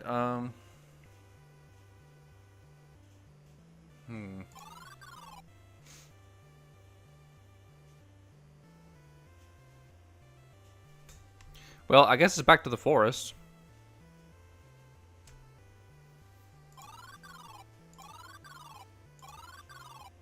Well, no. She needs me to go to the tower.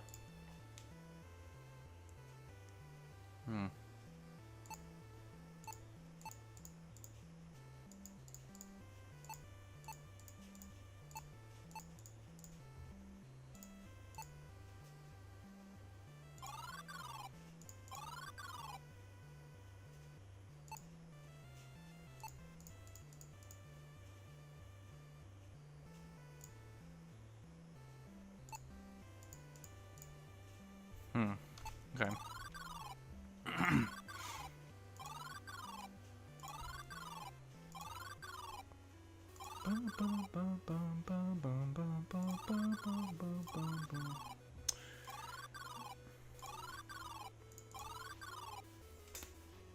Okay, well, hang on. I do have spells.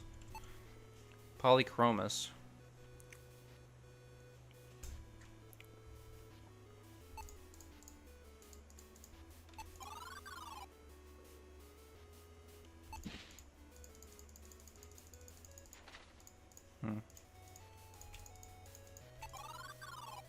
Nothing else in here. Alright, well. So I've got to be doing something here in this tower then.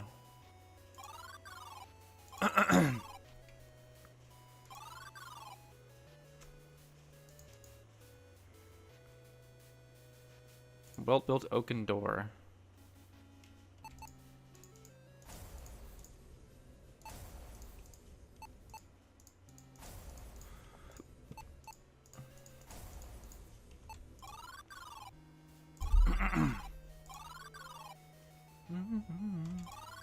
Dragon's gone.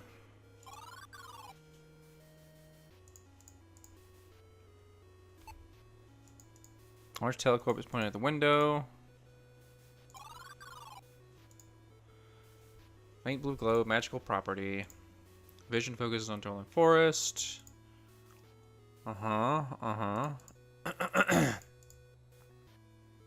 We could take this contraption with us.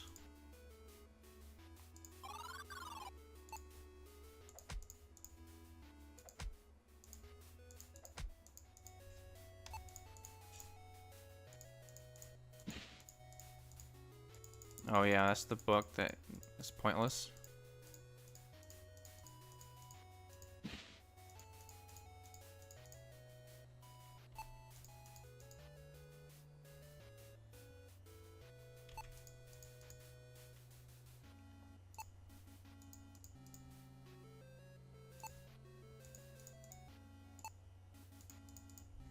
Okay. Hmm.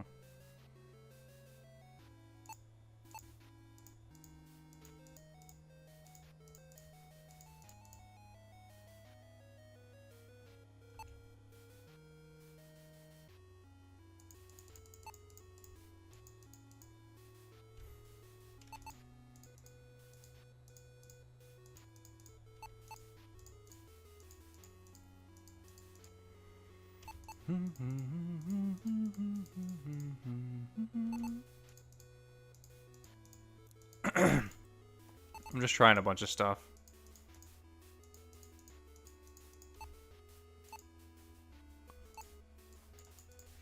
Oh.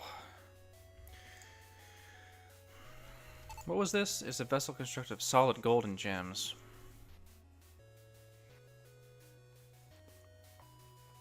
Oh, wait. Do I have to put that in the,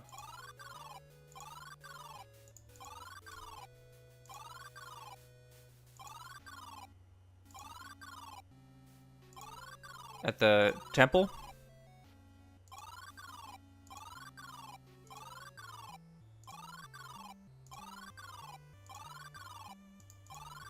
Because this is the one, right? Yeah. So use the golden vessel here? No? Ah, standing on your toes and reaching high overhead, you place the golden vessel in the statue's open hand. You feel a certain strangeness in the air. You sense powerful energy radiating from the altar at the statue's feet.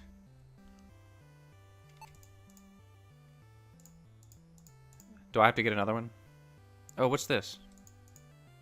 A rod.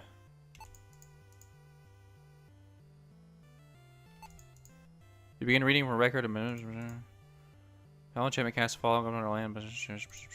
Queen offered a rod and gold to the statue. Placed her glasses upon the altar and spoke a prayer for piercing vision.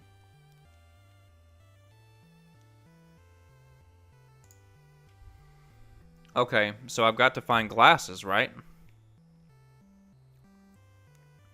What do I have that's made of glass?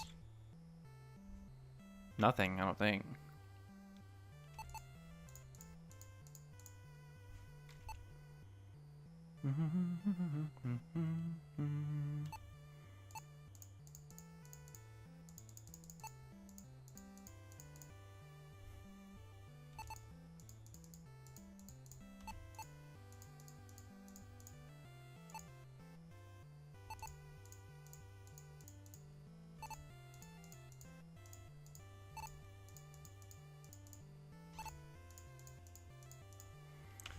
Okay, so I got to find something to put on the altar, and then I have to say a magic spell.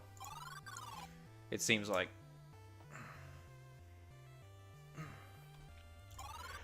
But what to put there?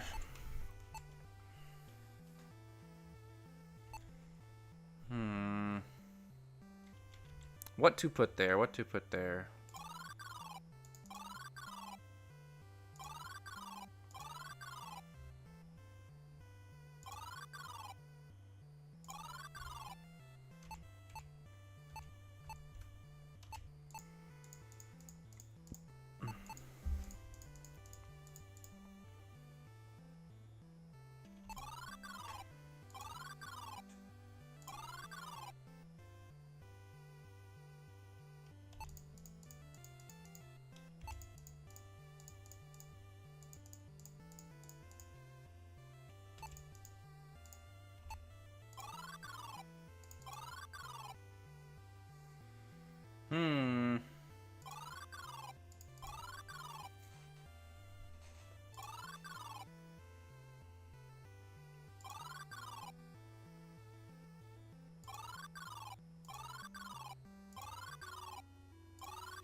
They don't want me to go back that way. Okay.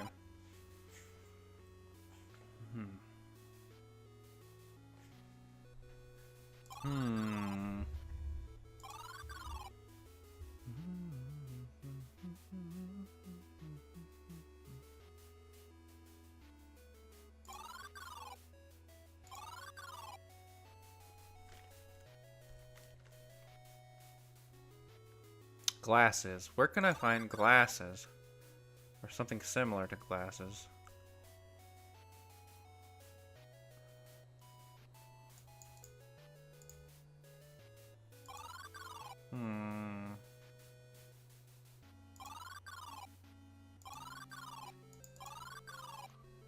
Nothing here.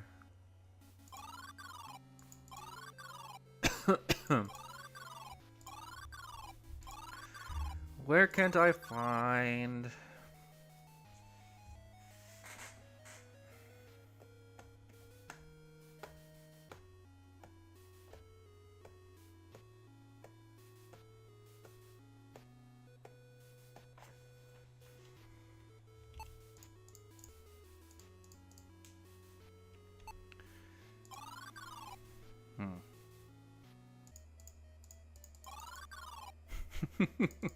You misclick somewhere and you can die.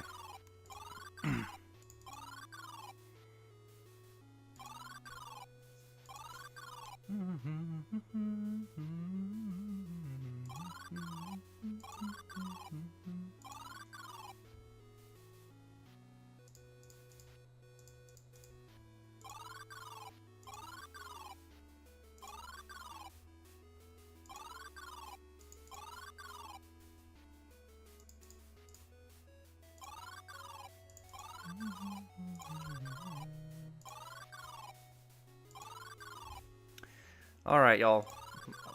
We're getting stuck again, aren't we?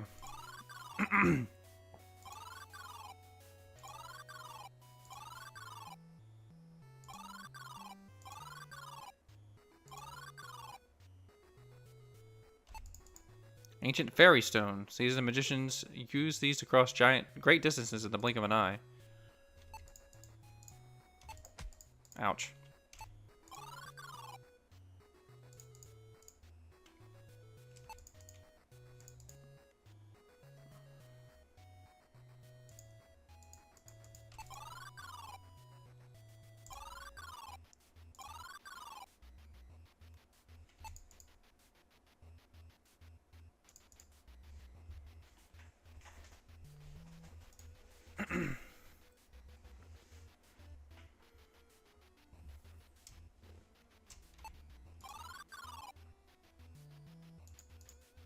Oh, oops. Ah, I'm dead.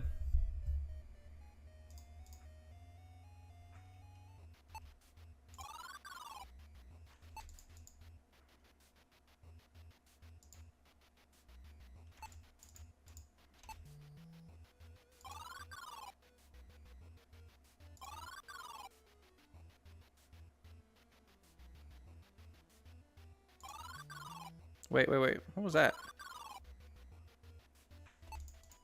Old, rusty, and worn sledgehammer.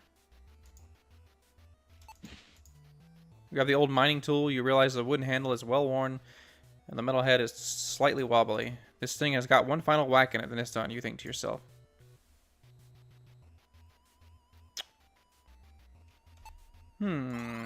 Sledgehammer. Jump off! You run forward with arms held wide and leap from the ledge, expecting to soar with all the majesty of an eagle. That is unfortunately not what happened. The vultures made quick work of picking the meat from your flattened body. It's too fun to just run and jump off ledges.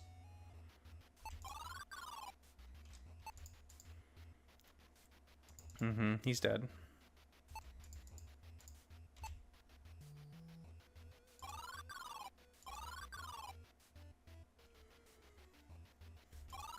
So I got the sledgehammer.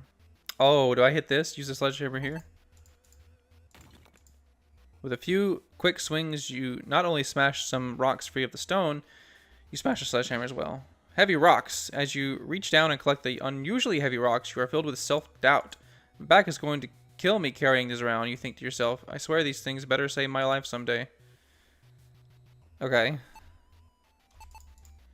Few stones have no value, but they are remarkably heavy. They've got going for them at least.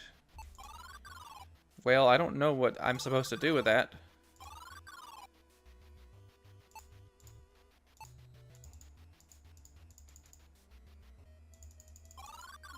Alright, that didn't do nothing. Except kill me.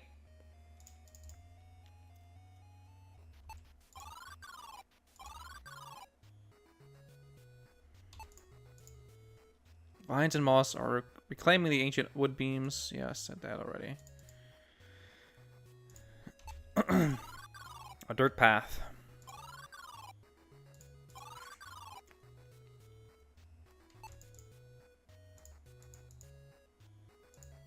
Guardhouse. What the hell do I do with these rocks?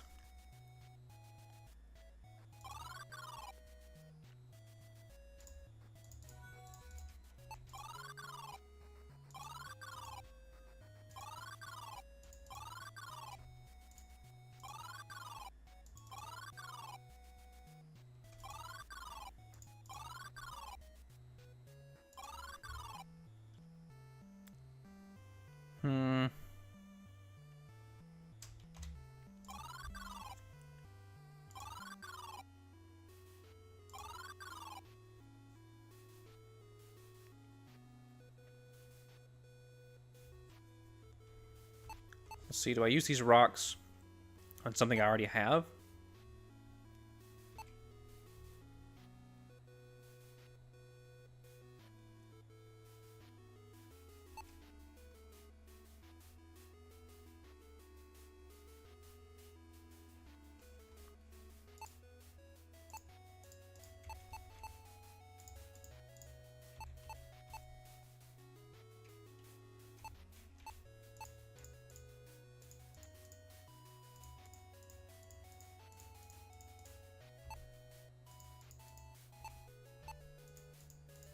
Wait.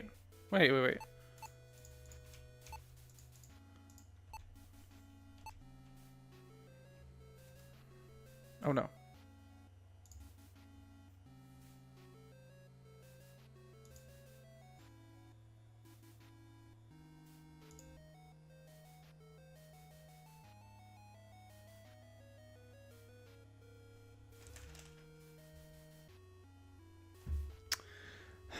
Guys, I'm not sure what to do next.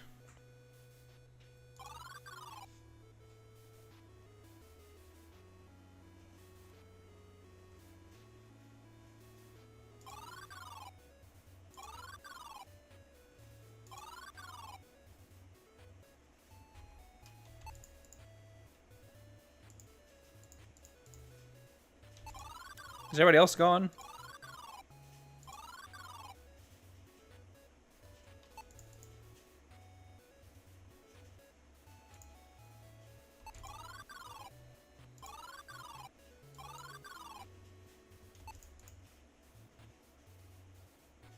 Master Artillery Division.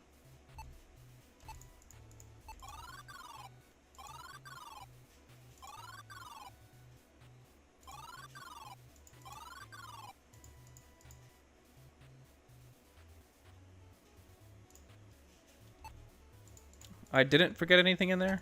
How do you know, game?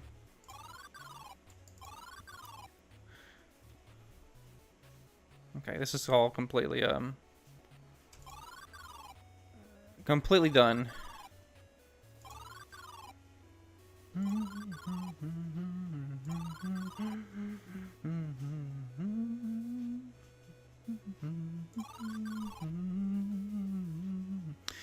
I don't have every area here unlocked.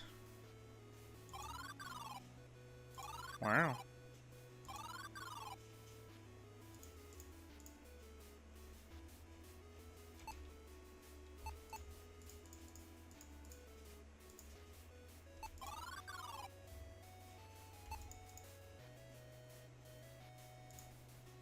Okay, can't go back.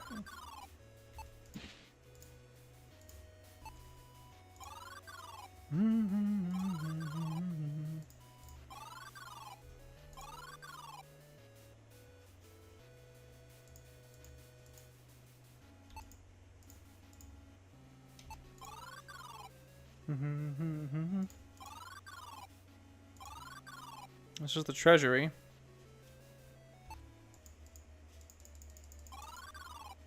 I'm dead. Alright. This happens. This is going to happen a lot in this whole playthrough, as it already has. I am unsure what to do.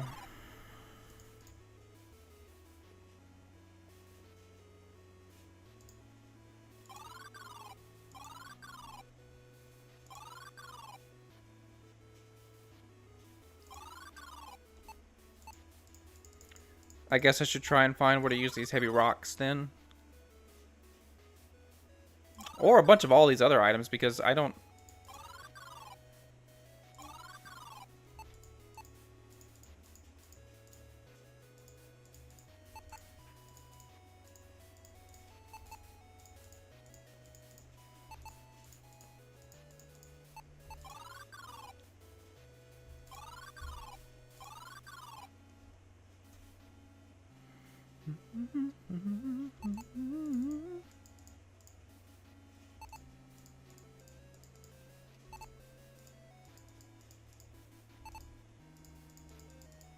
I think I did this already.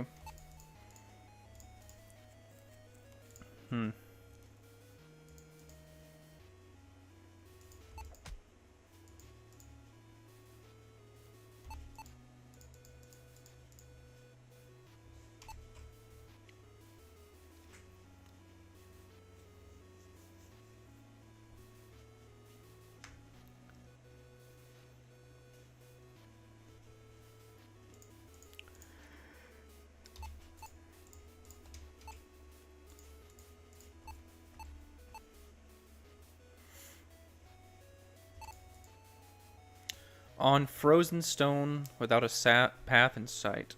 Single word summons a bridge of light. When the overgrown weeds prevent all progress, this spell will wither them and clear the way.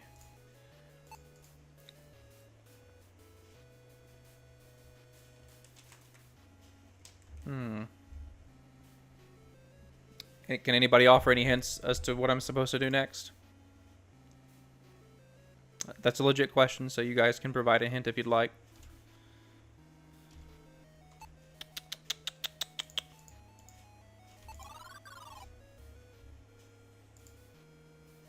As you peer through the telescope, yeah. Yep. I can't really figure out... I mean, I can't take this telescope, so I need to find something to put on the altar. I'm pretty sure that's what I have to do.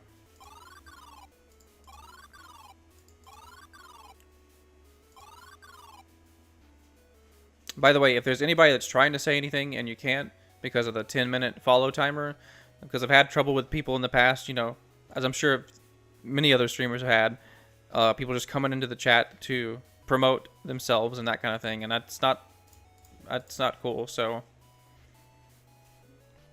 that's why I put that on there.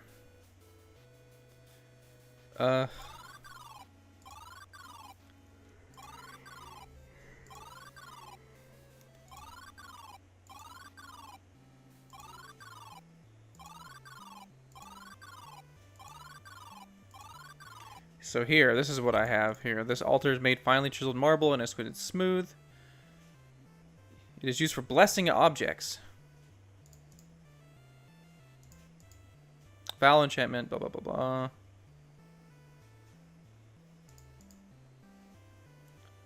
Placed her glasses upon the altar.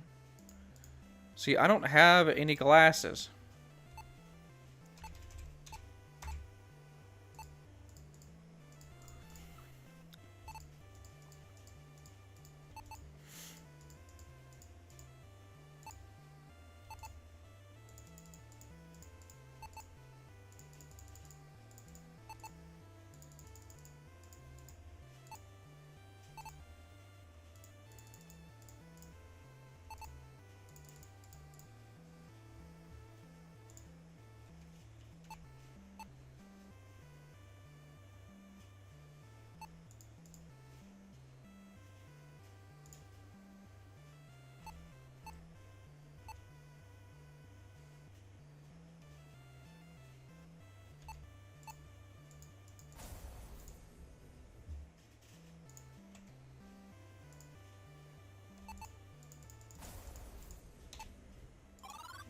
Ugh.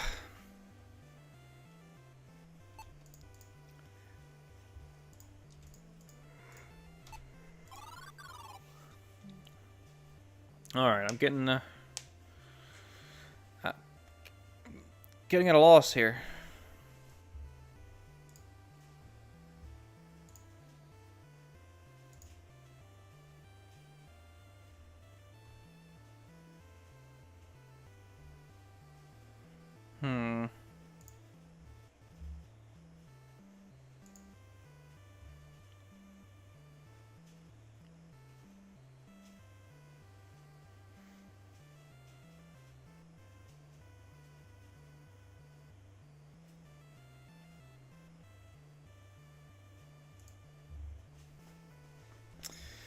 Oh, jeez.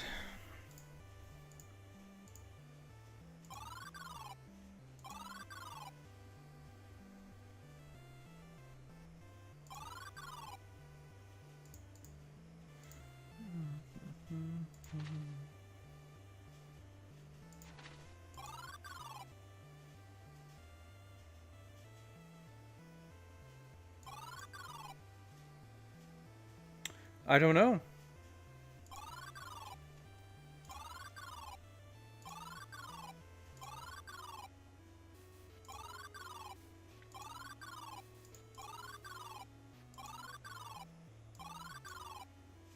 Oops.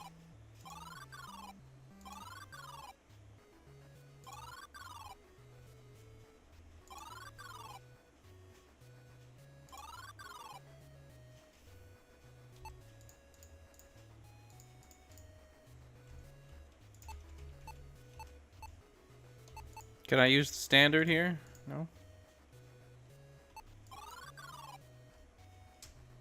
I'd like to mark my way or something.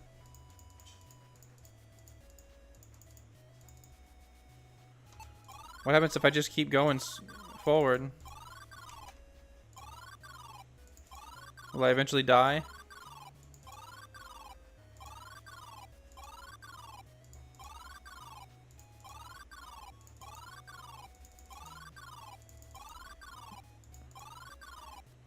Just can't do anything. Okay.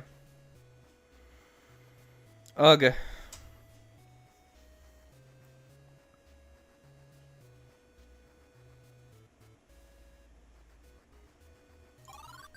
Alright, I'm stuck again.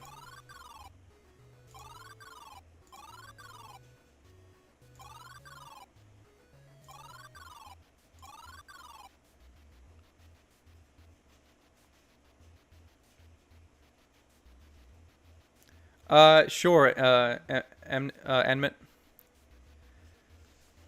I feel like I know what I'm supposed to do again, but I just can't figure out how to do it.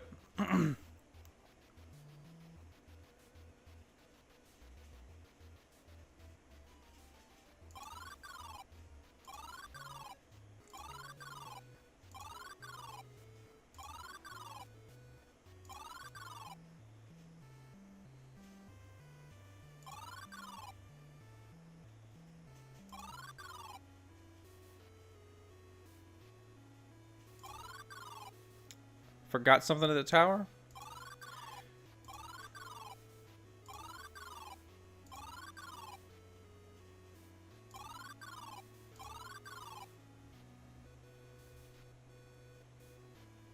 Oh, wait a second. Okay, never mind. Let me sit up.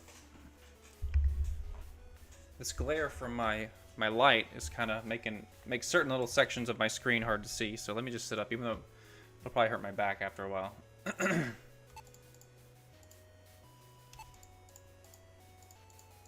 Can't take the base fragments. Okay, can't take the rows. Oh, wait, no, not. Hang on. I don't think there's anything in here that I can take.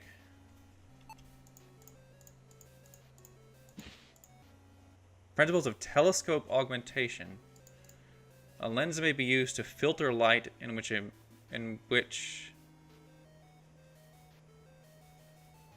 a manner which emphasizes medical properties.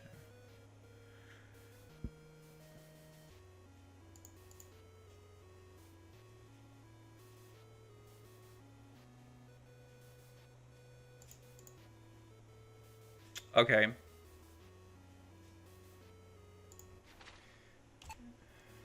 Now, I've tried to do stuff with the telescope already, but to no avail.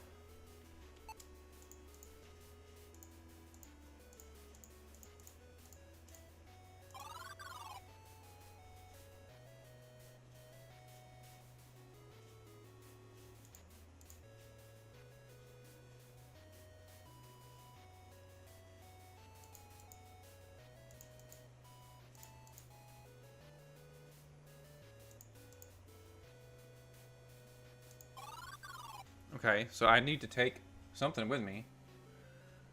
Can't take this, can I? No.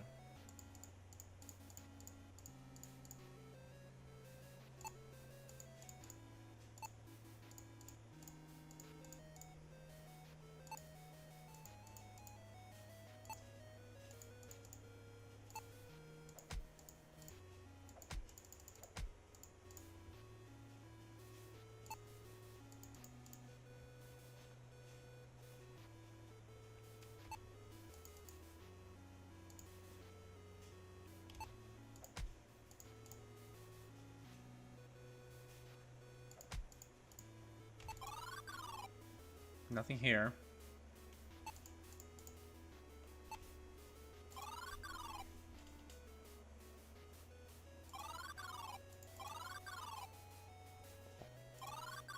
Can't open this door.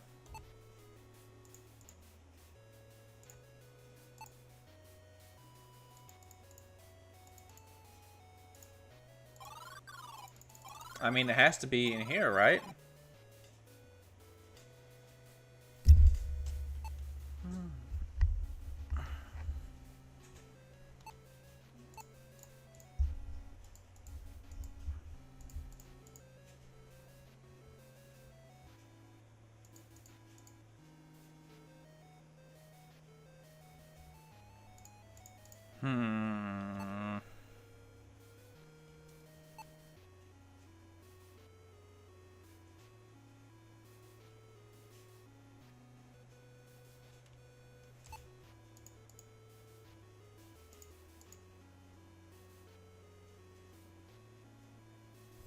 You wonder how they managed to fall. Very curious indeed. What? Why is that an important detail? Oh, shit. You twisted it gently, turning the candle holder upside down. You hear a simple mechanical click as the star chart releases from the wall, revealing a hidden compartment. Faintly shiny object. A lens! Feeling like a treasure-hunting genius, you reach behind the star chart and grab the object. It's a spare telescope lens. This one lacks the faint magical properties of the one in the telescope, though. You pocket the spare lens. You'll have to figure out the magic part later. I already know how. Awesome. All right. Well, thank you, Emnet. It's like certain small details like that I just don't I don't think about or notice, which is why I fail.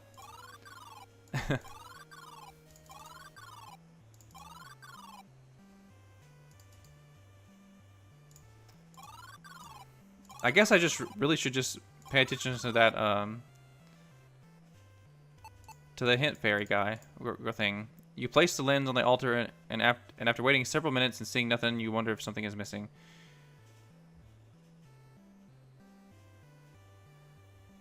You tend to use look at most. I've been doing that a lot myself, but I'm just not thinking to like use like I did there. Just use on the candlestick. I wish this would work already. So I have to use a spell, right?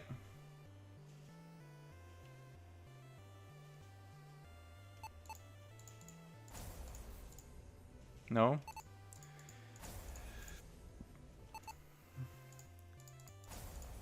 So none of these spells.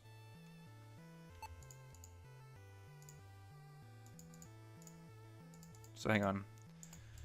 Foul enchantment casts fog on her land. Holding strange starting people. The queen offered a rod and gold to the statue, placed her glasses upon the altar, and spoke a prayer for piercing vision.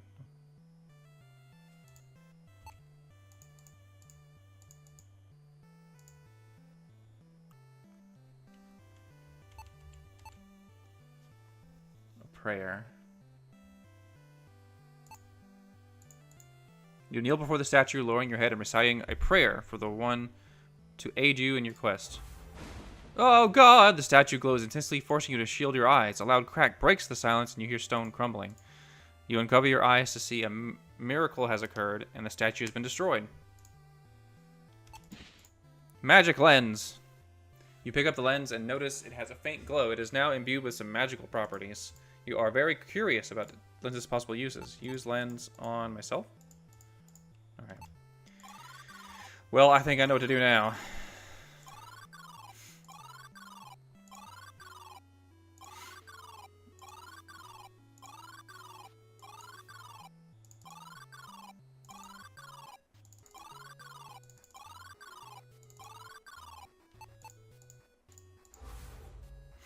You look through the lens. A faintly glowing green wisp hovers silently in the air, pointing towards a path. You wonder if you should follow it.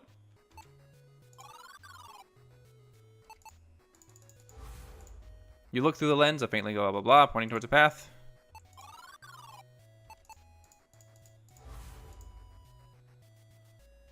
Wait, am I just going back and forth now?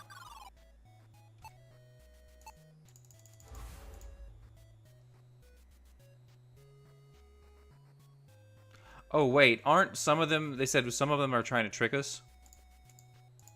Should I just follow the green one? Yes. There we go. You step forth from the accursed maze of a forest into a quiet clearing in the woods. Okay, so I'm forward now. A wooden bridge over a lazy river beckons you forward, away from the hazards of the forest for good, you hope. The dirt wagon path is being reclaimed by nature. You imagine the road saw more action when the mine was in operation. 'Tis a covered wooden bridge, not uncommon in rural areas.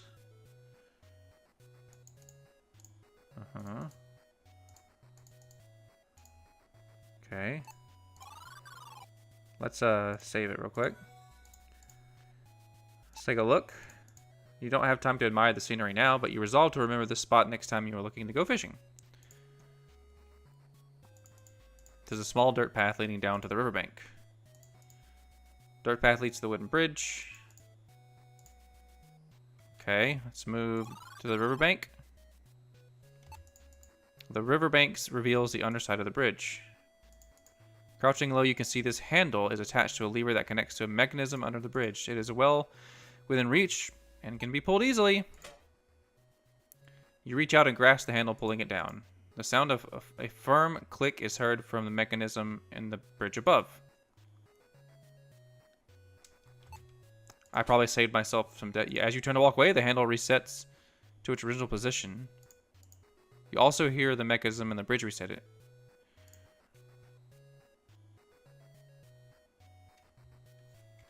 Wait.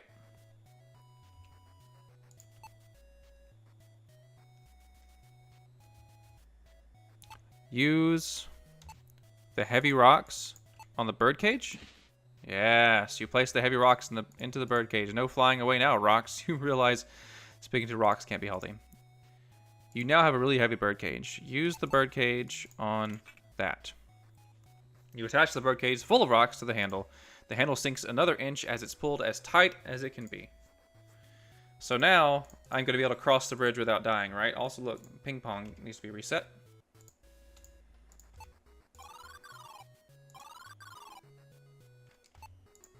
You see a meadow at the end of the truss bridge. You look closely and see the planks are unusually staggered. Still, you whistle and admire the craftsmanship. Hot damn, that's a hot bridge. You sure don't make them like they used to.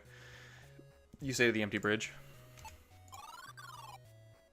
Sweet. The forest path winds through a small meadow. Oh shit, a harpy. With a loud screech, a foul harpy swoops down from the trees and hovers in front of you. Because of the stench coming from this human vulture, you wonder why you didn't notice it sooner.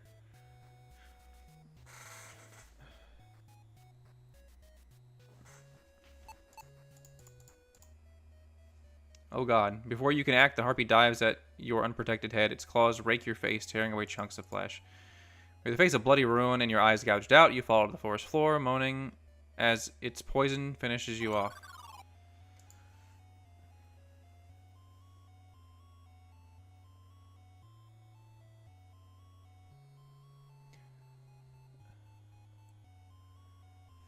You didn't know you had to mount the heavy birdcage when the lever was in the upward position? I was going to try it the other way, but I just figured it would work that way. Either way is what I actually thought. I'm assuming I need to kill this harpy with a crossbow that I have these for. The only problem being I don't have a thing to kill it with.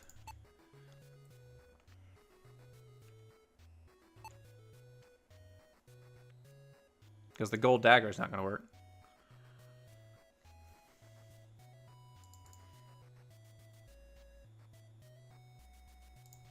Be prepared with my tools and wits. Well, I'll try a couple items, but they're probably not going to work.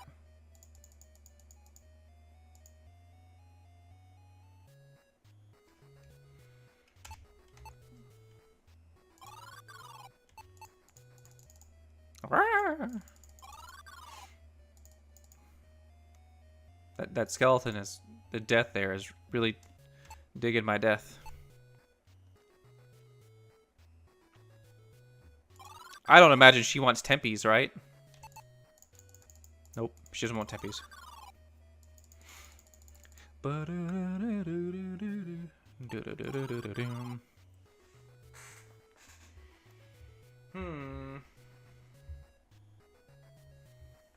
So, I mean, that's the immediate solution that I can think of is use a crossbow with the bolts, but I don't have a crossbow.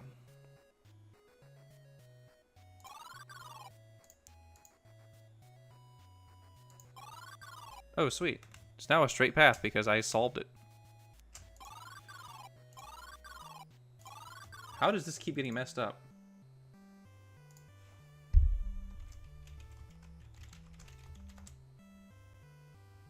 That didn't work.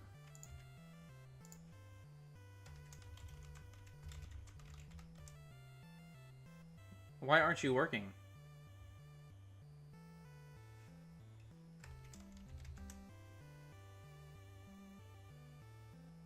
Add black ball. It's not working.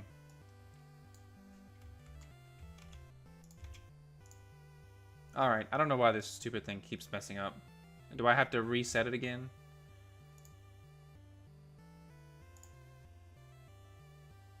Do I have to do this every time? That sucks. I have to do that every time I open it up.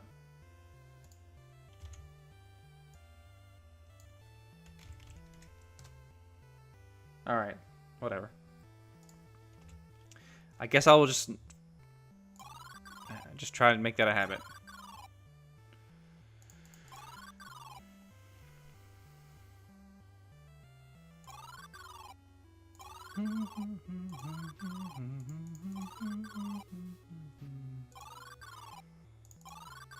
Alright, so I need a crossbow.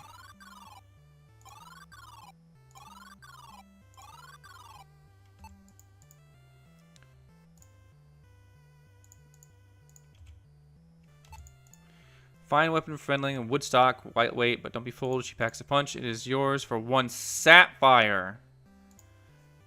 Well, I guess I should have paid attention. Thanks. Don't point it at your eye, or yourself for that matter. I got a crossbow. Now, does he take a pearl for something?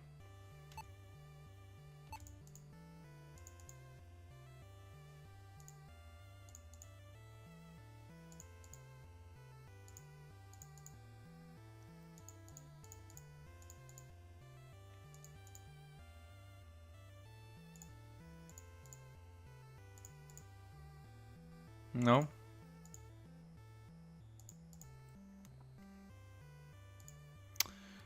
Never mind. Use the bolt quiver on the crossbow. Loaded crossbow. Does it tell me how many bolts I have? No.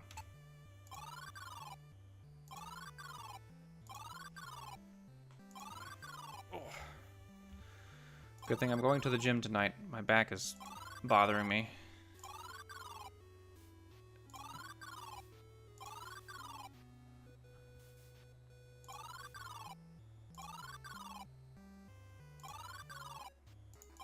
Alright, Miss Harpy Lady.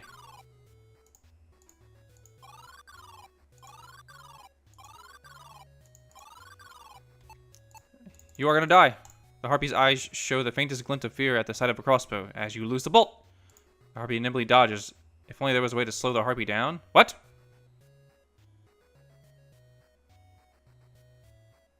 Huh?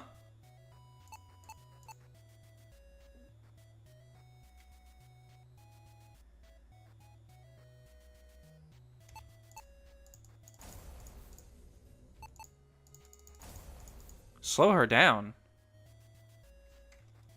With fucking what? Bread? Cheese? No. She doesn't want bread or cheese, does she?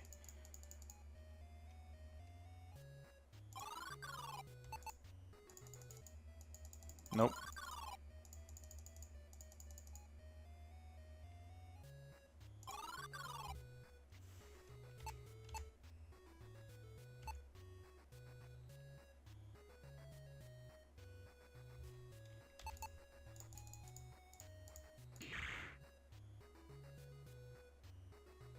Oh. Never mind. The harpy darts towards you, claws out ready to take your life. Before its talons reach your body, you thrust the standard into the harpy, impaling the flying horror. Well, I had the entirely wrong idea then, didn't I? Okay, so I don't know how many more of those bolts that I... Oh, are you kidding me? She wasn't fucking dead? The stunned harpy is slowly getting its bearings. You better act fast. This bitch is... Best not to get too close lest it lash out violently. You think it's prudent to keep your distance. This bitch got fucking stabbed through her fucking chest. And is still alive. This is stupid. The crossbow bolt pierces the harpy's flesh in a moment. The monster bursts into dark flames and vanishes into floating ash. Can I take the standard back? No, it's just a pole now. It could still have a purpose. That doesn't make any sense. Just fucking stabbing it through the chest with the standard should have been enough. If that's how they're going to do it. Unless there's some lore, like D&D lore with harpies I don't understand. I don't... And I didn't mean to do that. As you continue along the path, the sound of splintering wood explodes in your left ear. In your misfortune, you stumbled upon a raging Trent. Its hollow shrieks tear through the forest still air. I always say D&D because it seems like people base everything in fantasy games off of D&D and the stuff that they've established, which I don't... Why? That's also just fictional. Why can't you make your own rules? It's not like all the monsters in D&D and stuff like that are real. Yes, it's established, but it's also its own fictional universe. You don't have to base everything off. And I'm also assuming that's what's happened here. I don't know. I could just be talking out of my ass, to be honest. The Trents, you know, were docile and wise creatures. Something has twisted this one into a monstrosity. Okay. Watch me die. Sensing your movement, the roots of the Trent slither from the earth and wraps suffocatingly tightly around your waist. It pulls you headfirst into its maw and chomps down hard, giving you the worst splinters of your entire life. Enough to kill you.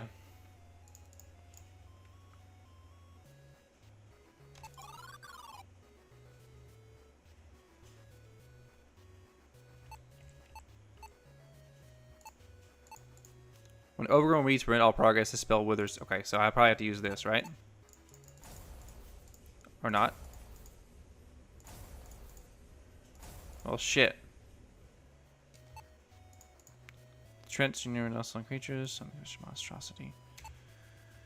Cheese, bread, tray, coat, tempees, bolt quiver.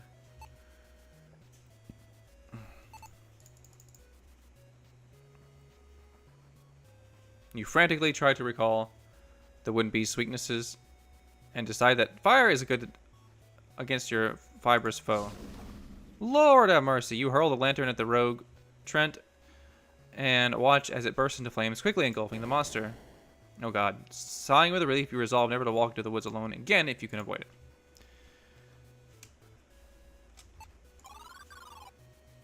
Oh shit. Now what? Every single place has an enemy. A pair of silver eyes cast their gaze upon you. They silently watch your every move.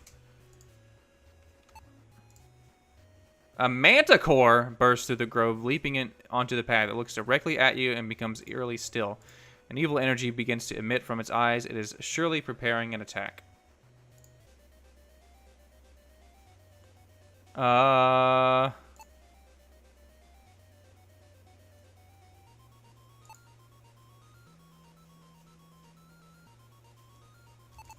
It's probably gonna kill me. Oh my god! Oh. I got it. Your body is bathed in light and heat and 1,000 suns. Burning sensation fades as your body evaporates into nothingness. This is where the silver tray comes in. I'm gonna make the assumption. As the manticore lets out a roar, you cower behind the silver platter as you hold it aloft. The beam of energy reflects off the well-polished servingware and directly back at its origin. The manticore groans in pain as its eyes burn. The creature reels in pain and lies on the ground. Even with it out of its sight, the manticore senses that you are still near.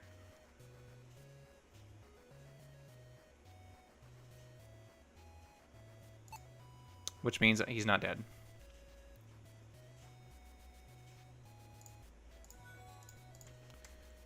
So I still have this silver tray. Do I use it again? The manticore doesn't take long to decide that you pose no threat. It lowers its hind legs, lifts its front paws, and rips you to shreds. Fairy shine. Do I just shoot it with the crossbow as well?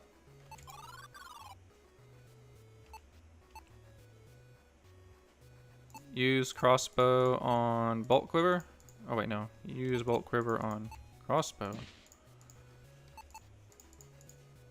Yes. With the manticore reeling from its own attack, you level your crossbow, sight towards it, exhale, and fire.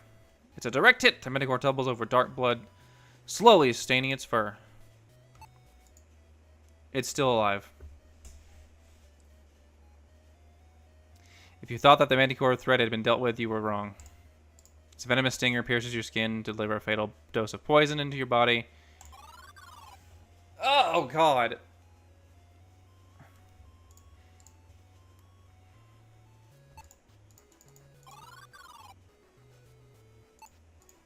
The manticore is injured, but you sense it has just a little fight left in it.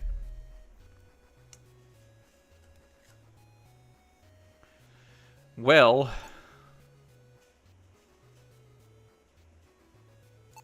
what the fuck do I use now?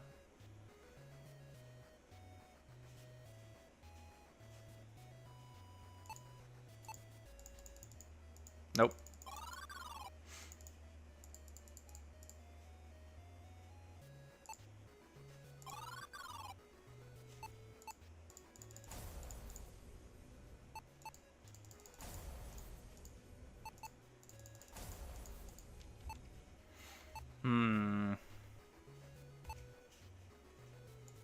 A pearl?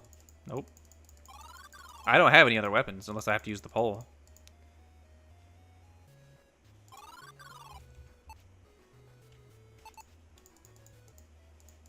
Nope. Maybe that means I'm missing an item.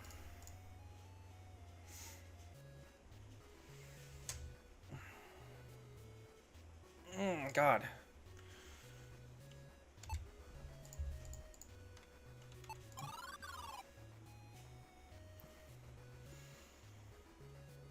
Do I just shoot it again?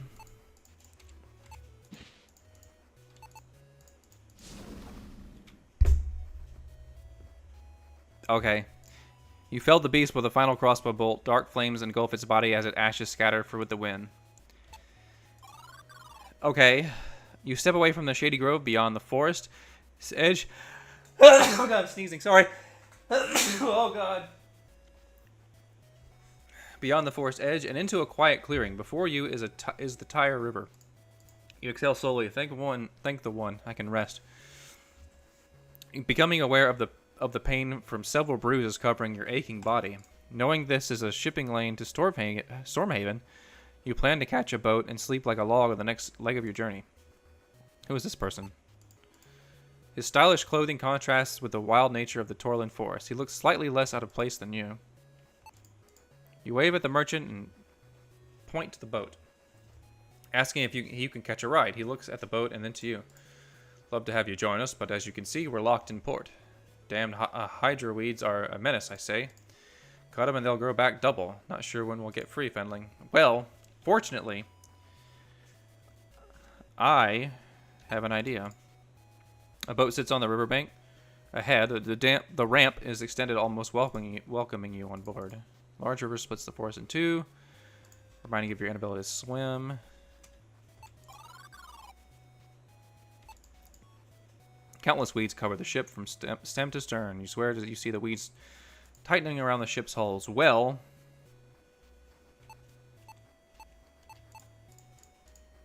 you walk up to the riverbank, turn to make sure the merchant is watching, and raise your arms as high into the air as you can. or Basidia, you shout in the deepest voice you can produce, given your modest size. With the magic spell spoken, the Hydra weeds wither and fall away from the hull of the barge, freeing the ship. You're welcome, you say, giving the merchant one of the finest smirks ever seen this side of the Tyre River. It's only then that you realize he's been looking downward this whole time.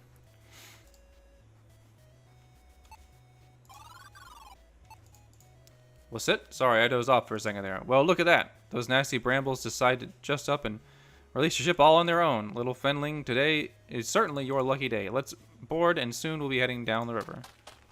That is not what happened, you pompous dummy. Welcome aboard, Fenlin. When you're ready to go, head to the foredeck and take in the view, the merchant says.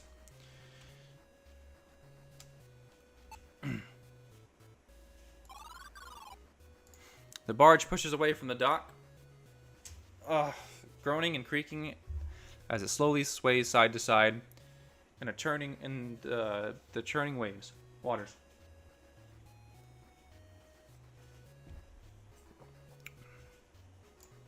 You briefly struggle with your stomach, trying to keep the bile down. Thankfully, your nausea quickly passes.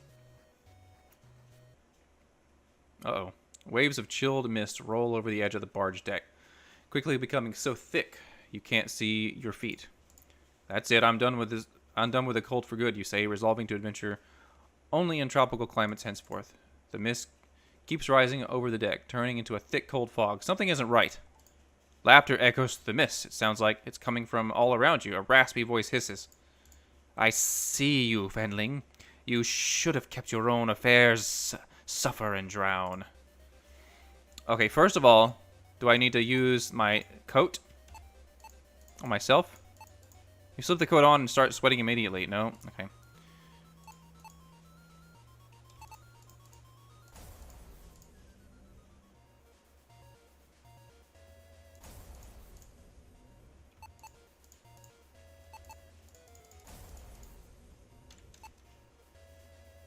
Uh-oh.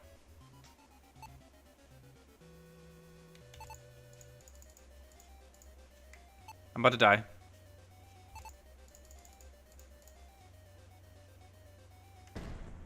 Crash! With the boat drifting blind and out of control, it stops with a sudden crash and sends you flying overboard. Oh, maybe that was on purpose? A splash of cold water onto your face shocks you awake. Your eyes focus and you realize you're floating in a swamp. You turn your head and see a toothy grin of a most unusual creature. Oh, all my shit's gone. Its shrill voice calls back to you. Thank you for my new toys. Won't you miss them? Come find them. Yes, follow. Shit, that's like the little gremlin from Uninvited. It waves the bag wildly and takes off into the swamp. You lose sight of the creature as it scampers away. Looking around, there is no sign of the barge or its contents anywhere in this swamp. You're on your own.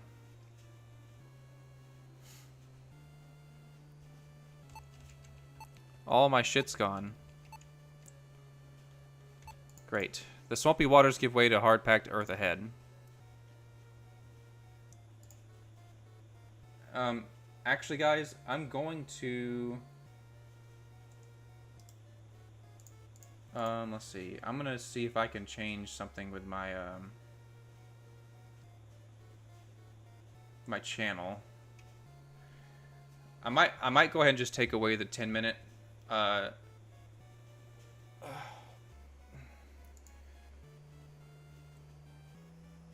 see, content preferences.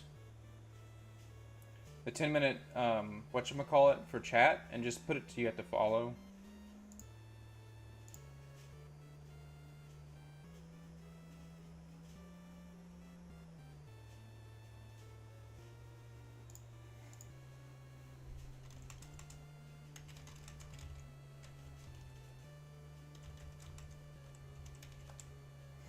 Settings, channels, and videos, okay.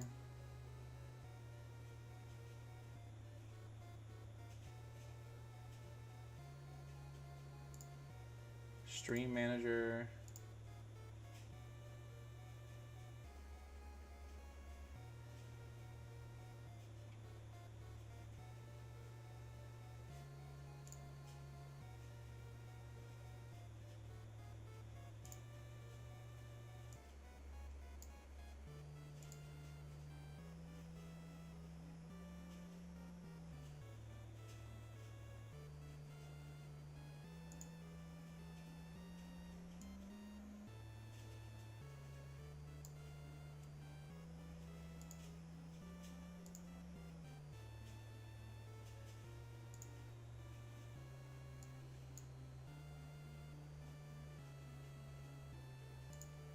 Sorry, y'all. Bear with me just a second while I figure this out.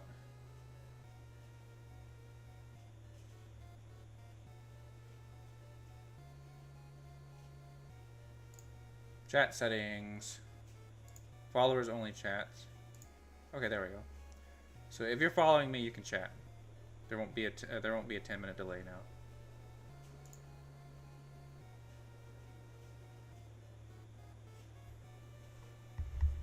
Ow. All right.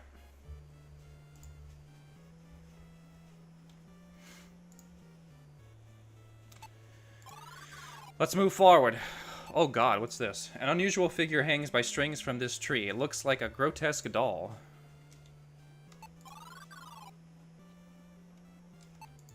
Another ancient fairy stone. Ooh, what is this? Staring into the distance, you see a large house. Oh, is this like going to be an uninvited like section or something? Let's go. Overlook. Competing for your attention are the constant squishing of your wet socks and the obnoxious loss of your equipment. Looking up from your shoes, you are shocked to see a stark outline of a large mansion against the setting sun. The rotting walls immediately give you the creeps. It feels wrong. A mansion built alone between a desert and a swamp? Before you can say you'll never step foot in there, you see the imp scurry through the door with all your belongings. Realizing you won't survive the desert without your things, you sigh heavily from exhaustion and continue onward. Well, shit. Let's see. That obnoxious imp stole your stuff. You're dead meat without your things. You better find them.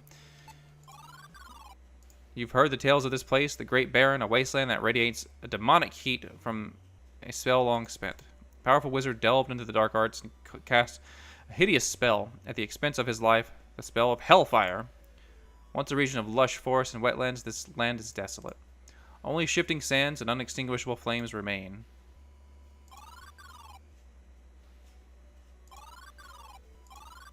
Alright. Well, we're not going to go there yet. The Thamir Mansion. As you crest the top of the stairs to follow the imp, the doors slam shut right in front of you. Oh god. Its familiar shrill voice calls to you from behind the doors. Welcome, welcome to my home. Help I need. Yes, yes I do. What? But trust you? No, not yet. No friends share food. Yes. Treats. Take this. Here, bring my favorite meal. Hurry, go. You see the imp open the door and toss a small red stone onto the ground. It quickly shuts the door again. The fudge? The deep red color of this stone reminds you of dried blood. A cult stone. You lift the stone off the ground, grateful that none of your friends are here to see the imp get the better of you. What did it mean? My favorite meal? And where am I going to find food in a desert? You grumble to yourself. Oh, God.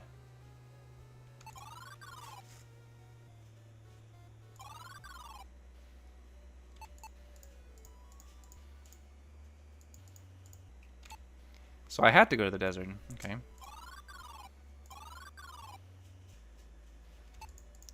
Two pipes are being slowly reclaimed by the merciless desert of the sands. Oh, God. This molten pit burns so intensely that it may as well belong in the center of hell itself. There's a square knob at the top of this post. Looks like it's missing a piece. Can't take it.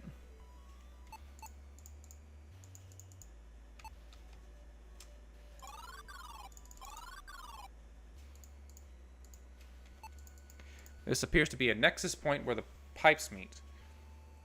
A simple metal footbridge allows passage into the desert. So this is technically not in the desert yet. The imp wants food, and we won't find it here. The redstone is the key to another place and time. We should use it.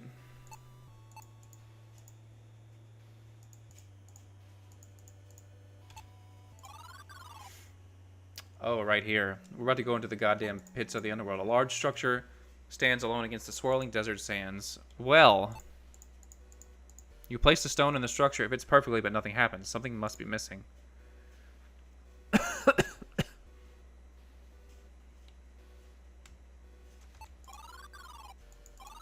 I'm assuming I can't go this way. Oh no, I can. The body is clutching a round hand wheel to its bony chest. Hand wheel. Hopefully that you might finish what they started.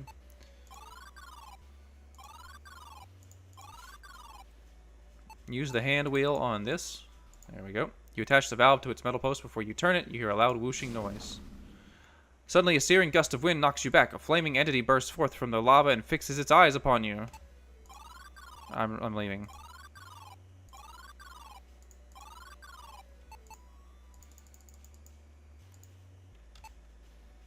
Alright, so I have to do something else, okay?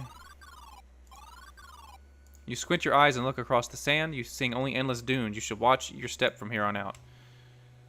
Alright, well, I guess I'll leave.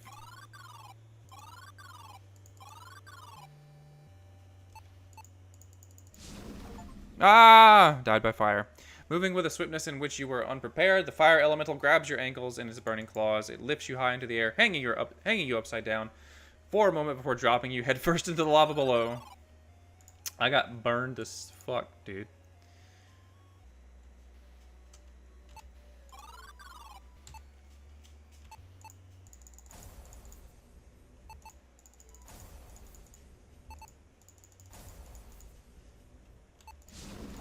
Okay. How do I kill you? I have no items. It's a sad thing that your adventures have ended here. I also don't have another map.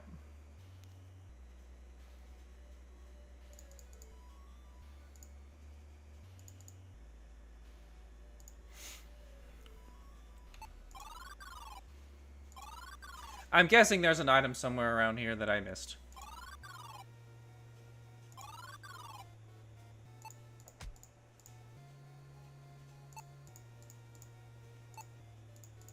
Large solid door. Portico, ominous. Oh, did that just say what I thought it said? The large solid doors give this portico an ominous and uninvited appearance. This is going to be an uninvited, like, reference, isn't it?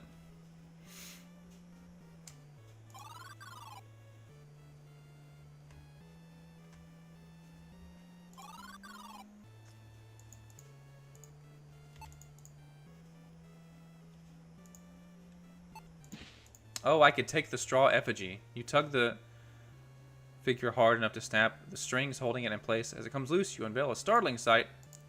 By the one, you shout, jumping backward. Bones are arranged throughout the tree, and they don't belong to animals. Looking closer, you realize skulls have been meticulously cleaned and hung from this tree. You wonder who did this. Can't take it.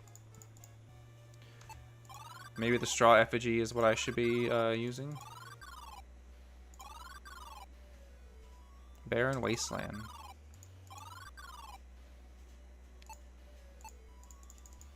You stretch your arm towards the fire elemental, holding the effigy in front of you like a shield. The effigy shrieks as it is sucked. The entity shrieks as it is sucked into the effigy. With a blinding flash, the elemental is no more. A moment later, the effigy smolders in your hand, quickly crumbling as it turns to nothing but ashes. Hell yeah. You grip the valve and turn it slowly. The metal squeals in protest from years of neglect. You feel a rumble beneath your feet, and you can sense the temperature rising. Lava is indeed begun to flow.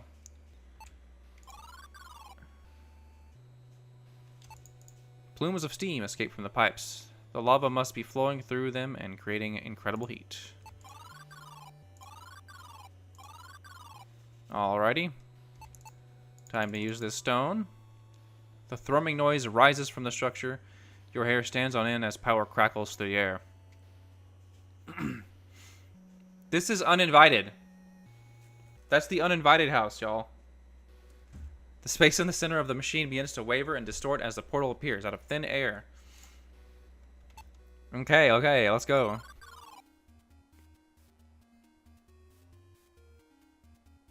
You stumble forward out of the portal, slightly nauseous from the trip.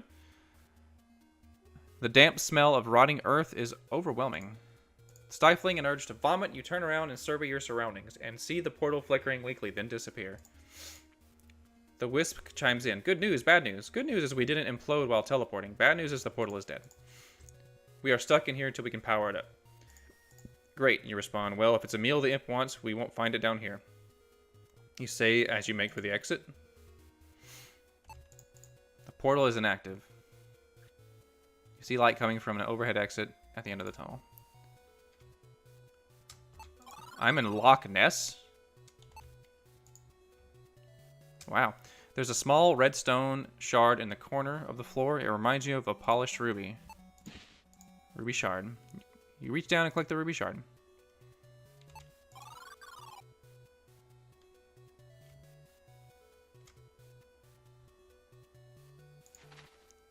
Neat.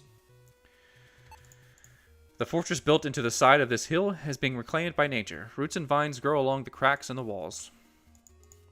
Metal rungs descend into the deep dark of the shelter below.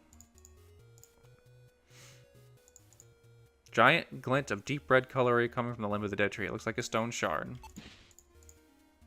With the shard now in reach, you take it.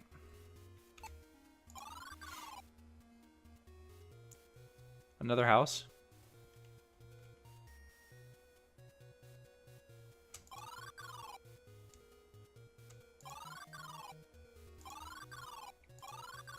This is a weird map here.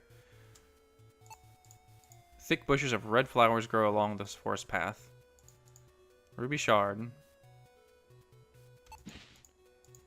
We are about to do some uninvited shit. I know it. This is gonna, because there's like a red ruby in that game that curses you if you hold them all. If you hold it for too long. We are in uninvited house. Look at this. I bet. Watch. An iron gate blocks access to the property. It is, however, unlocked. Lucky... What? Lucky you.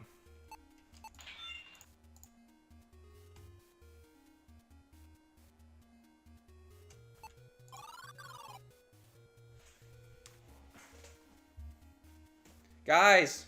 What the fuck? We're in an we're playing uninvited now. You find yourself standing in front of yet another mansion. This one also gives you the creeps. This is literally the uninvited house. 100%. Open the mailbox. Pull down a small panel in front of the mailbox. You pull the key from the mailbox. From your low vantage, you see a bulkhead on the side of the mansion. You're unable to move there. They had to do this, didn't they? I'm not complaining. I like uninvited too. Doesn't really fit though, does it? Let me take this shard. Open the bulkhead. Move down. You're standing in a part of the cellar that is mysteriously frozen. What's an eerie mansion without an equally creepy cellar? You mumble to yourself. I'm supposed to be in medieval times, and this is not medieval times.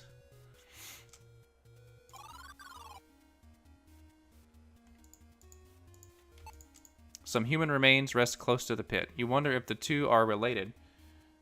Oh, look, I gotta reset this. And decide you'd rather not know. Curiously, one large bone stands out among the rest. You are strangely drawn to the large bone. You pick it up and take it with you.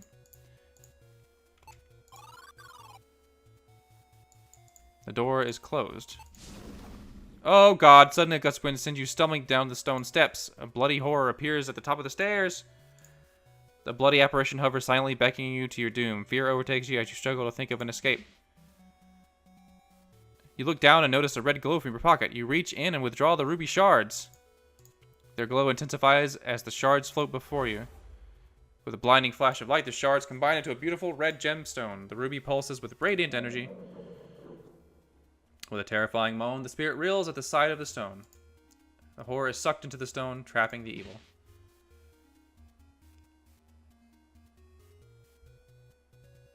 Oh, it's now cursed. It's now cursed just like the ruby from the original Uninvited. Am I going to have to put it in the drawer? Is this like a... Oh, shit. That's kind of fucking sick. If I have to go upstairs into the mansion and put this in the drawer, in the bedroom, just like where it was originally found in Uninvited, that's awesome. The large blood red ruby feels cold in your hand. The skull is gone, but you can still sense its presence. You are about to climb the steps when you hear the wisp speak. That stone harbors an evil entity, Dell. It's dangerous to carry for too long. Be rid of it and let's be on our way.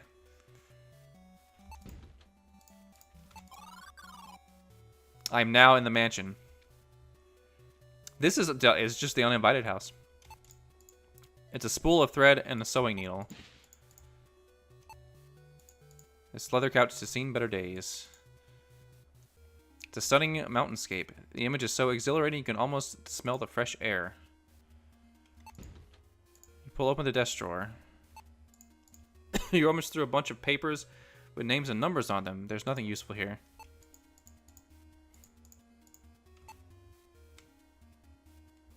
This is Loch Ness, apparently. You give a long whistle as you walk into the room. It's an impressive sight. You'll have to remember to book a place like this for your next birthday party. This is it's like ritual bowl. You decide to take it with you. Food, Dill. You're here for food, not flowers. This is cool. Game room. Where's the little guy?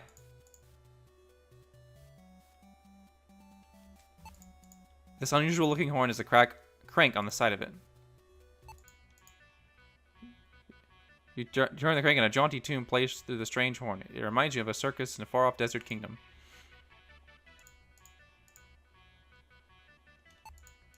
It's a classic chessboard. It has everything you need to play except for an opponent. One chess piece is curiously out of place. The lack of symmetry on the chessboard annoys you enough that you slide the piece back into position. After resetting the board, you hear a faint click come from the cabinet across the room. After pulling on several of the knobs and handles, the door finally gives a slide open. A hammer! You reach into the drawer and take the hammer. Best not to dwell on it.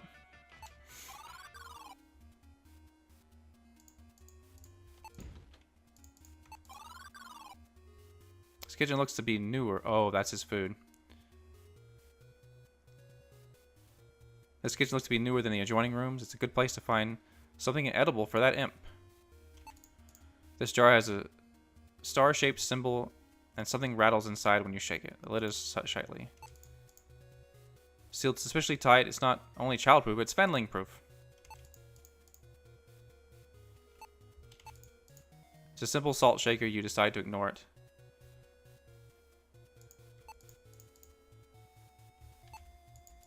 You can tell this is an oven, but it's not what you are accustomed to. It smells of charred meat. Rotten, smoky smell rushes out as you see a chunk of charred meat on the rack. Burnt meat.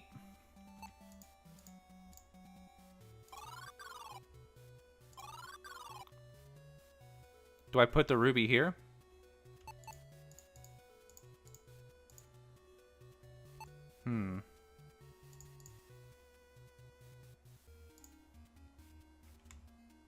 Okay, well this is actually almost done.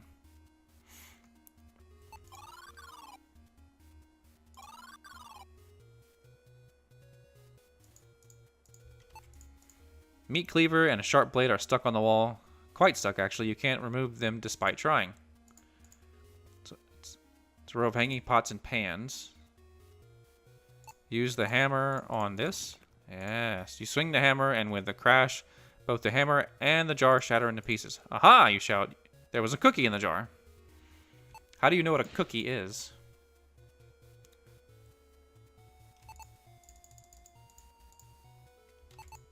It's a metal bowl with unusual symbols etched to the stone. Looks like it belonged to a magic ritual. I gotta get rid of this, whatchamacallit soon enough.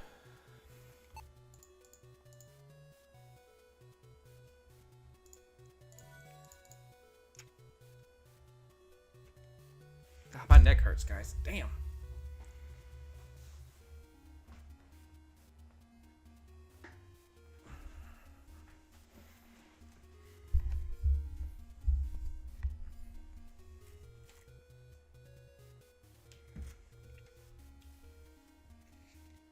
Bum, bum, bum, bum, bum, bum. All right.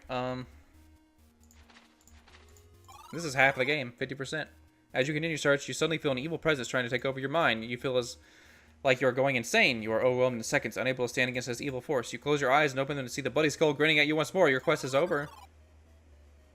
It's the same skull. It's a sad thing that your adventures have ended here. Where do I put the skull? I mean, the ruby.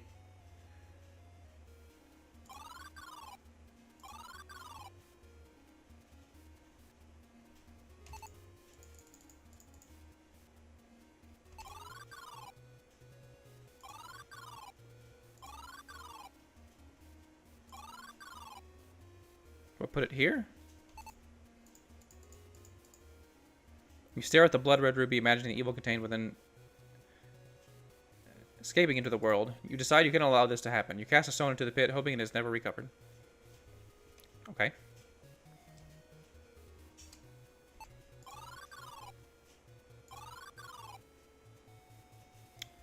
Well, that was easy enough. Your great uncle once explained that arcane symbols are used to channel energy, but you weren't paying attention at the time. A blood red cover. Do sorcerers never think to make their spellbooks less conspicuous? You say to the empty cellar. Magic is not your expertise, but you know an unholy altar when you see one. Gazing upon it fills you with dread. You lift the cover of the dusty tome and it opens to a specific page. You stare at the unfamiliar symbols for some time until the wisp raises its voice. These are powerful magics, Del. This will release enough energy to power the portal, but I don't know what else might happen. The wisp reads a passage to you. Place upon an altar to Motari, your vessel, and in the sacrifice the 3 of blood. The flesh to pump the crimson fluid, the bone from whence it comes, and the blood itself. Flesh, bone, and fluid. Needle to prick myself. Okay. So I got the cookie.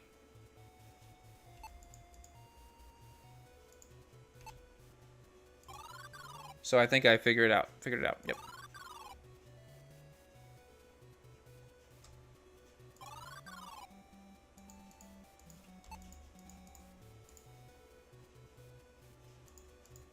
You pull on the door handle gently at first, then harder, anchoring your foot on the frame and standing fiercely. Doesn't work. There is no opening this door. It isn't locked. There is an unseen force at work here. So I can still go in there though. We don't yet have a way home. There is still dark magic brewing in that creepy house. Let's use them.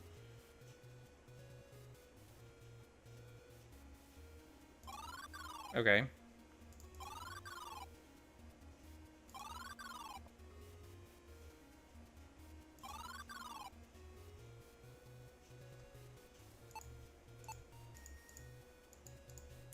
You grit your teeth and wince in pain as you pierce your finger with a needle.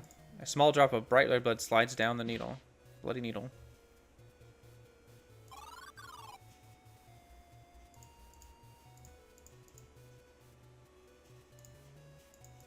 Piercing through the dirty glass, seen outside the mansion looks grim.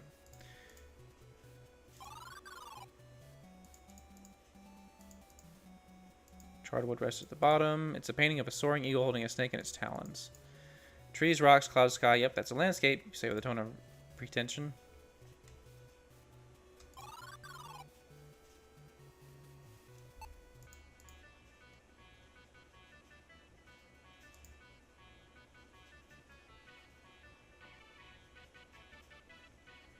Okay. I'm assuming... Alright, let's put... use the burnt meat on the ritual bowl. Nope. Old bone on the ritual bowl. Bloody needle on the burnt meat. Burnt meat on the bloody meat. Oh, wait. I have to do it down there. I'm dumb.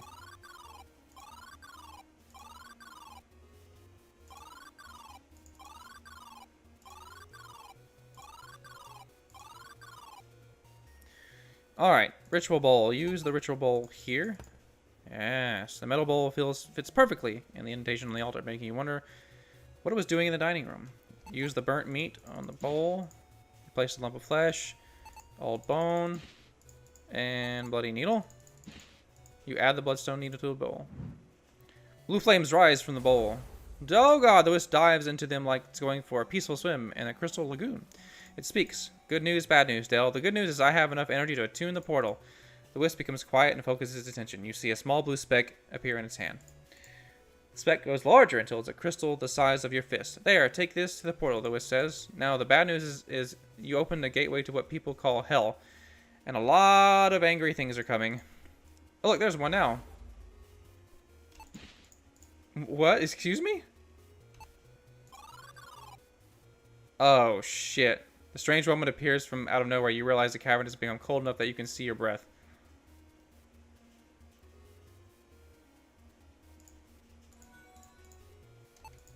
She's dressed like a proper lady, but she looks out of place standing in the mud. Looking closely, you see her dress is pristine, and she's not standing. More like she's floating. Hello, miss? Ah, killed by the ghost lady! Callbacks, I love it. She turns around to reveal a face devoid of flesh. She speaks, after all these years, you came back for me, my love. It is time you are forever mine. She descends upon you, tearing your chest and face to bloody ribbons. You're dead before your body hits the floor. You failed in your quest. All that you know or loved has perished.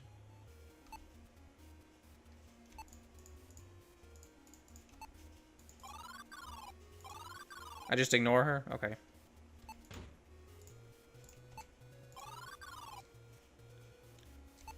Oh god. Your curiosity got the best of you. You step back into the mansion. The foyer is dead silent.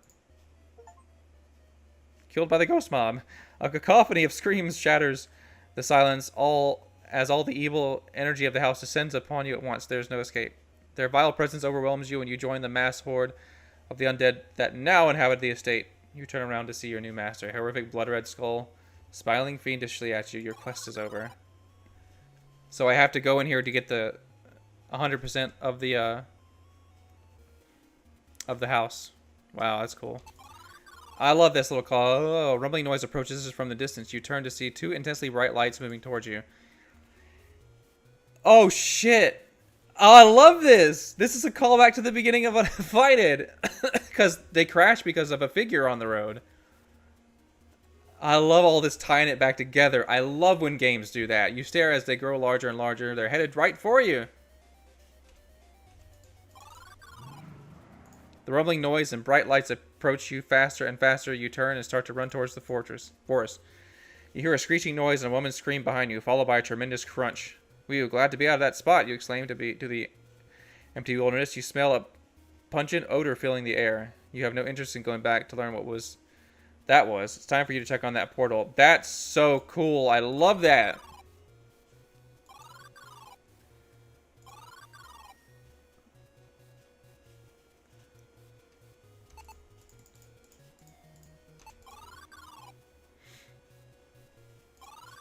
Wait. The portal is inactive. You see light coming from an overhead exit. Okay. Let's get back to the port. We're at the portal.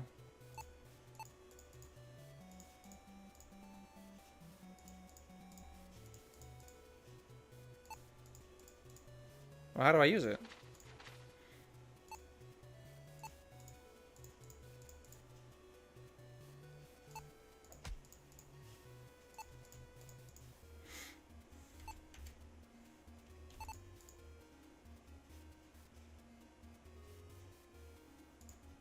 Do I use this? You recite the spell. The wisp responds. Even if you were good at magic, which you aren't, it won't work in this place, Del. Okay, so that just doesn't work. Okay.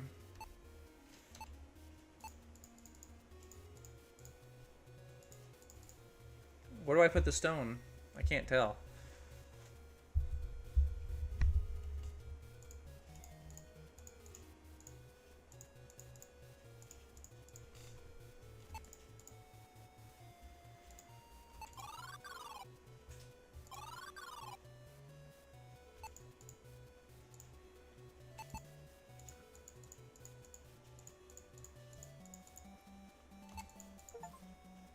On the traveling circus, the sounds of merriment float to you from the horizon. You can only imagine what's spectacle is producing such whimsy.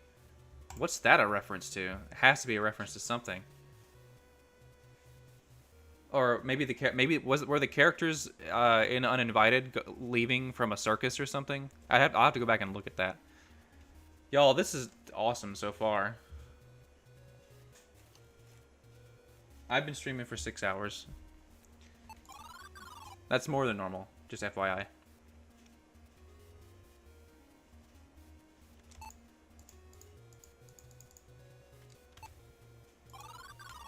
We were in Loch Ness. Why are we in Loch Ness?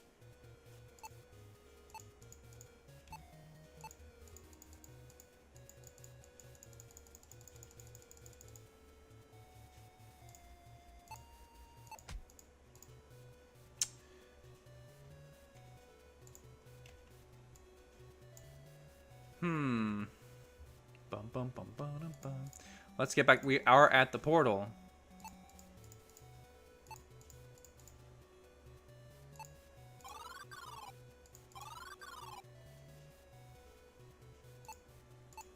It is condensed magic energy from the wisp. You wonder what it cost the wisp to create this portal key.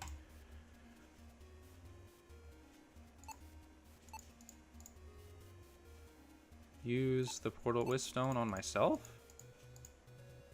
Use it on the cookie? Use it on the wisp? Use it on the door? Move? No? Use the wisp stone? I don't fucking know, dude. I don't see anything where I can place it either.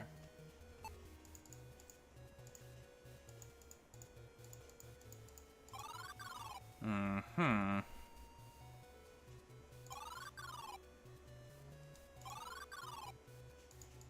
You feel like you've been in this strange land long enough. It's better if you get to that portal and leave.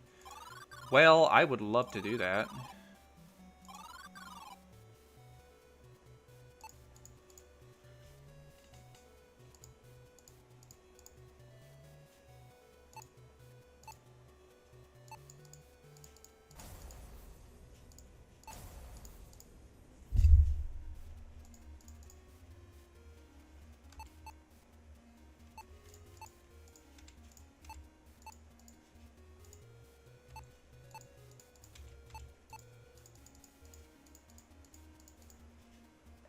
What unto hell?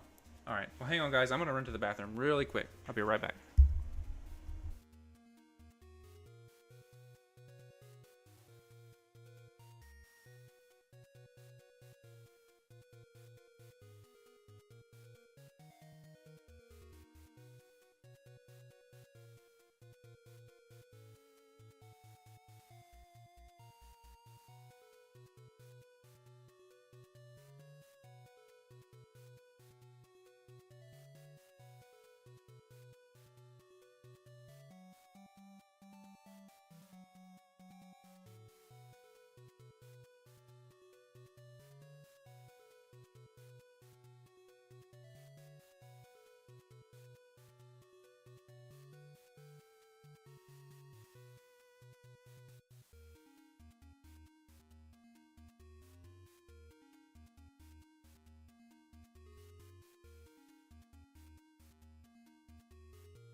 Alright. We gotta figure out how to use this damn portal. Okay, let's see.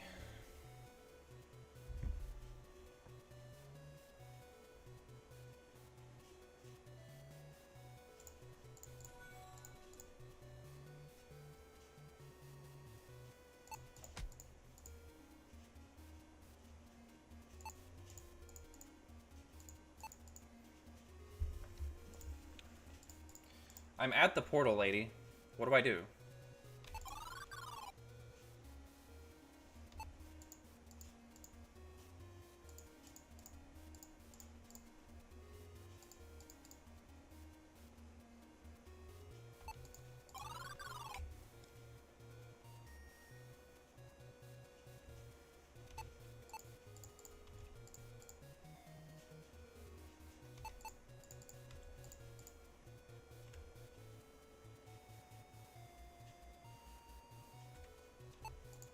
Do I just put the stone on the ground? No? I mean, I think I tried that already.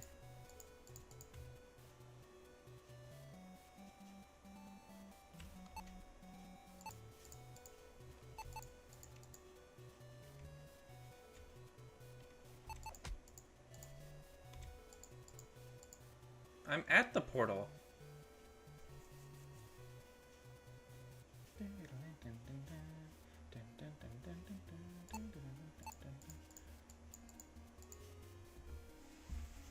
Why has this got to be so complicated? I just need to use this wisp, the stone, and get the hell out of here.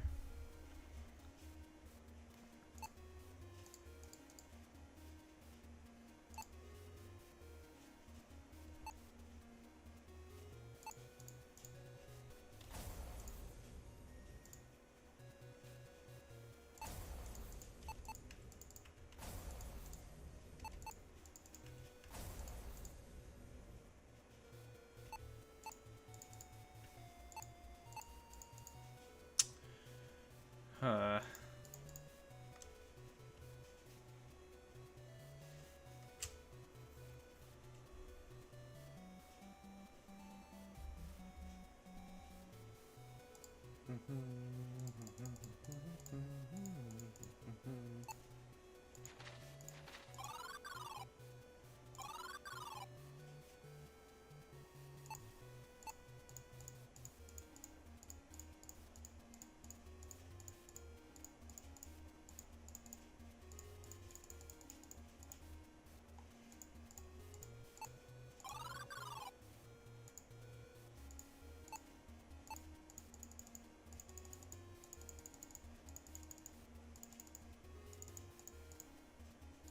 I'm just trying to look at a bunch of different things.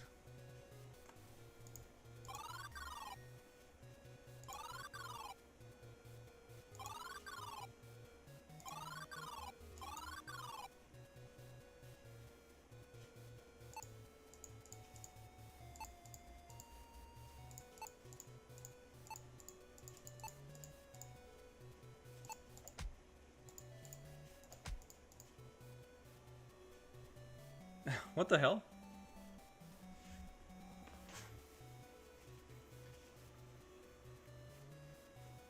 I'm very confused.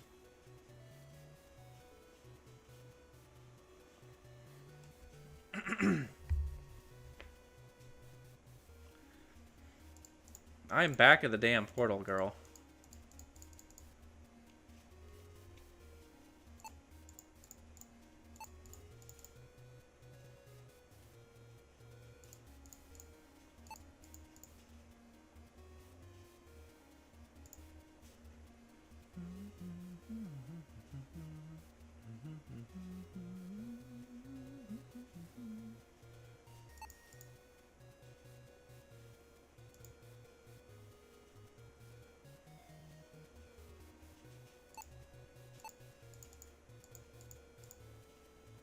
What am I?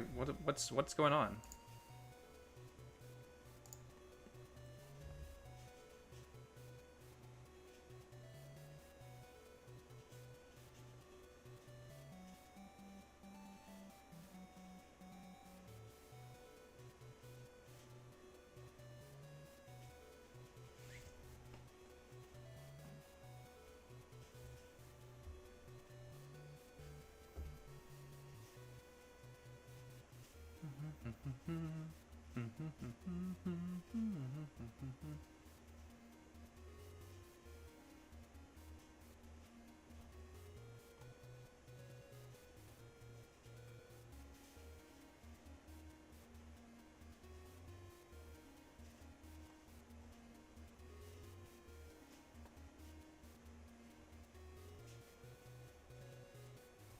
Just looking around for a couple things.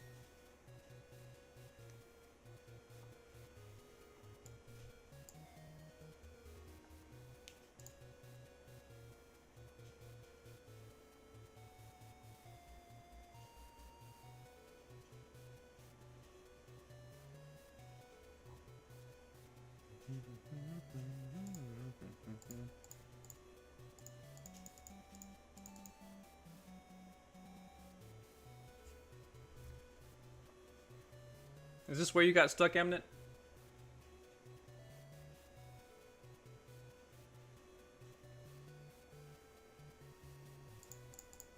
Because I don't know how to use this damn stone.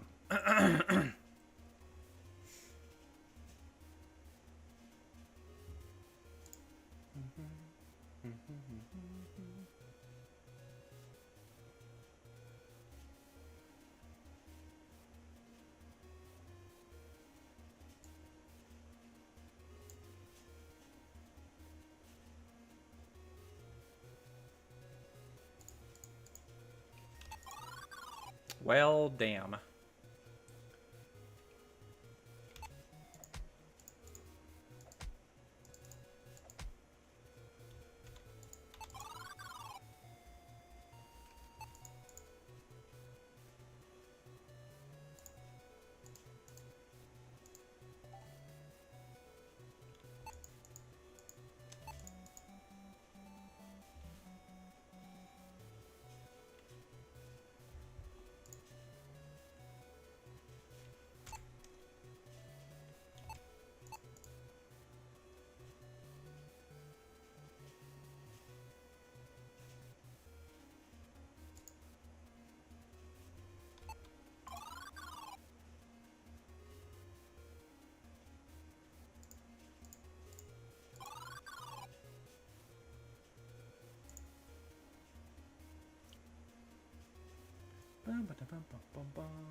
Heck. What the fuck do I do?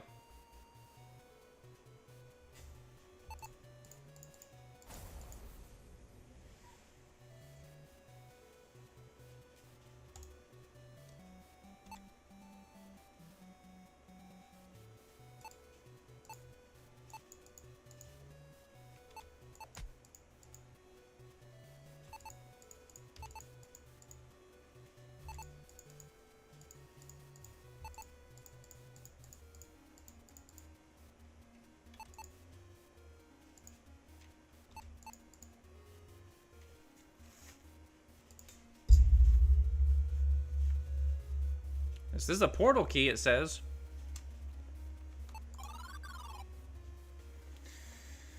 Come on. Damn.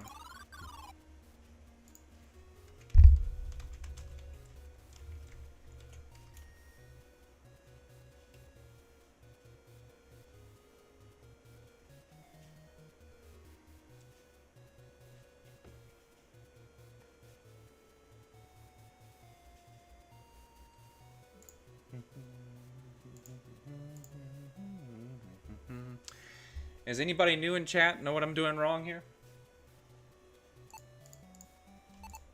I don't know how I'm supposed to activate this portal. Tried using it. I've tried hitting it. I've tried talking to this wisp. She didn't. She says, "Let's get back to the portal." I'm at the portal.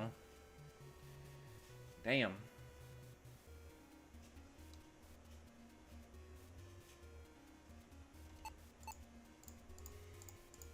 Item is useless. Yes, yes, yes, yes, yes.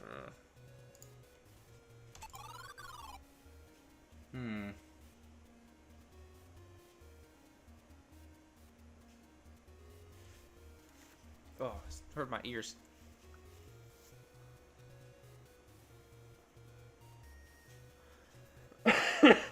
Shit. Oh, I'm just gonna take that off for a bit.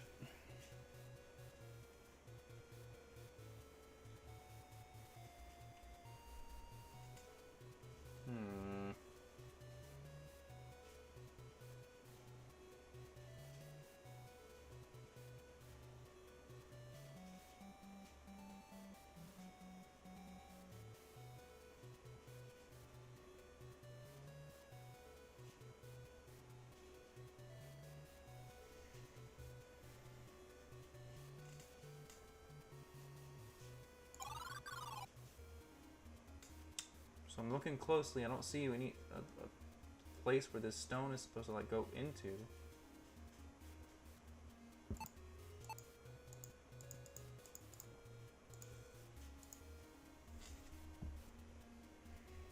Damn.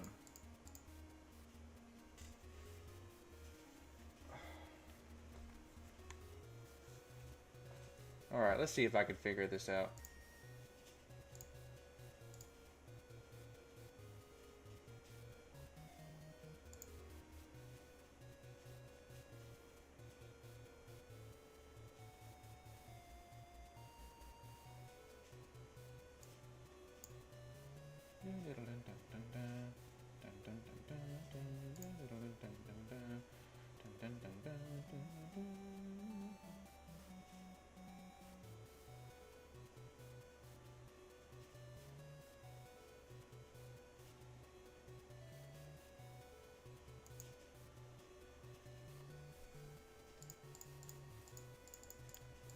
Oh my god.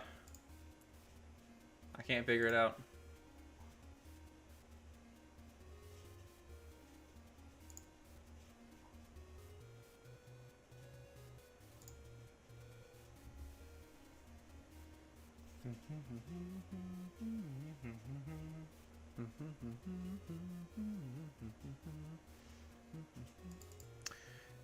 We're at the portal, dude.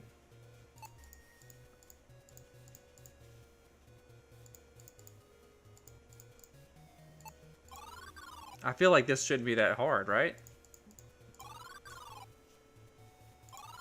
What the hell?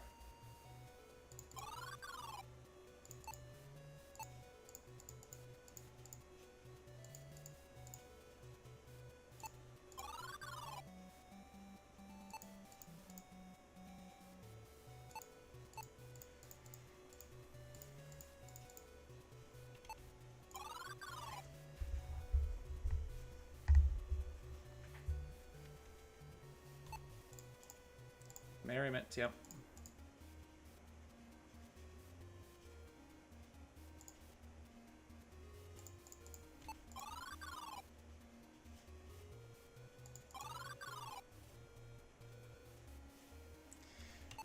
Well, I literally don't know how to open this portal.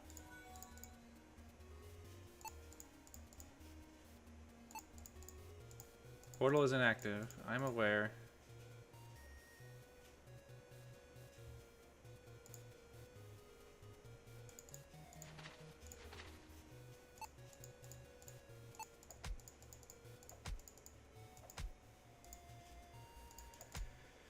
Oh shit. Oh god.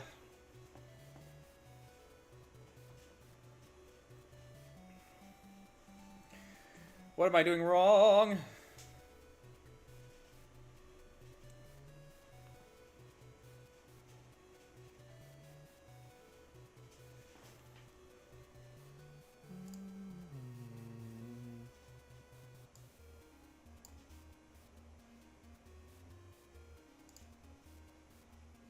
I don't need to mess with that right now.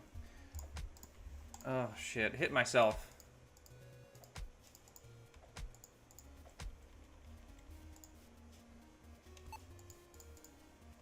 I really don't understand what's going on here.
Dead forest. What am I not understanding here? How do I activate the portal? I'm kind of frustrated that it seems like it's something that should be super easy. Oh.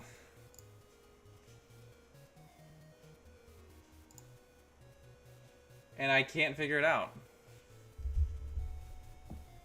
It's kind of annoying. Damn.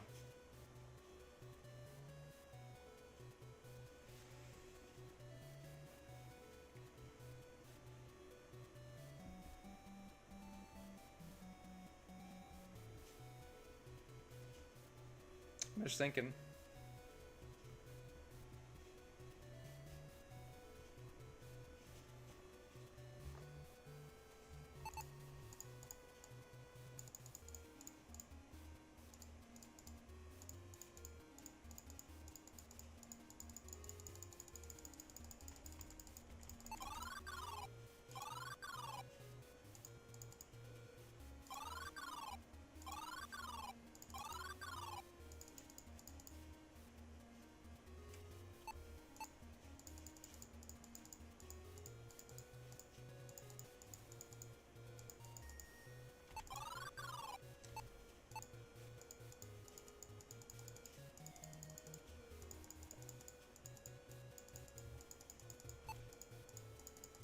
I don't know, dude.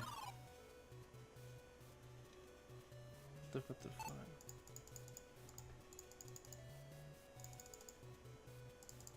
What the fuck?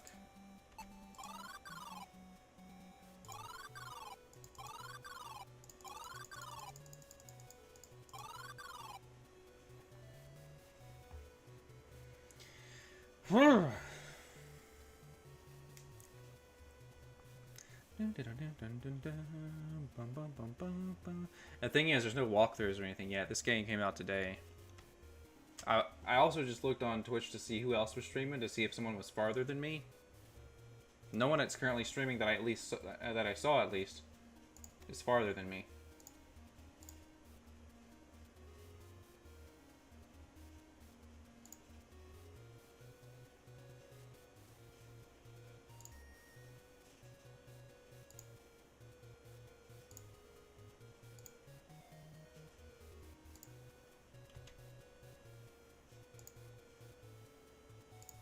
Oh, that broke. My ping pong broke, guys.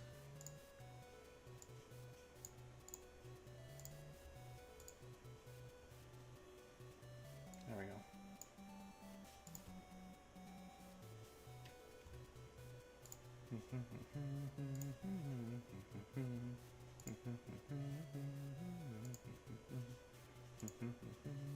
That is not what I meant to click.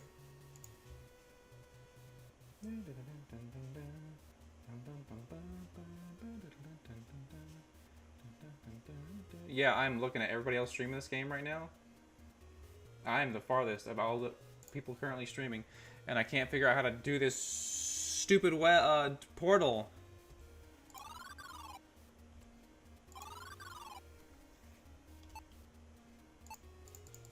Oh my god.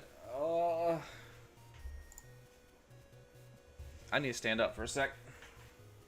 Alright, sorry guys, that was a pretty important work call. Had to discuss some things, but we're good now. Except for this stupid portal. So you said it's a very specific solution, Enmit.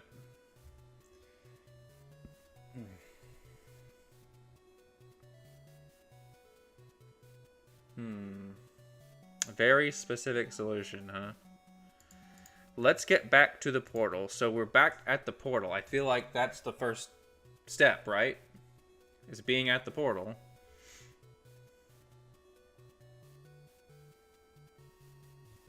Use Whiff Zone on this? No. Use Wisp Stone on this? Yeah.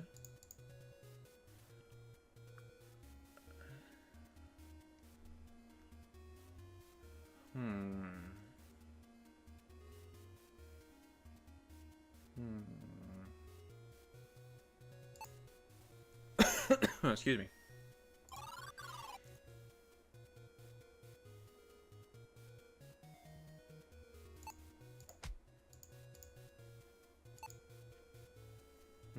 I've got to figure it out. I've got to figure it out. No, that's not what I want to do.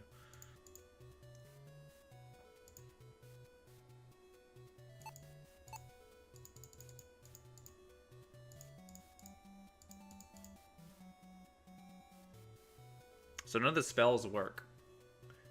Okay.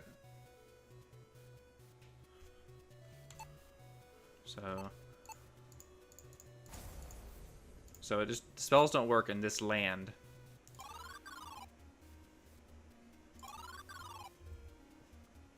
There's only 4 maps here.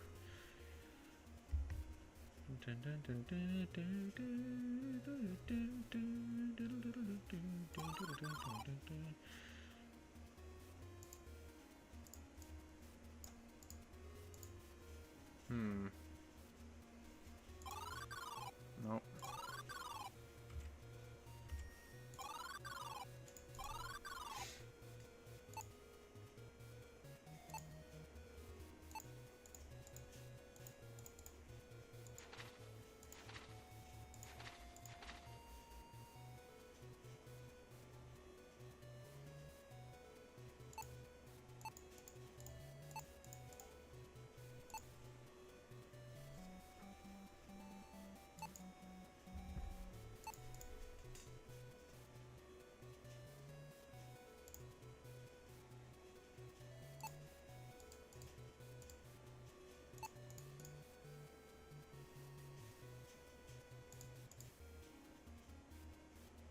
Hi, me, how are you doing? You say to yourself.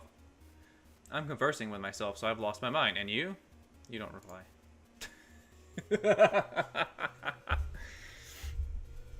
That's pretty funny. So it was something new that happened. Can I open myself? Hit myself? Close myself? Take myself? Use myself? Move myself? Look at myself? Thou art a tired but determined fenling.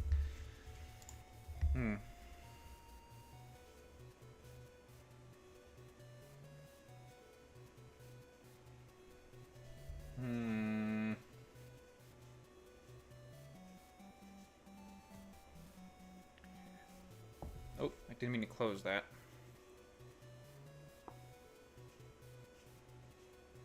Battery on my phone is running out.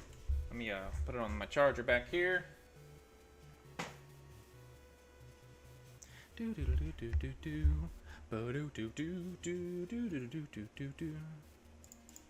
portal is inactive. You see light coming from an overhead exit at the end of the tunnel.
I'm just looking very closely at details or something.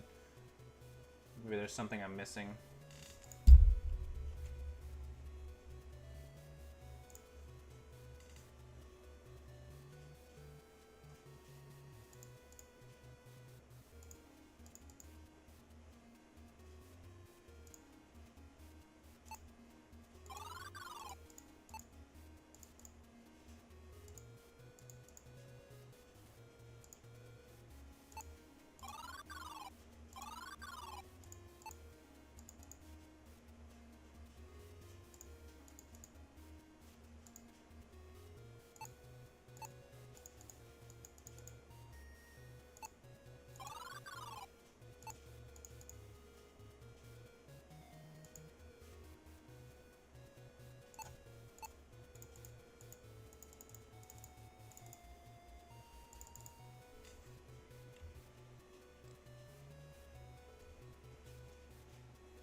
Alright. If you got any more hints for me, chat, y'all let me know.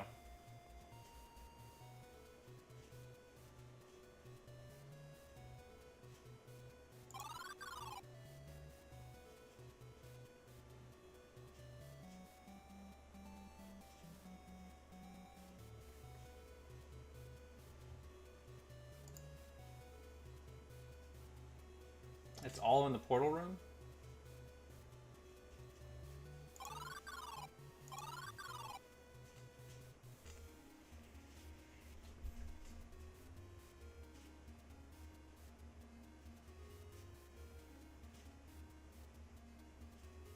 I mean, there's barely anything to look at.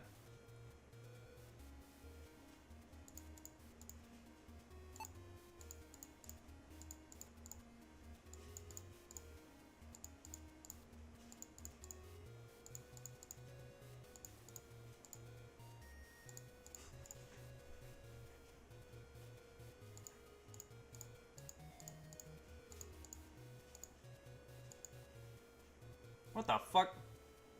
Digging your hands into the soil. Remove clumps of earth until you uncover a slot at the base of the structure. You kneel in the dirt and place the blue stone in the socket. You hear a gentle humming sound as the portal appears before you. I mean, the only clue is that the portal had that same slot on the other side. Finally, you shout, one mansion is more than enough to deal with today. Escape Loch Ness. Was that all really in Loch Ness? You walk out of the portal slightly less nauseous than your first trip across space and time. Oh, jeez. The wisp, however, strangely quiet and less animated. It does not look well. You turn and face the structure just in time to see the stone inside it shatter and the portal fade. All that for a cookie. Ah, well, at least I can get my things from the accursed imp, you say with a hint of irritation. Let's give it the cookie. Alright, alright. That certainly shouldn't take as long as it does.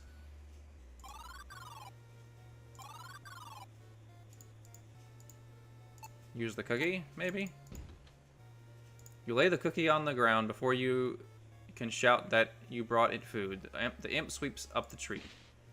Yum yum, my favorite. Come inside. Yes, follow. Come catch me, the imp shouts, leaving the door ajar for you to follow. You sigh loudly, not excited by the ungrateful imp or the foreboding atmosphere of the lonely mansion.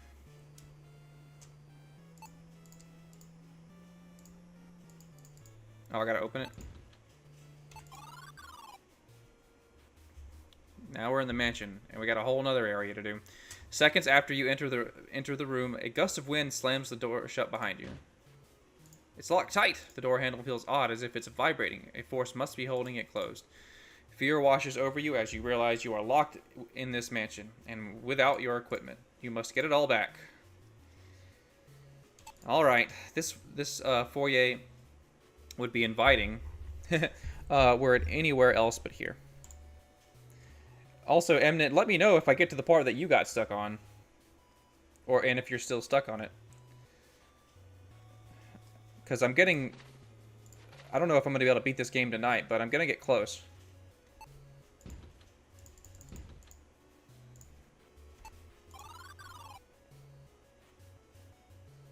Is that where you got stuck? Have you already beaten this game? Oh, let's look around. Aging door has settled into its frame. It's tightly locked. It is a painting of a beautiful night sky filled with stars. There is a small depression in the canvas. The dark wood of this door matches the rest of the decor. The door is firmly locked. I gotcha.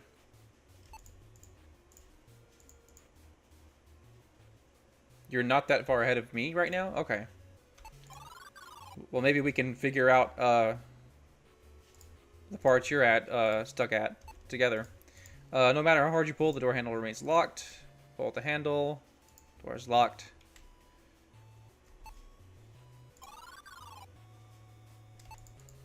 In the haste, Imp must have dropped the magic lens. So I can probably use this. Yeah. Door is locked.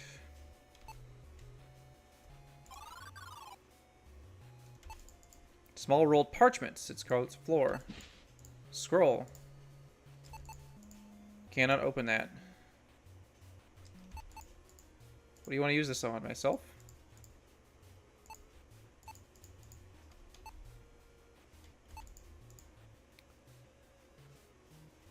Simple hallway containing single small window and creaky floorboards. This doesn't seem like old fantasy world mansion either. Door's locked. In view of the open sky contrasts with the oppressive feeling you have inside the mansion. You enter a room just in time to see an imp scurry up the stairs and pull them shut. Hey! Shrill voice comes from above. Sorry, Fenling. There's nothing I can do, you see. I am alone here. Alone I was. An intruder came, yes, and disturbed my home, my peace, and did horrible things. Now the home is angry. It's talking. Fortune, I saw your ship. Yes, you. I had to make you follow, you see?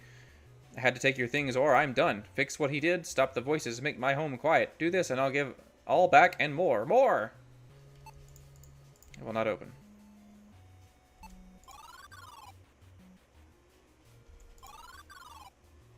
Oh, now this door is open. That's ominous. You slowly enter the room, noticing the air is frigid despite the roaring flames in the fireplace. Oh, with a blast of displaced air, a phantom straight out of your worst nightmares suddenly manifests in front of you. Numbing cold comes off the creature in waves, chilling you to the bone. A small voice rings in your ear. Del, flee now. I know not what this is, but I sense a vast evil. Run, you fool, the wisp shouts. Let's just see what happens when I Alright, average in silent area, you better run if you know it's good for you. Let's just, let's just go ahead and die by this. Before you can fully feel the fear clutching at your heart, the being lunges towards you. A chill of its deadly embrace quickly spreads through your body, numbing you beyond any physical cold you have felt. You feel your strength, your very essence, slowly being drained away, until you are left as an empty, shriveled husk.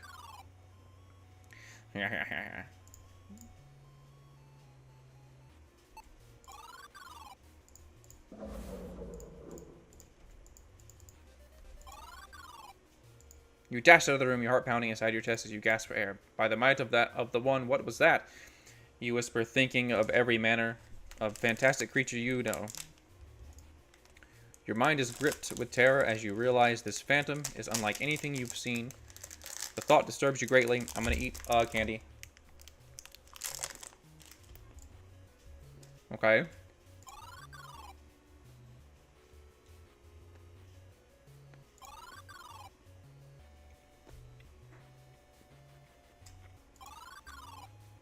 Something catches your eye as you descend the stairs. One of the doors is open. It was not like this earlier. As well as the other area.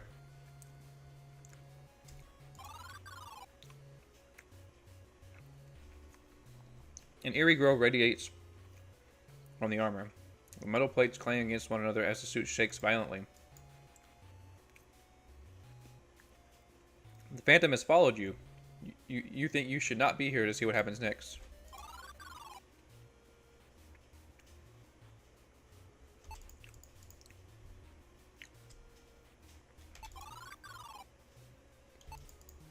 The ancient armor is similar to that of a Gwynethel commander. The fingers of the right gauntlet are spread far apart.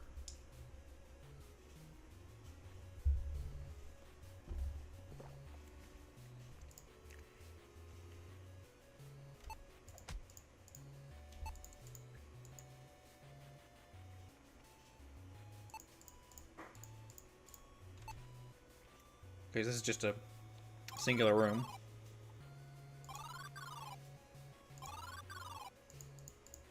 Unable to move there. Okay.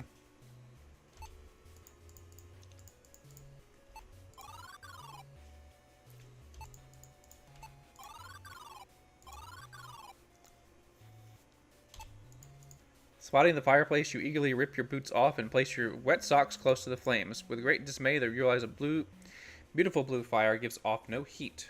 But you do see an opening beyond the flames.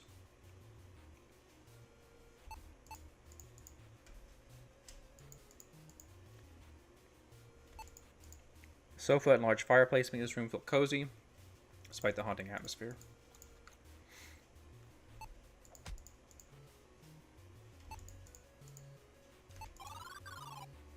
Oh. Oh, okay. You see a key hanging from the antler. It's just within reach with a good jump. Basement key. With a surprising display of acrobatic skill, you leap into the air and grab the key from the antler. You stare at the key for a moment before you notice a pale light fill the room. Oh god.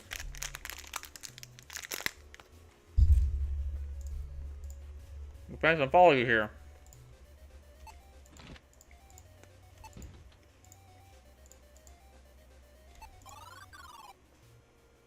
Mm-hmm.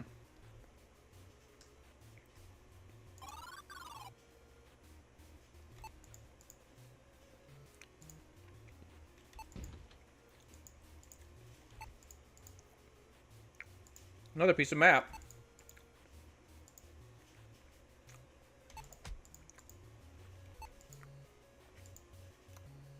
Shove the barrels aside. Take the map. Check that out. So we're in this mansion right here, I think.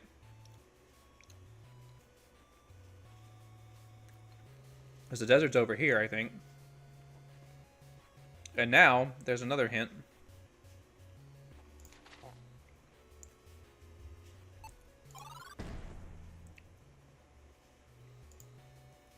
Oops. Yet again, you jumped into a hole without looking first. This time, you landed on a soft carpet covering a hard floor.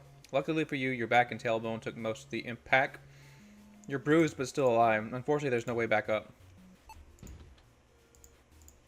Will not open. The small purple skull makes a morbid bookend.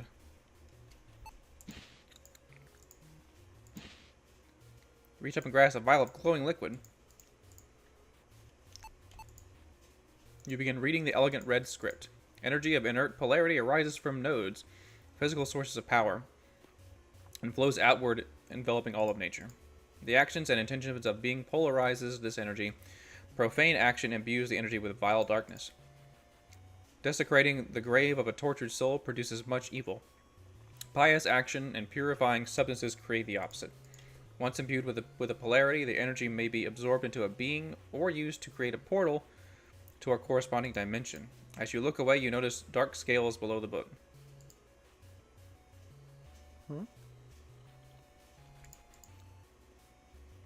This quiet library is unusually a bug flying around. You have a nagging feeling that something horrible happened in this room. Summons and rituals. You recognize... Oh, yeah, I see. You recognize it as a banned tome filled with knowledge unfit for mortals. Creatures of unnatural origin, while not bound to all laws of our dimension, may be influenced by our actions and materials.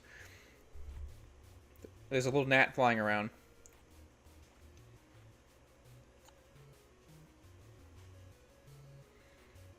Often what unleashes an entity can also expel it, if reversed in its entirety and accompanied by natural opposing items. In case of the impure amorphous apparitions, pure crystalline salt is opposite in both form and essence, applied corporeally. However, some spirits require additional coaxing, and a blend of materials familiar to the shade source is necessary. Finally, it is helpful to focus the entity to one spot as you work. Several candles and a charm will suffice to snare it. So I have to get rid of this apparition. Architectural plans. The text is a hastily scrawled dwarven language of which you are vaguely familiar. The locations proves difficult for obtaining materials and for construction, but the family is paying extra so we don't mind. Why anyone would want to build an opulent mansion here is beyond me. Something about an invigorating atmosphere. You skip to the entry titled Thamir Mansion Status Update. That's 3 injuries now. The revolving panel, the first floor stair mechanism, and now in what the crew call the crusher. The crew forgot the wall lock mechanism sinks into the floor. Luckily, the custom door wasn't installed, and Wilmite got out. The plans were for a mansion, but the additions make a fortress. At least the end is in sight. Chief Architect Lisa Bryan. A genius alchemist created this apparatus to combine liquids into powerful potions. Simply pour and pull, is how it's used. You heard the alchemist was quite mad, but an artist when it came to designing tools. You can't say you disagree.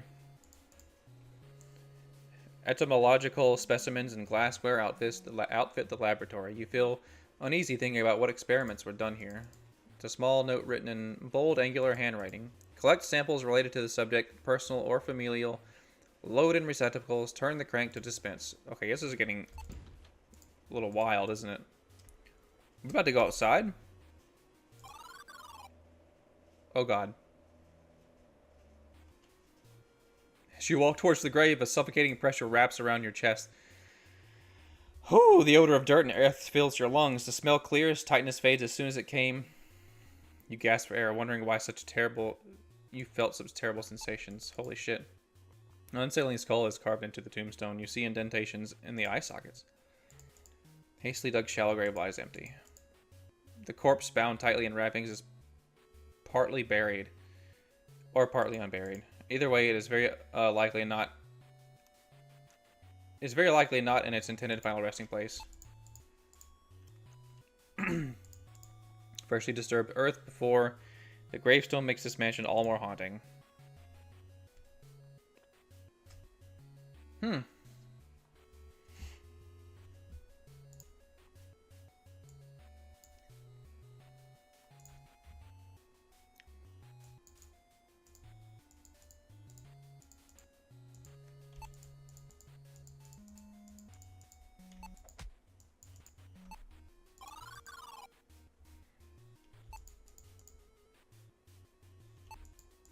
There's a small round hole in the side of the apparatus. You spy gears and cogs through the tiny opening.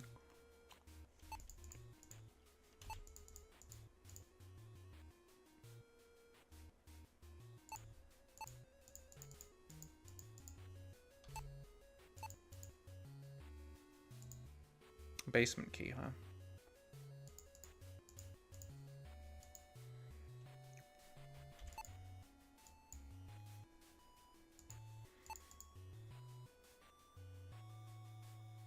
Hooks are attached to the back of this small skull emblem.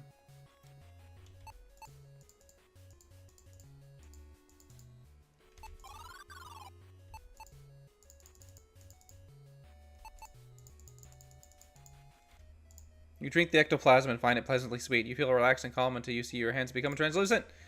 The rest of your body follows until you are completely disappear. You turn into a ghost. I died.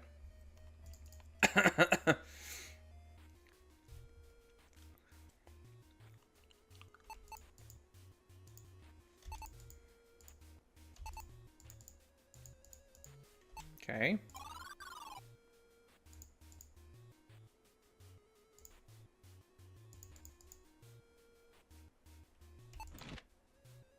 Oh, you pull a leg up on the...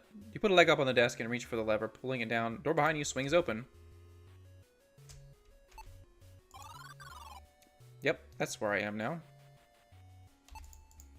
There's a especially wide crack in the floor. You'd have to get closer to see what's down there. Killed by the tentacle. Oh no, it's Maniac Mansion. Is this a Maniac Mansion reference? As you kneel down to glimpse into the hole of the floor, a slimy tentacle reaches out from underneath the boards and instantly wraps around your neck and pulls you into the darkness below. What kind of maniac has a tentacle monster in their mansion? A very maniacal maniac.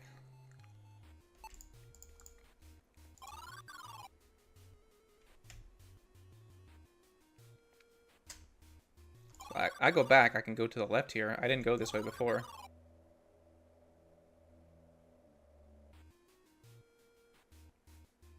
Uh-oh. As you enter the scullery, you feel a tingling sensation around your neck, squeezing harder and harder. You shake your head, the sensation quickly fading as you emerge from a mental fog. Ooh, this is no good. Dried herbs hanging from the ceiling. Wide view. The wide view would be scenic if the options weren't a rotting swamp or inhospitable desert sands. Simple metal chalice sits atop the counter. Take the chalice. This scullery has not seen chef or servant for many years. Judging by the dust covering these logs, you can tell that the flames died from this fireplace long ago. Pantry is locked.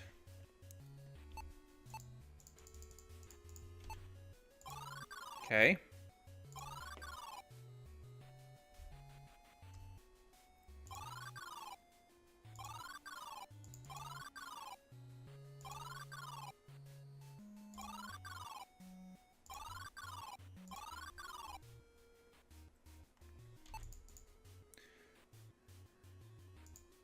Several deep scratches on the lock of the door. Basement key? No.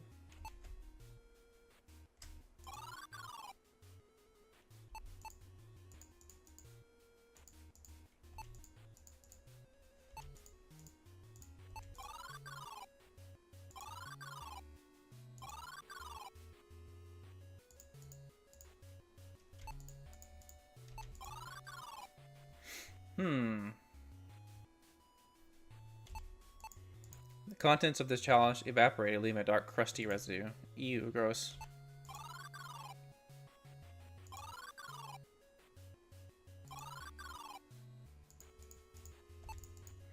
Painting of a beautiful night sky filled with stars. There is a small depression in the canvas. Oh, there is.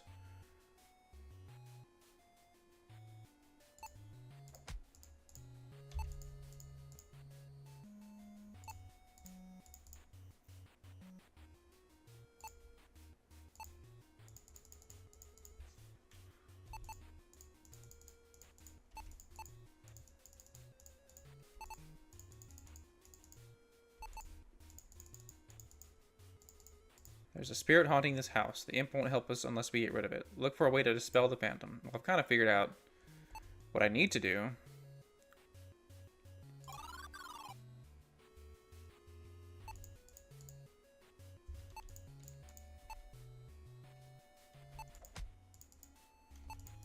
It's ancient armor similar to the fingers. The fingers of the right gauntlet are spread apart.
Well.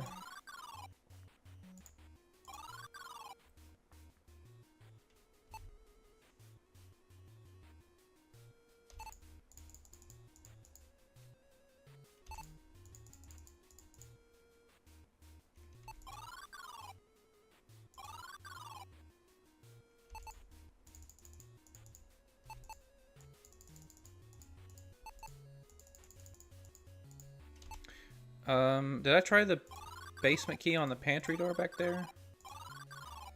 Let me go take a look. This, the front door of the mansion is locked tight. Yep.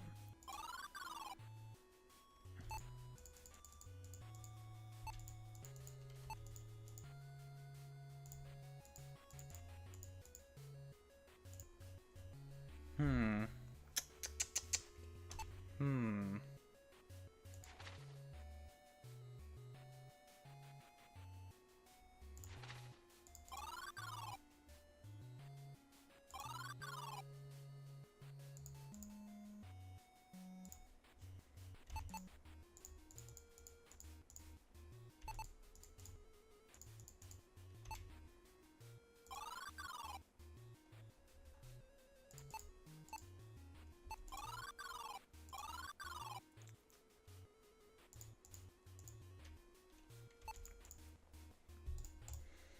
Energy of the earth arises from nodes, physical sources of power, flow outward and building all nature. Action is intention of being polarizes this energy. Desecrating a grave of a tortured soul produces much evil. Pious actions and purifying substances create the opposite. Once imbued with a polarity, energy may be absorbed into a being. Used to create portal. Dark scales below the book? What do you mean by that?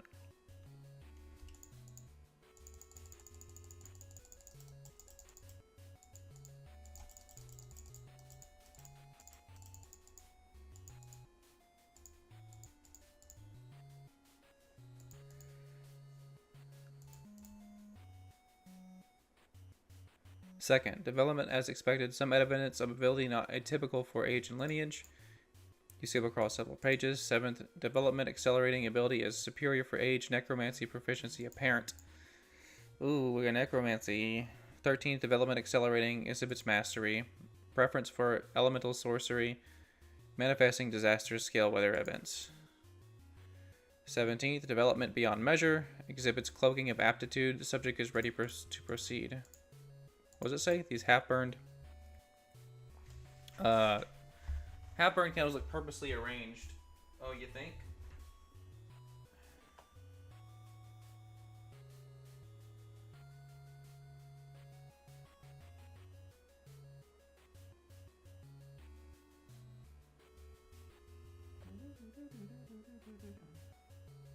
All right.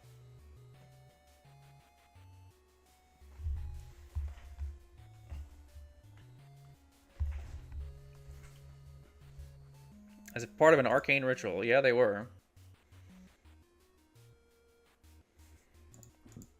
Summons and rituals.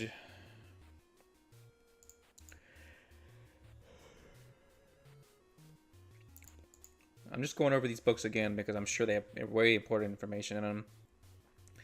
Often what unleashes an enemy can also expel it. Reverse. Enemy accompanied by natural opposing opposites. Impure amorphous apparitions. Pure crystalline salt is opposite in both form and essence.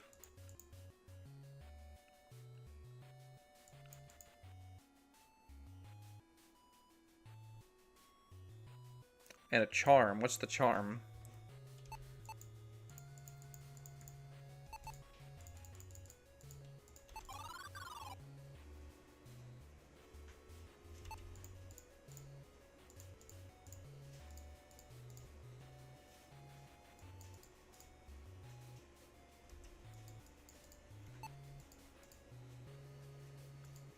It's like another thing on the wall.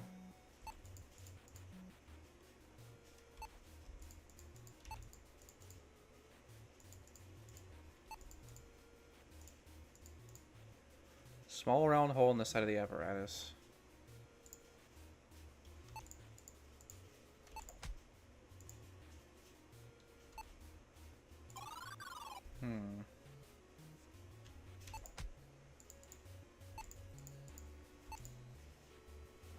You crouch down and fight the urge to vomit as you grab the body and pull it into the grave. The decomposed corpse lies still in the grave.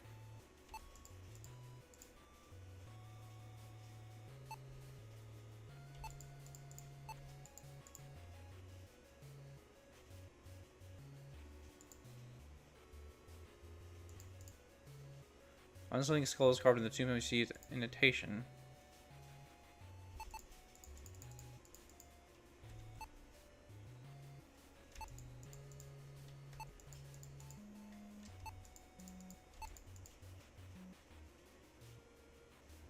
The blasphemous activity happened recently. Okay.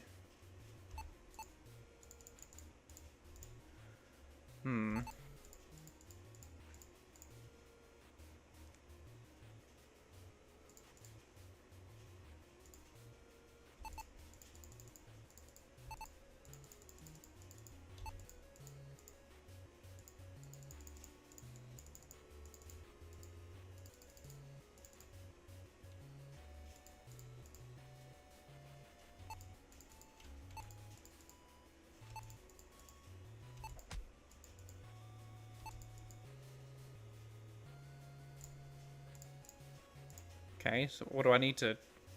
I need to put the guy back. He needs to go back into the grave.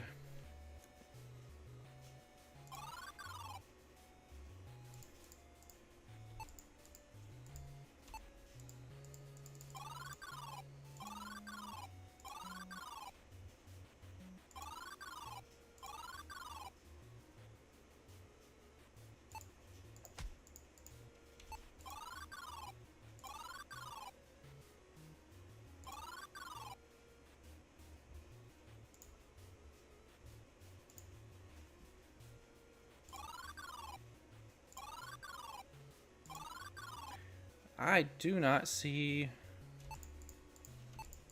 Luxurious rug depicts a single fern. Its beauty contrasts the rundown atmosphere of this lonely mansion. This eerie painting depicts a night sky hanging over snow-capped mountains. A strange golden sun appears out of place.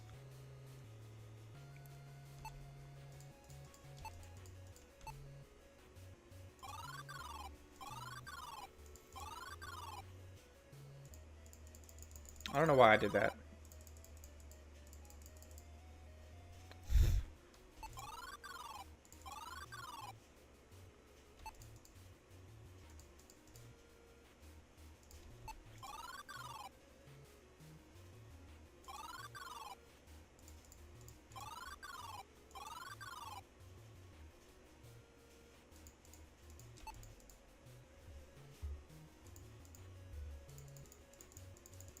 Read that already.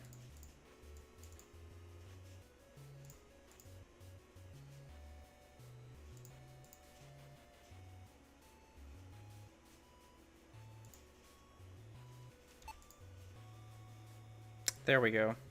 With some effort, you pull... Oh.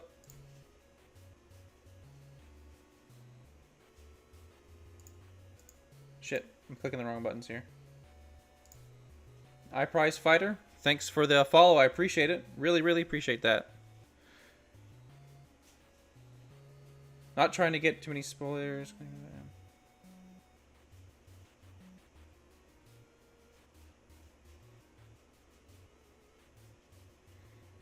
I could give you some tips, Prize Fighter, if you'd like. I like playing a lot of indie games. I also play lots of RPGs. There's a lot of indie RPGs that I'm going to be playing eventually as well.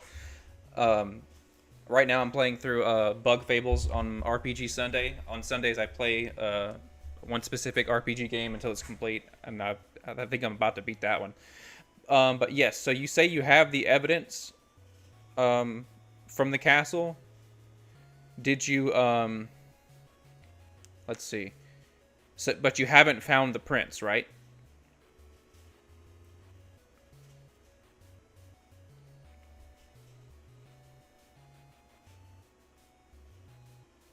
Okay, so you have the evidence.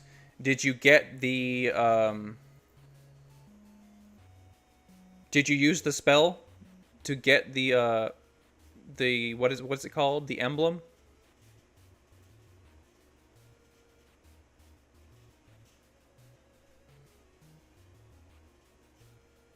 It's because you need 2 items. You need the emblem and you need the evidence.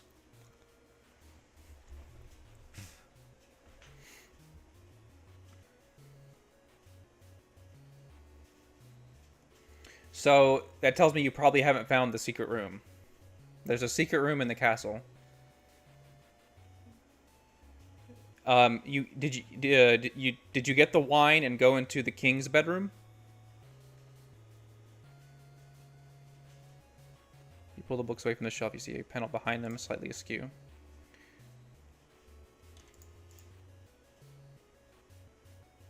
Okay. There's one more room behind that. Did you so there's the king's room. So take a look. There's the king's room, the hidden room. Oh yeah.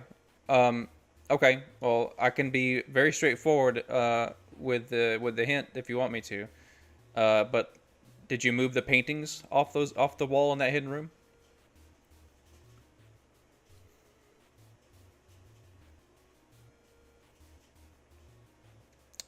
Specifically look at the rightmost painting.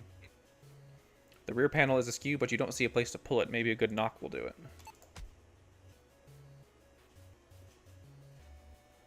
Okay, that's the middle painting. There's the one that's on the right-hand side of where the peephole is. You need to mess with that painting. You hammer the panel with the side of your hand, knocking it loose and revealing a secret compartment.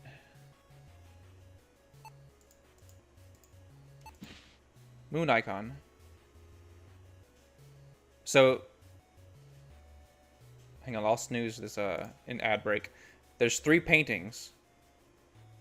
The middle one is the peephole. But you say you did move the one on the right. Did you turn it around? So you take the right painting off the wall. You can turn it around if you use it again. If you use on it again.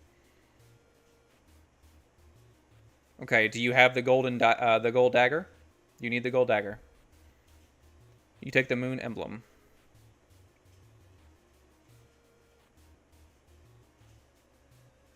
Yep.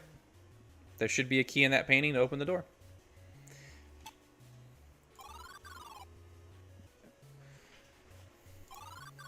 You're welcome. Let's see. I have a moon icon. What is this? It is a small golden object in the shape of a moon. Metal tabs on the front and back indicate both sides attached to something.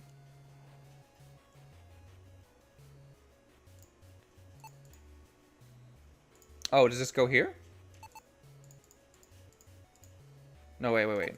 There was something else that told me. It is a small golden object in the master. Metal tabs hang on the front and back. There was some place... Hang on. There's some place where... Here?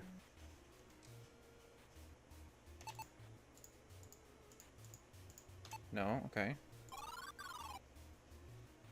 And I understand if you need to jump, if you want to jump off since you don't want to get spoiled or anything.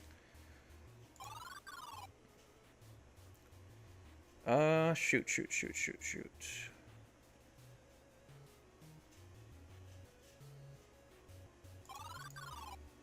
But yeah, there was a if you inspect the gold dagger, it says something about being too soft for it to be actually used as a weapon, but can be used to cut fabric and canvas and stuff like that. And the painting is made of canvas.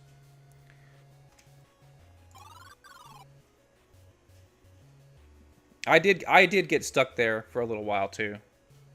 Not at that spot, but I actually couldn't find the evidence to save my life. No matter how hard you pull. So this moon icon, I swear to God, it is a small golden object in the shape of a moon. Metal tabs on the front and back indicate both sides both sides attached to something. Wait. The skull?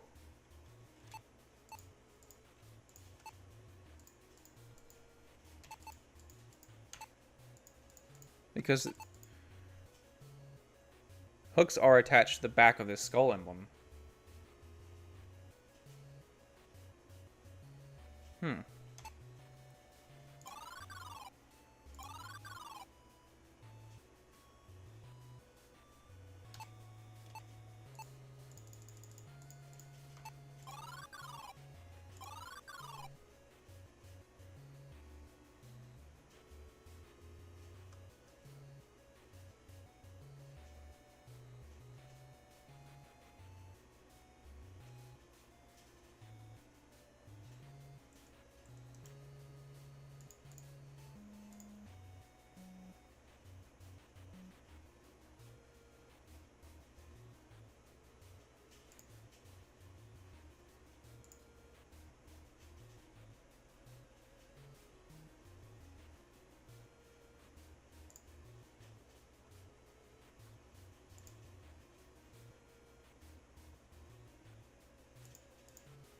Oops. All right, I don't have much time left for the evening either, unfortunately, folks. So I'm gonna try and let me check on my food real quick. I normally don't even stream on Thursdays, but this game, man, I had to play this game. Let's see.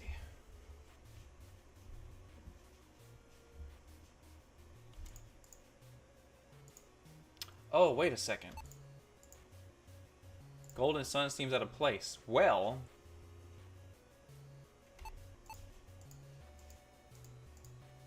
I thought that.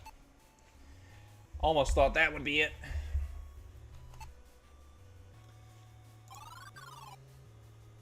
Oh, wait, here's a moon. There's a small depression in the canvas.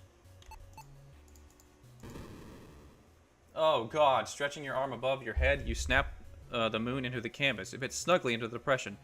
Sounds of moving metal come from under the staircase as the bottom steps slide upwards, revealing a hidden stairwell. Oh, God. This locked door is made of hardwood and metal bars. There is no getting it through it without a key. Well, I have a key.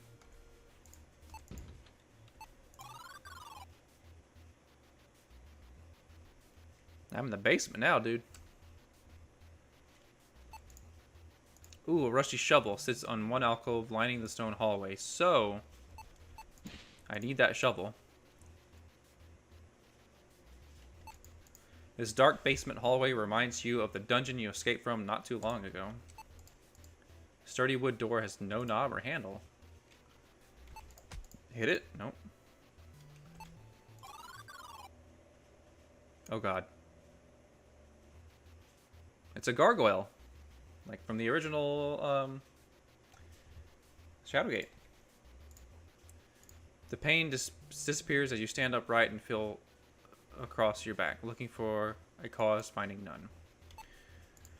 There's a scroll sitting at the edge of the pool. Scroll M2. You open the scroll and see scribbled notes in a dwarven language. One catches your eye. Don't know why they want to hide a failsafe to a compactor, but I don't get paid to ask questions. Here's how we put it together. What is that sound? I keep hearing sounds. So you gotta reveal it. The mural is bewitched, so you gotta reveal it. Then put the relief into place. That'll raise her up. Flip the switch easy. Oh, is it just talking about what I just did? This is a stone statue of a crouching gargoyle. It looks real enough to frighten small children, you think. Small key hangs off its lower jaw. Watch me get attacked. Never mind. You tiptoe along the edge of the pool and snatch the key from the mouth of the gargoyle. As you inch back toward the pool, you notice the room growing brighter from behind you. The phantom is here. Bye. Oh, wait.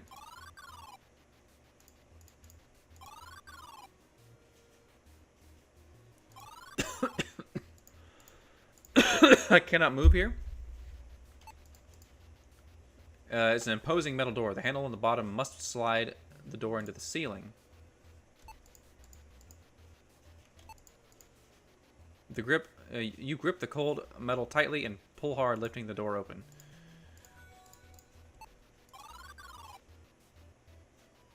Seconds after entering the room, the loud boom startles you as the door slams shut. Oh, I'm fucked.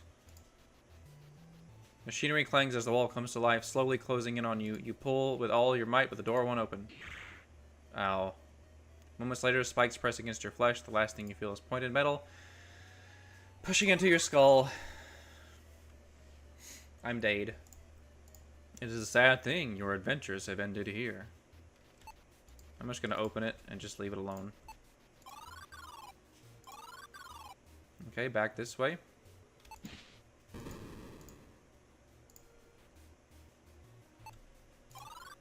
Oh no, wrong way. Actually, let's go, bury this, hatchet. Driving the shovel into the pile of earth, you begin the somber activity of burying the corpse. With each shovelful, you think about how miserable it is that you are in this journey. You were not prepared for this. But you gotta deal with it, you fendling little butthole. Alright, let's use the bedroom key on this door. Yes, that's correct. We're in a bedroom. Although sparsely decorated, the furnishings in this bedroom are of fine quality. Despite being coated in a heavy layer of dust, you can see your reflection in the silver. After a few moments of being transfixed on the mirror, you realize you feel something odd about it. You snap out of it when you realize there's a slight draft coming from behind the mirror.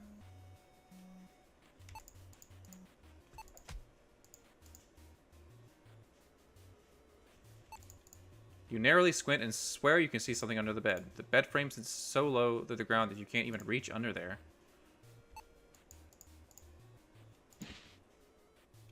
Oh, you grab the corner of the bedding and pull it off the mattress with a quick tug, tossing it on the floor.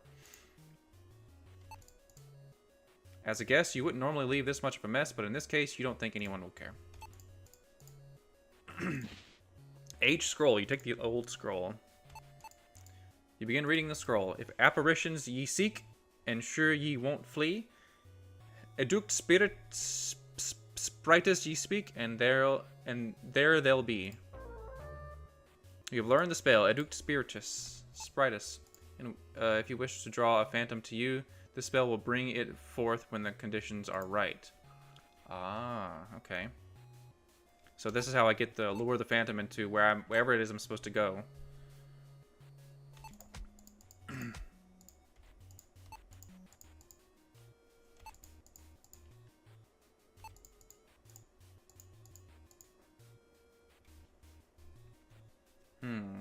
How do I open this draft door here?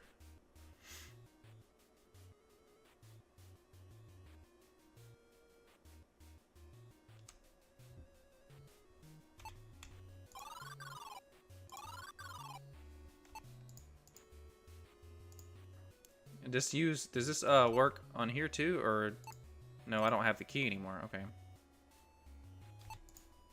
There's a painting of a forest. Strangely, all the trees look dead.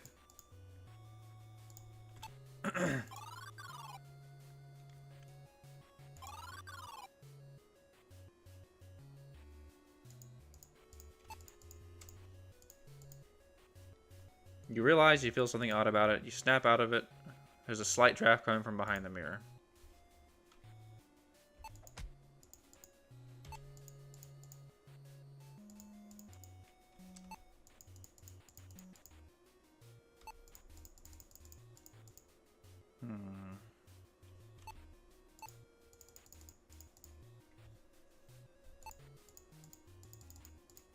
Okay, well, I can't take that. I can't use this either.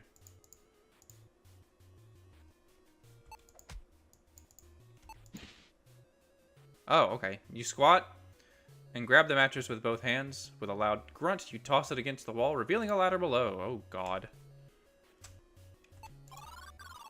Down we go. What the hell is going on? There is a short corridor to a dead end around the corner. You see several small flashes of red twinkling within the hole in the wall, like bats, maybe. You pull the handle and the door opens. So this goes right here.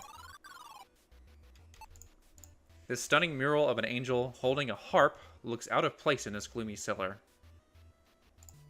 You inspect the mural. It may be your imagination, but you feel as of the surface doesn't match what you see. This dark corner of the basement is only a cellar.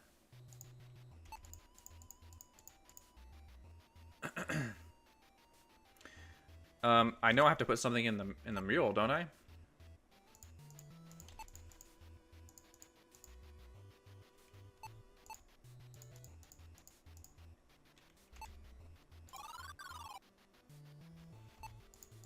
Several small flashes of red twinkle within the hole of the wall. Yeah, it's a bat. You suddenly hear many high-pitched screeches as several bats fly out of the wall. They speed past in a flurry. You are shaken, but very much unharmed. Oh god. The final resting place of the skeleton is a small space hidden behind a wall. You shudder to think about how it got here.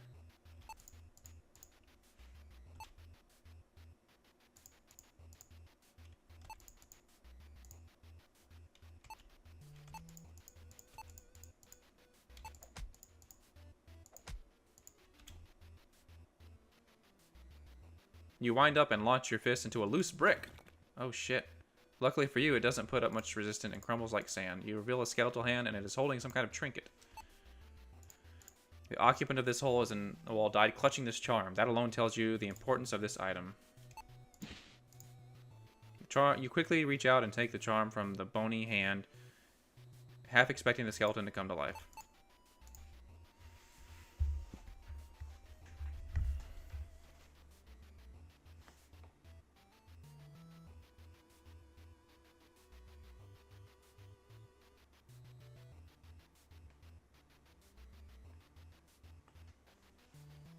Hang on, I got a text.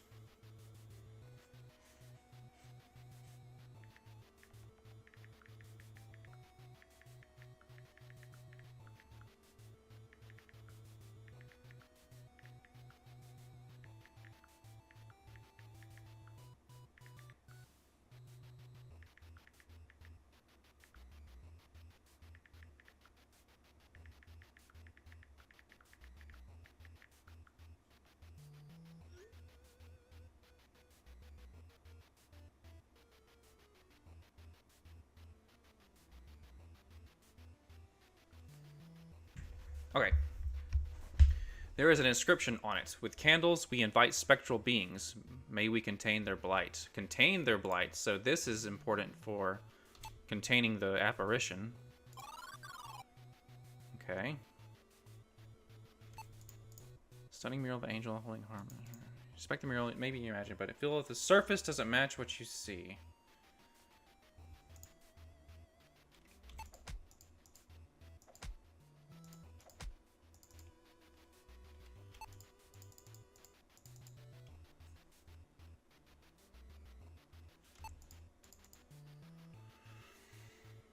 Doesn't match what I see.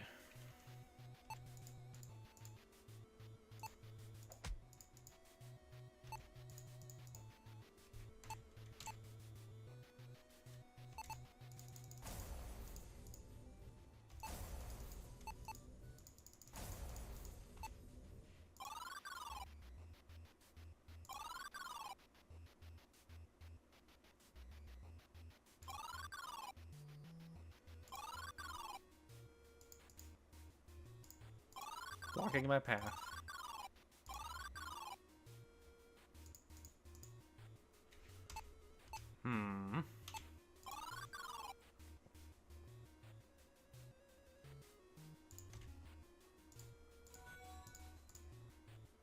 So I've got a charm now.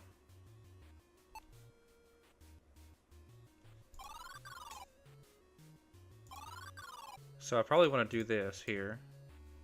Let's save it again. Use charm here. Yep.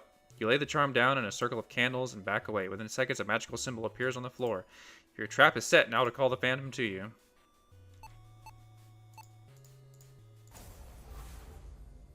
Taking a deep breath and steeling your nerves, you say that the words Edux Spritus and wait for something to happen. A familiar wave of icy hair hits your body. You shiver from cold and fright as the phantom appears before you. Well, that didn't work. Before you can even fully feel the fear of clutching at your heart, the bastard sucks. Alright.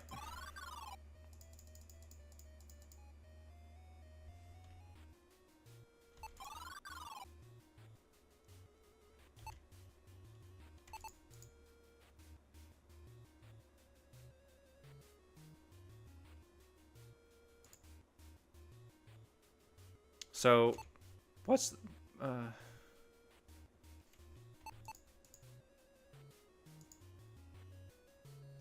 I may not have everything that I need.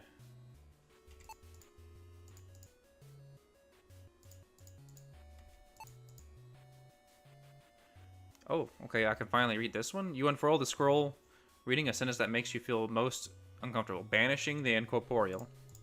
If processed with the proper laboratory equipment, bile or blood from a spirit's beloved produces a purifying liquid.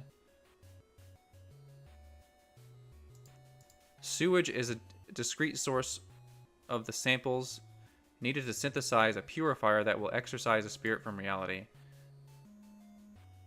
Hang on.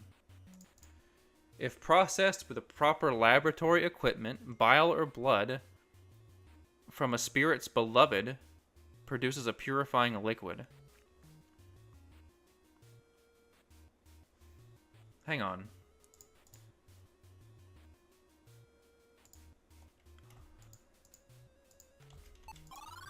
So here, right?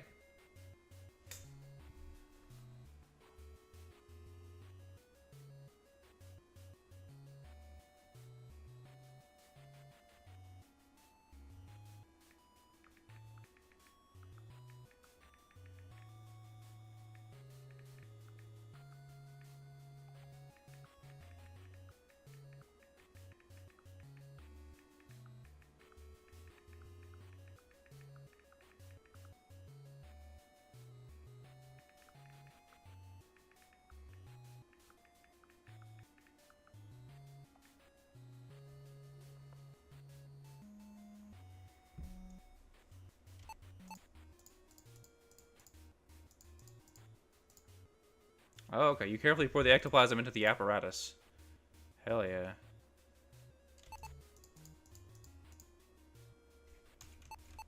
Okay.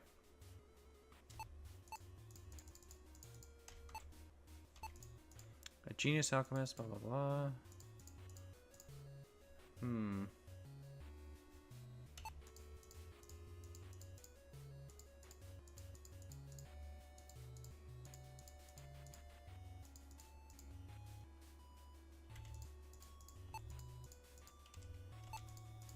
Small round hole inside the apparatus, spy gears and cogs.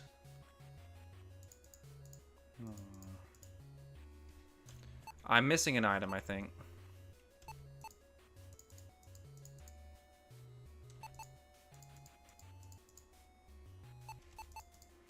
Hooks are attached to the back of the skull emblem.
So this has got a draft.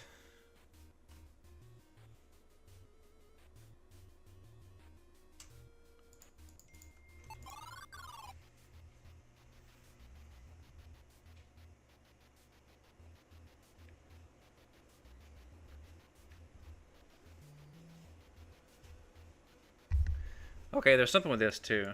You are unable to move here. Stunning mural of an angel holding a harp without a place. You inspect the mural, it may be in imagination, but the feel of the surface doesn't match what I see.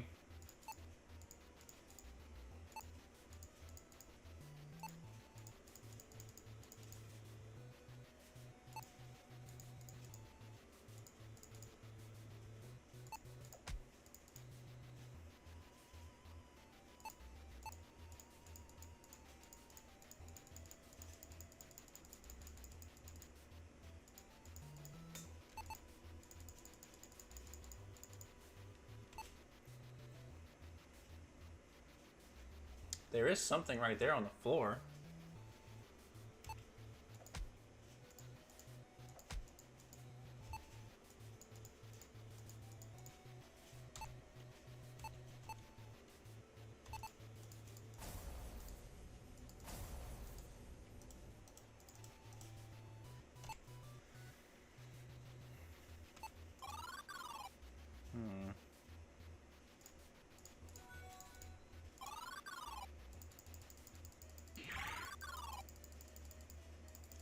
Just death there.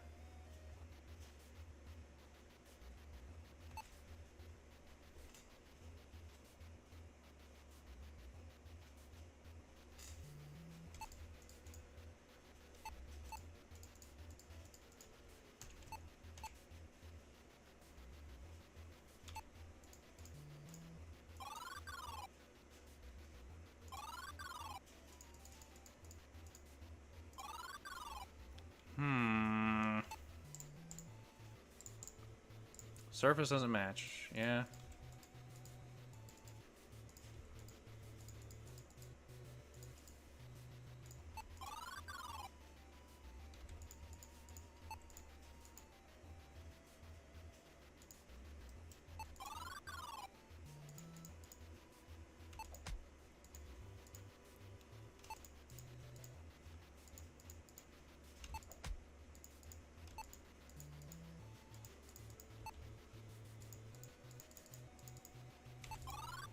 Man, what the heck?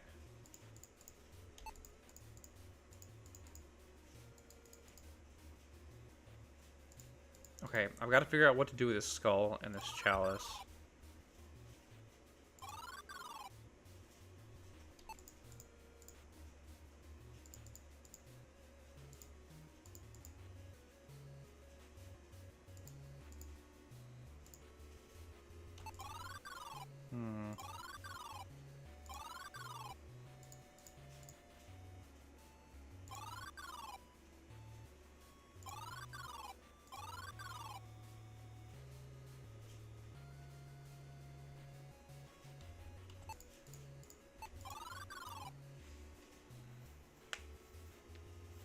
Should I just leave the moon icon in here? Well, I know that I probably shouldn't.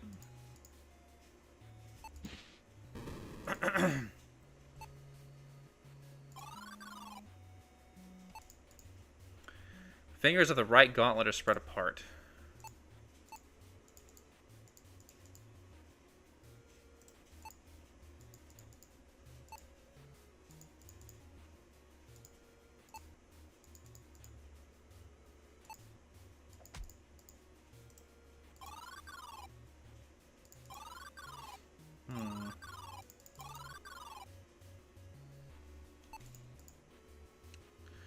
Phantom, okay. Creatures of natural origin beyond all laws of mention. In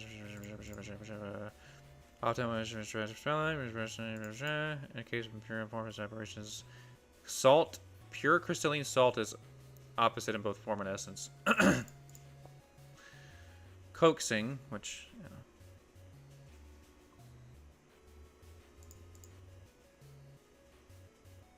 So I gotta draw it here. That's all that's saying. I just need to find some salt.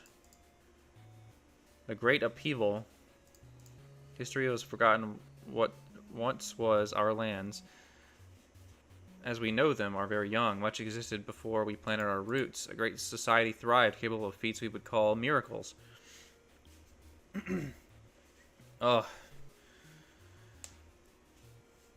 Travel to other realities was commonplace activity. Such power begets hubris, and their boldness was punished. The one sent a flaming star to end their reign and began anew. The star, called the Portent of Doom, wiped all but a few of their structures from existence. Large circular constructions.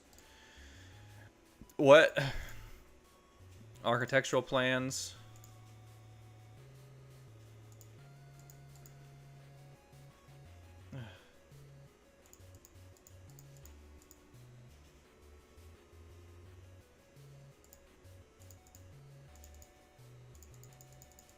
Okay, I already read that.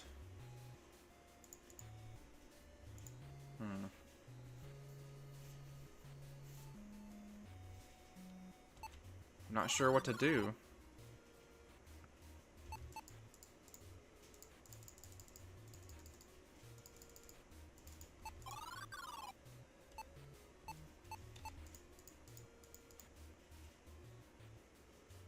Something is wrong. Indentations where it's... Yeah, I feel like I'm missing something, but I don't know where to find the missing thing. I've kind of searched all over this damn house.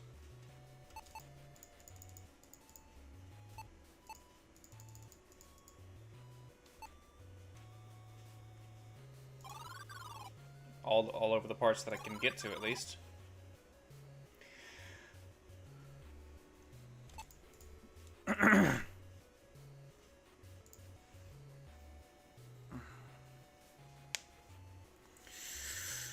It's cold now. The sun's going down.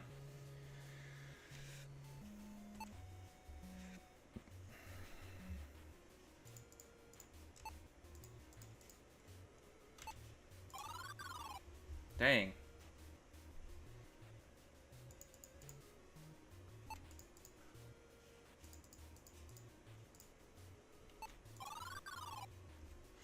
There's probably some tiny little detail somewhere.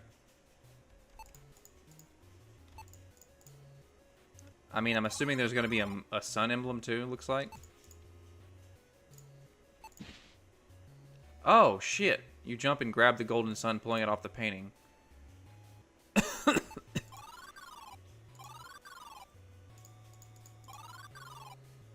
Does this go here? No. This sun coin is made of gold, solid gold. It was attached to the painting by metal hooks protruding from the back. Oh, do I put, do I use this on this? No? Okay.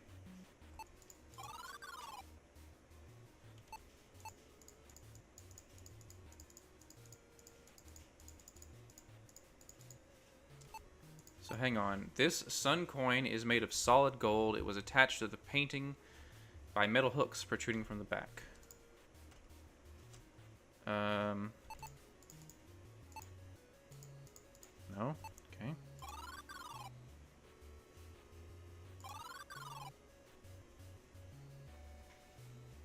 Okay, but where do I put it?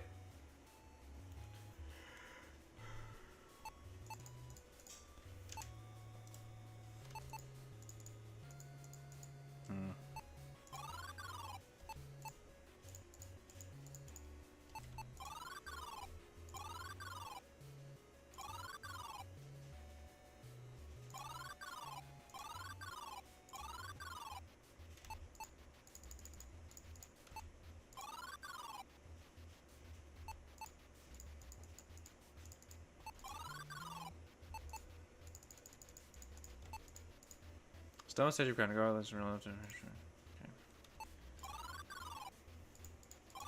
It's kind of slowly fumbling your way through these areas here.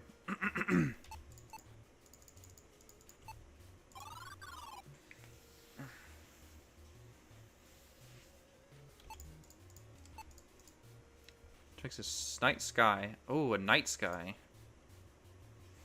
Can I put this here now, maybe? No, I guess not.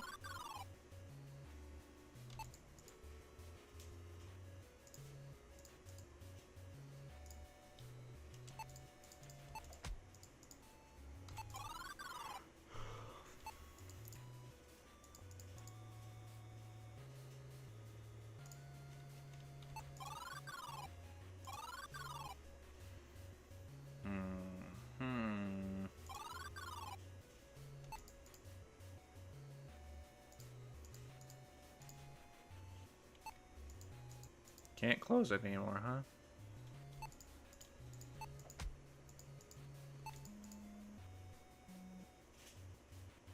Unsettling for a reason I don't quite comprehend.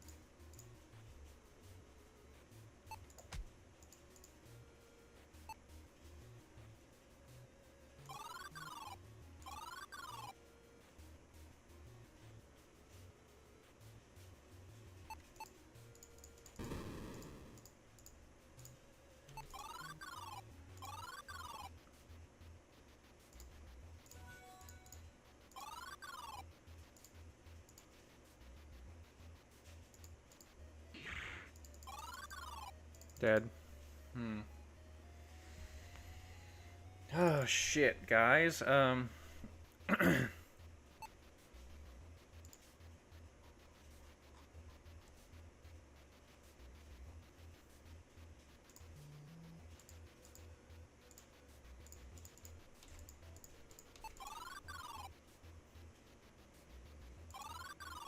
just not sure.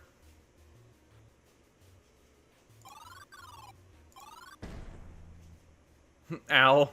Forgetting that the secret passage had been opened, you take one step and plummet to the floor below. You hit the ground head first, and your momentum carries you into the basement. Oh my god. Your body is battered and beating against the stone steps. You come to a stop at the bottom of the stairs. You never give a... Oh god, okay. That's an interesting... That's a way to die I didn't expect. Oopsie doopsie.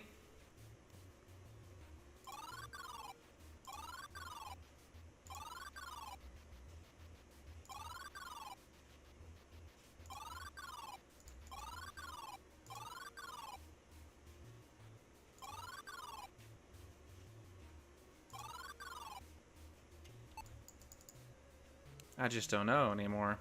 Damn.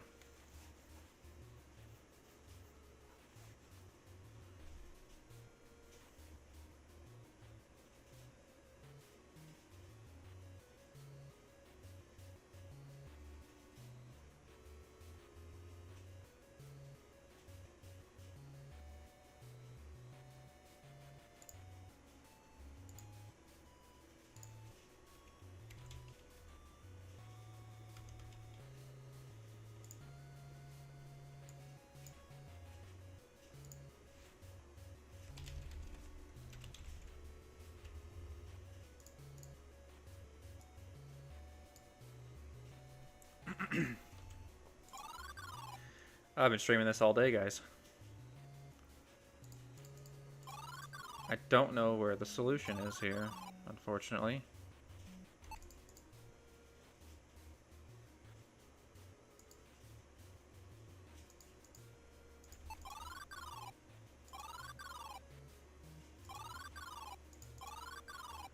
I don't know. I don't know. I don't know. I don't know. Oh, does the coin go in here? No.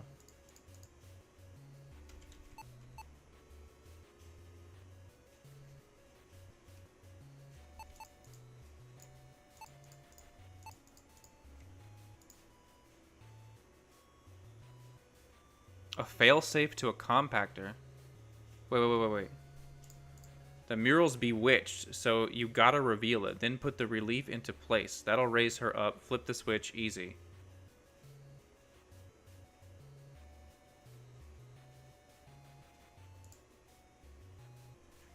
Wait. How do we do this?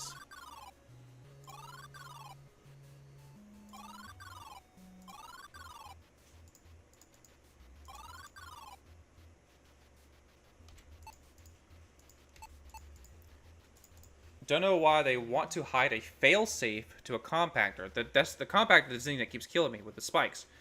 But I don't get paid to ask questions. Here while we put it together. The mural's bewitched, so you gotta reveal it. Then put the relief into place. That'll raise her up. Flip the switch. Easy. Huh?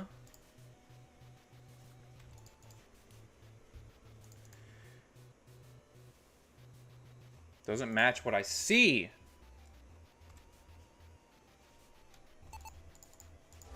There we go.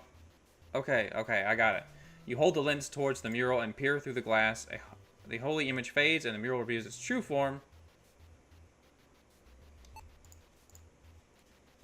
The once peaceful mural morphed into a ghastly reaper. Looking close, you see a piece of the mural is missing. The skull? Yes, it was a purple skull. You push the skull emblem into the mural. It's a perfect fit. You hear faint sounds coming from behind the wall. After a moment later, a large gear mechanism rises from the floor. You grab the lever and give it a pull. The gears slide over one another, and you hear a loud click from down the corridor. I assume I will not die now? if I go in here?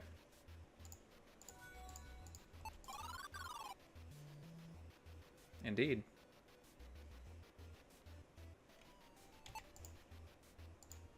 You jump up and grab onto the metal bar, pulling the short door shut with your weight.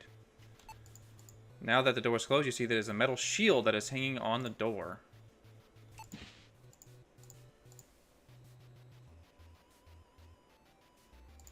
Luckily, no one was around to see that unless the ghost saw you. Best not to think about it.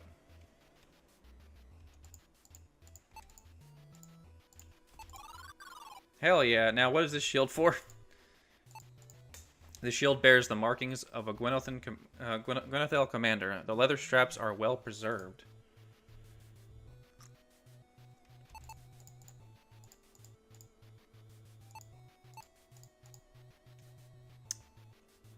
Okay. Another piece of the puzzle.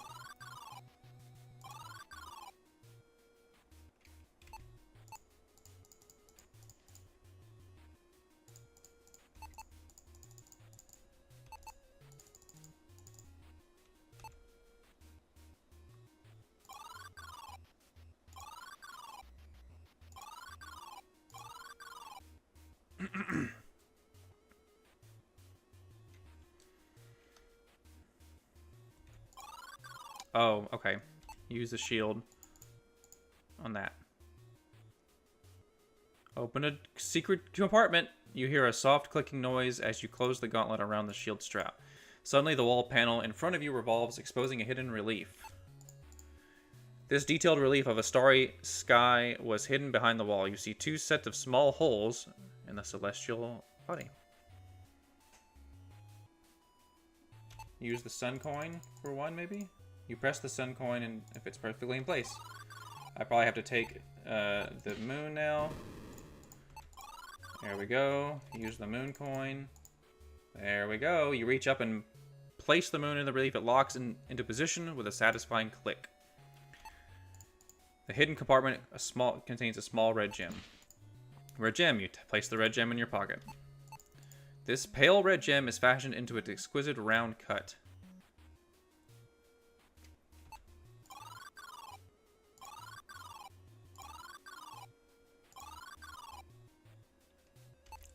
You want to go here?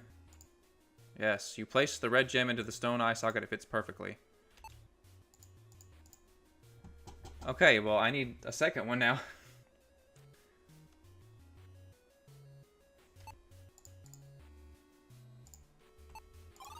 Where's the other one?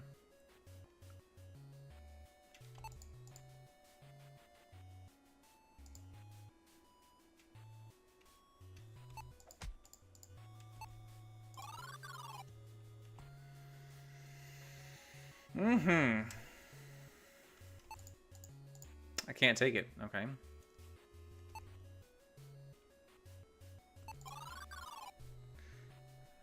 Well, getting slowly further.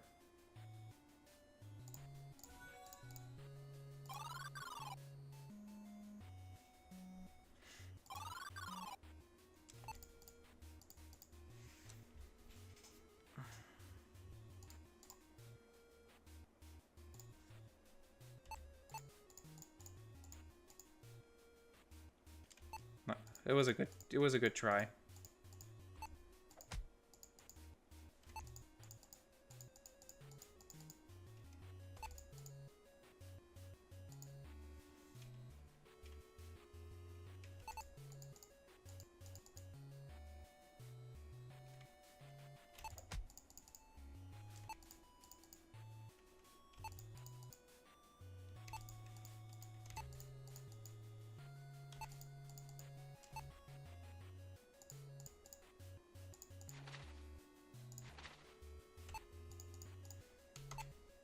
Okay, so this room is still suspicious. I gotta figure out what to do here.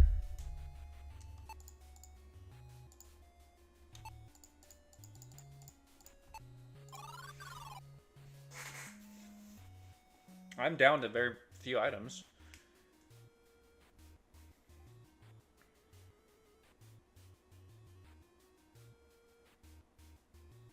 Chalice. Where can I use this chalice?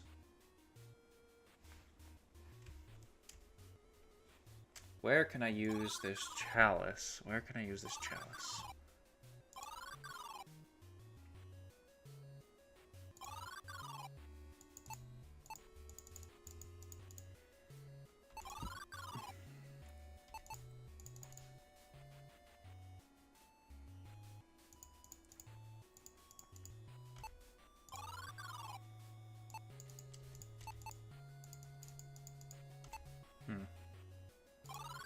I must be towards the end.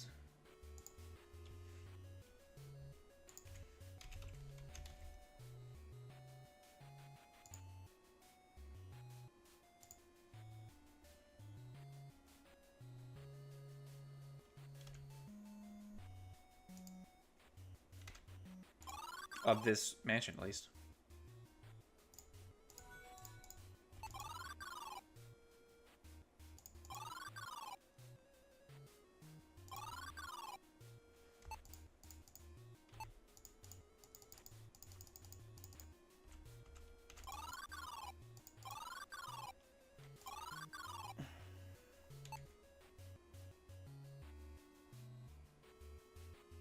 Do I have to call the spirit in some way?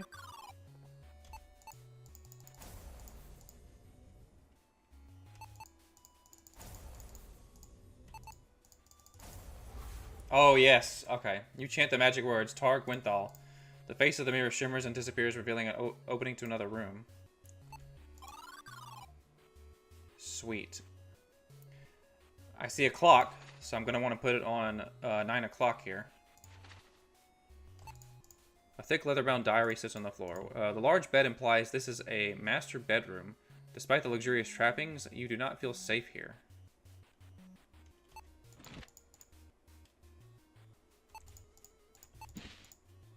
Open the diary and note the bold yet beautiful handwriting. I read the most fascinating thing today. Should things go awry and I am haunted, purifier alone is insufficient. The remedy: pour salt on the corpse. Ha! Trivial. You close the book and wonder what monster wrote such things. As you thumb through other pages of the diary, you realize you don't feel right taking it with you. You place the diary right back where you picked it up. A tiny gray object is covered by the bedsheet. You can't tell what it's from. As a skull eaten. You lift the edge of the sheet and pick up the object, and scream in fright as you see a skull staring back at you. In a flash, the skeleton pulls itself from under the bed and over to you, grabbing your legs and climbing up your body. It sinks its bony fingers deep into your eyes, blinding you before it strangles the life out of you. Oh no! So I need salt. Elaborate cuckoo clock is... Amateur hiding place. I didn't read that. An elaborate cuckoo clock is fixed to the wall, obscuring an expertly painted fresco. Amateur hiding place. I'll bet those weights control the lock position and the brass key opens it, you say. Let me open this door first. Oh shit, I'm in somewhere completely different. Oh, that's this room.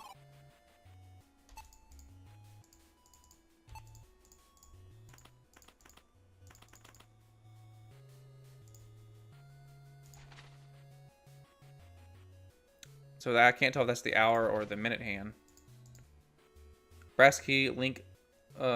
Normally a brass key like this would wind the clock, but this one is part of some mechanism. You give the brass key a good twist and wait for the lock to release. It doesn't. Instead, an adorable cuckoo greets you. The chirping of the cuckoo has seemingly disturbed the master of this bedroom as a figure crawls from under the bed. Oh shit. Okay, so I've got to get that right.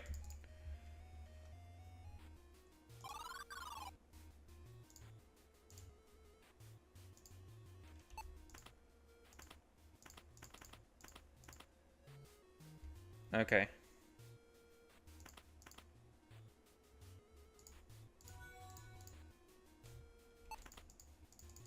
Nope.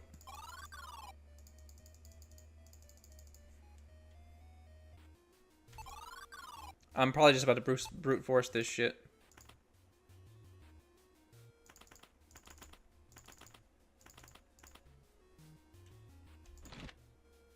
That was it. You twist the key and hear the sweet clicking sound of a lock coming undone. The clock face swings open, revealing a brilliant red gem. I still got it, you whisper with great satisfaction. Taking the red gem. Alright, so...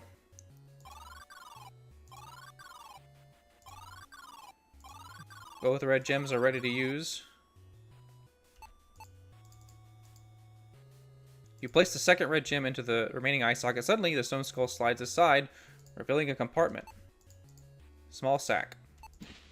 Salt sack. You grab a salt to see that it is full of salt. A strange thing to keep in a graveyard for sure.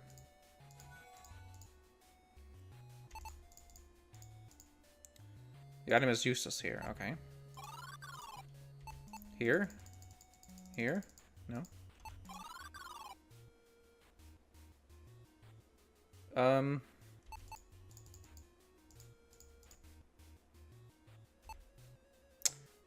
We are going to use this.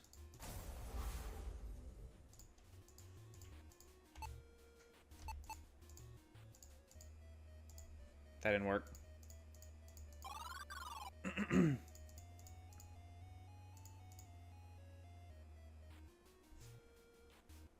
I gotta put salt on a corpse, though.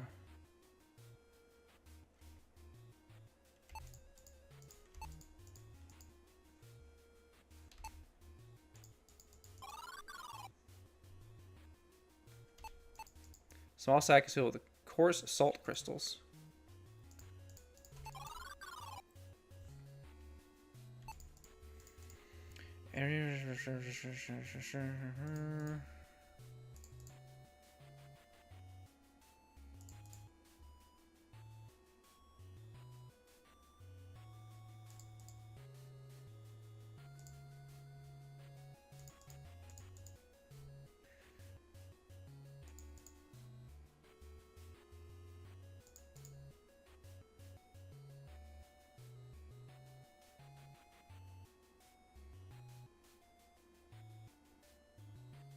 In the case of impure amorphous apparitions, pure crystalline salt is opposite in both form and essence.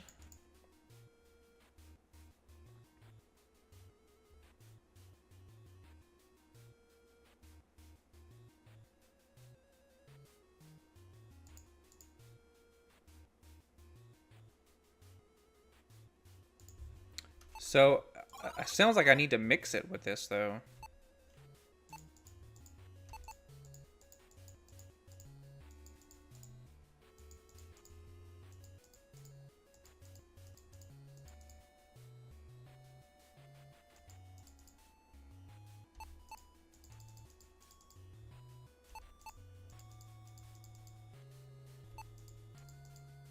You realize you don't need the vessel, not until it's filled with whatever comes out of the device, at least. Okay.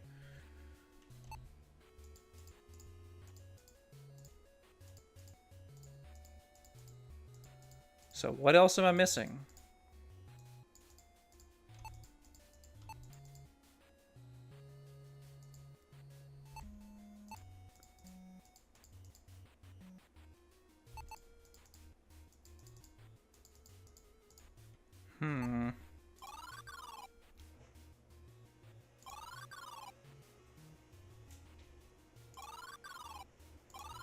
I still need to get in here.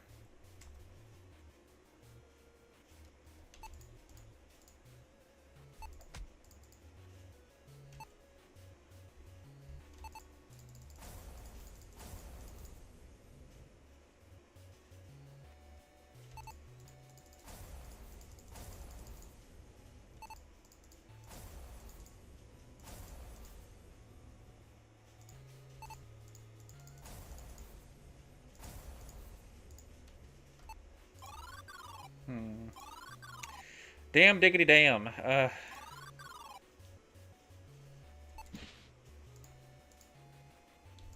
I can still take these? Why would I need them?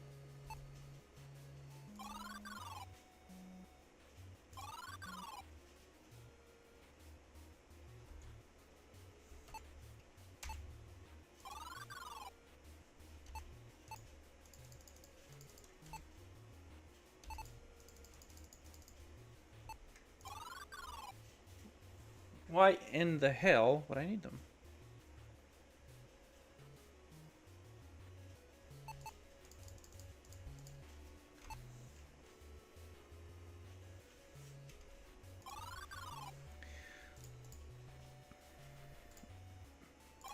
Very helpful, Wisp.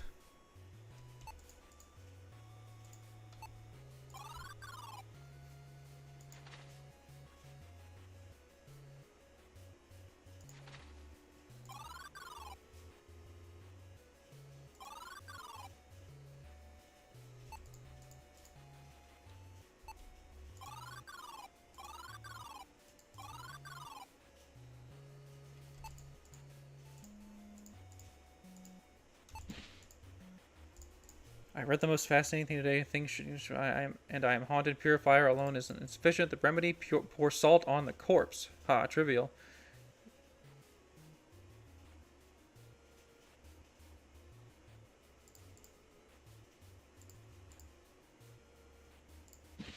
Pour salt on the corpse.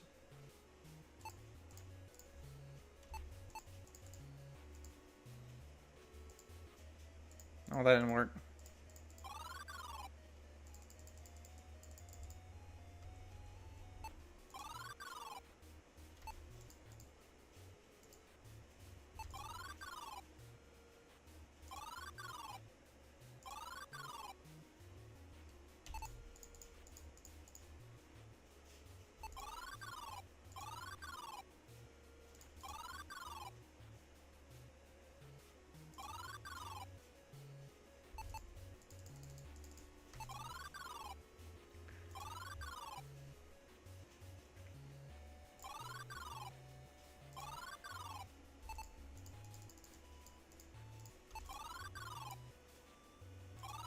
I don't know what other area I need to use this salt on, though, to be honest.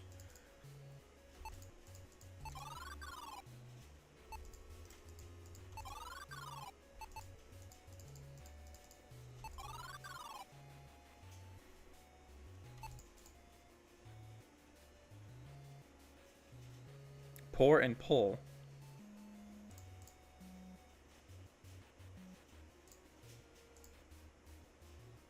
Apparatus contains ectoplasm. Yep.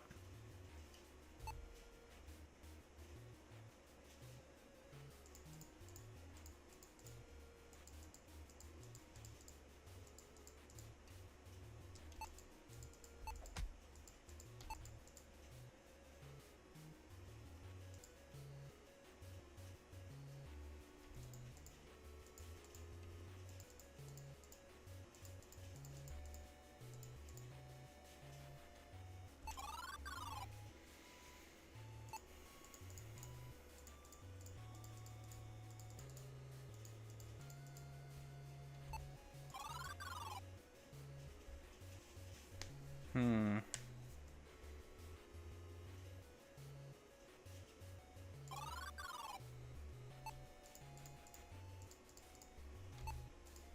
Kind of weird that I took the coin, the moon and sun thing.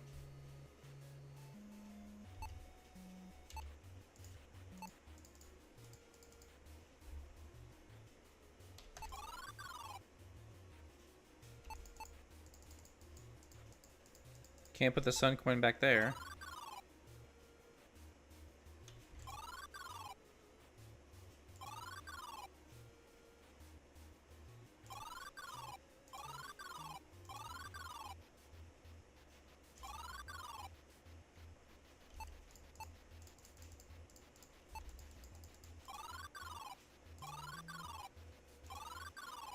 So we're good in here now. Oh wait, this tile appears to be slightly misaligned. Looking closer, you notice scratches on the floor. Hell yeah, you hook your fingers around the tile and slide it aside, revealing a shallow hole. A handle!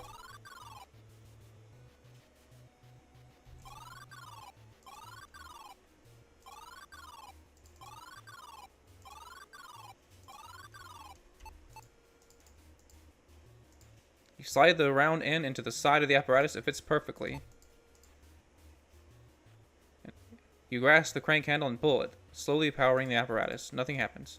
Something must be missing. Indeed.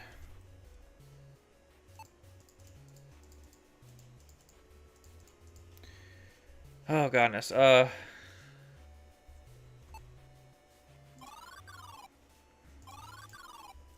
I can use it now. I'm missing one other thing. I don't know where the thing is that I'm looking for.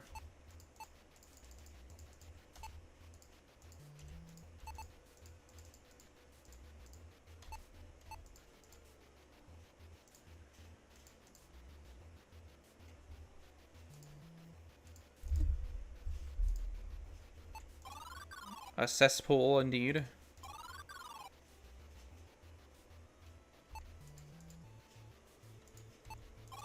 Locked in place, huh? Okay. Stairs are blocking the exit. Back up we go. Back down we go. Sun coin, moon coin. I still have those. And the salt and the chalice.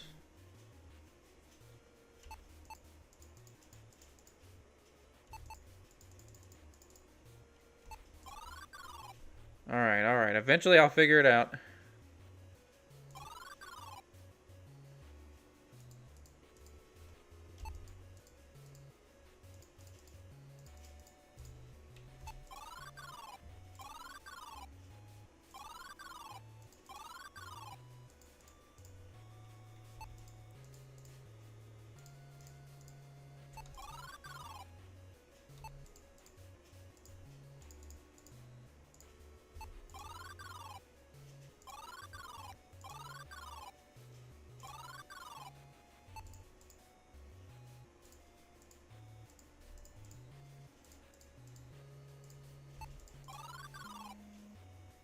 Man, this stuff takes a while, doesn't it?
Oh, guys, we are running out of time for the night. It would have been nice to get through this area. I don't know why I clicked that.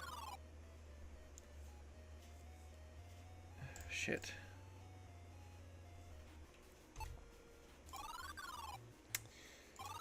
Damn diggity damn.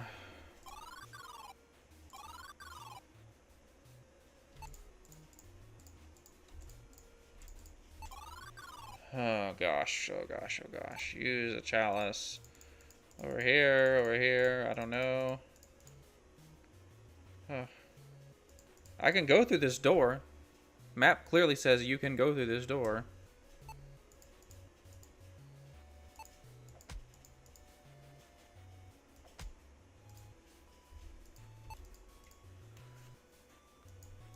What's a scullery without a pantry, you wonder? You see a small keyhole in the door. Sadly, it's locked. I know.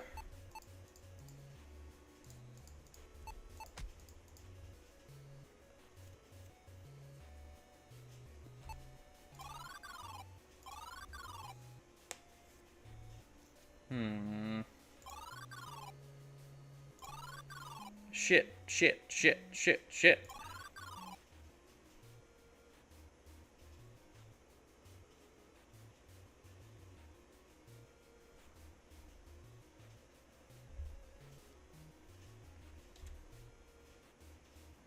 Oh, Lord.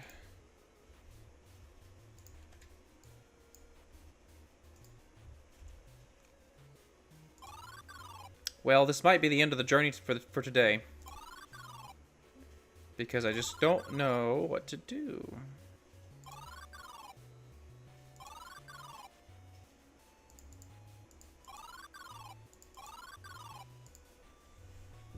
I don't know what to do. I could put this back here. I don't know why. I would.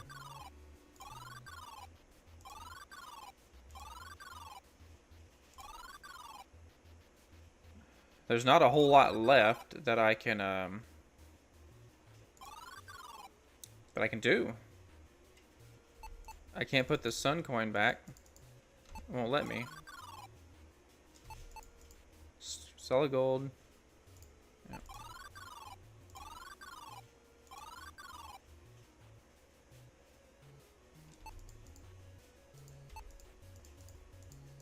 Wait. What did it just say? Single window, some creaky floorboards.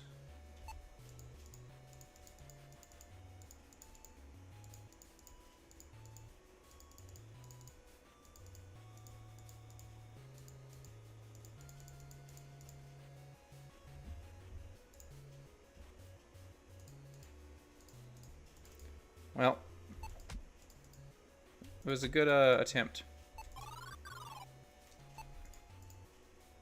Sofa and large fireplace make this room feel cozy despite the haunting atmosphere. Sofa's a thicker cushion. It's made of solid wood. You must have been very expensive. Mm-hmm.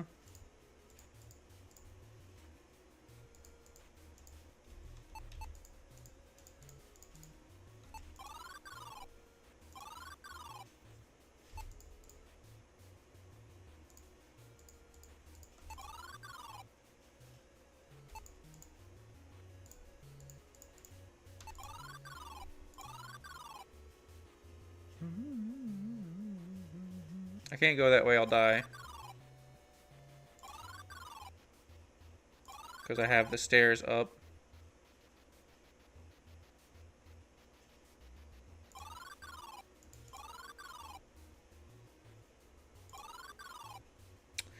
I just don't know.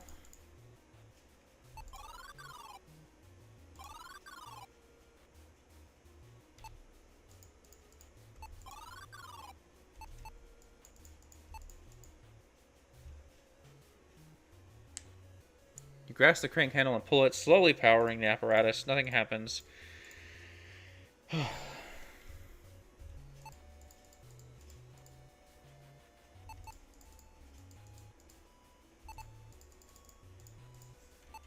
Dude, I don't know.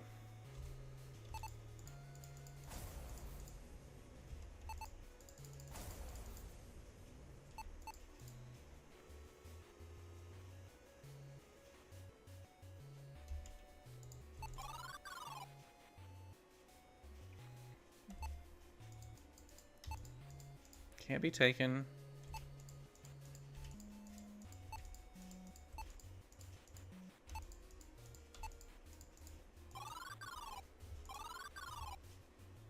Damn.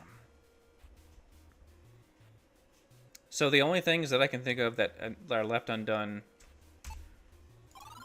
is the lab here.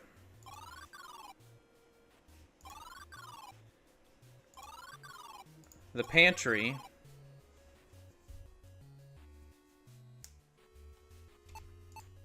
Content of the chalice for battery, leave it dark green, crusty residue.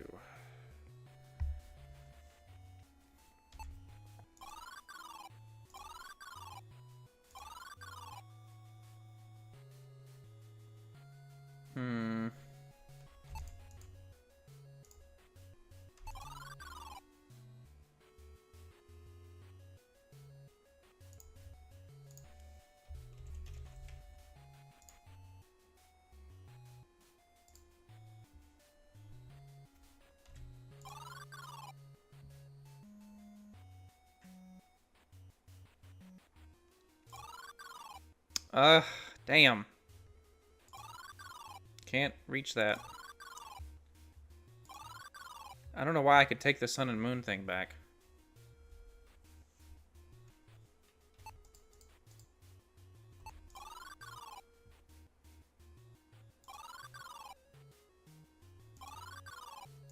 I'm just kind of at a loss now.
Hmm.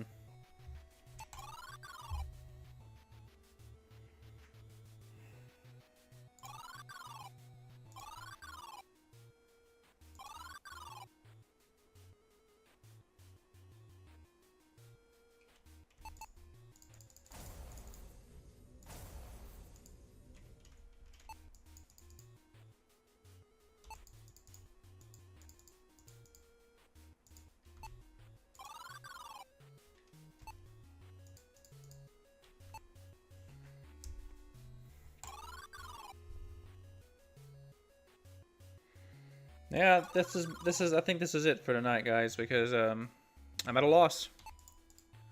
Large fireplace is crafted from dark stone. Yep.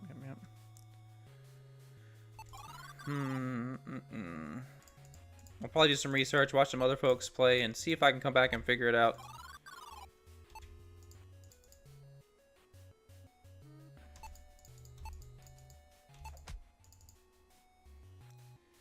Yep, I'm just at a loss.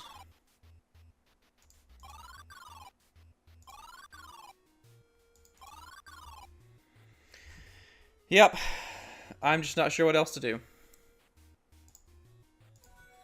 So we're gonna go ahead and end it off then. Question is there anybody that I can raid? Probably not.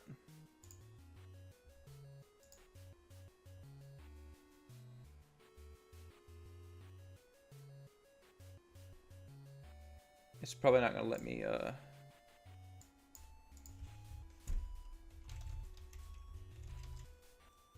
Nope, can't do that. And I don't believe there's anybody else streaming right now that I should that I can raid to. Nope, there is not. Well, that's gonna be it for this session then, guys. That was the longest session I've done other than my 12-hour stream, and I had no idea why. I just 9 hours of playing this game. I've got to get food ready, and then I got to get to the gym. But I'm gonna play this tomorrow because like I said before, Thursday is not my normal stream day. I just had to play this game. But I'm enjoying it, so it's pretty cool. I like it.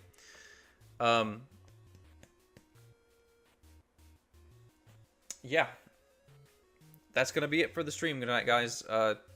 Thanks, everybody, for hanging out. Thanks for the 2 no follows, Mr. Mnet and iPrize Fighter.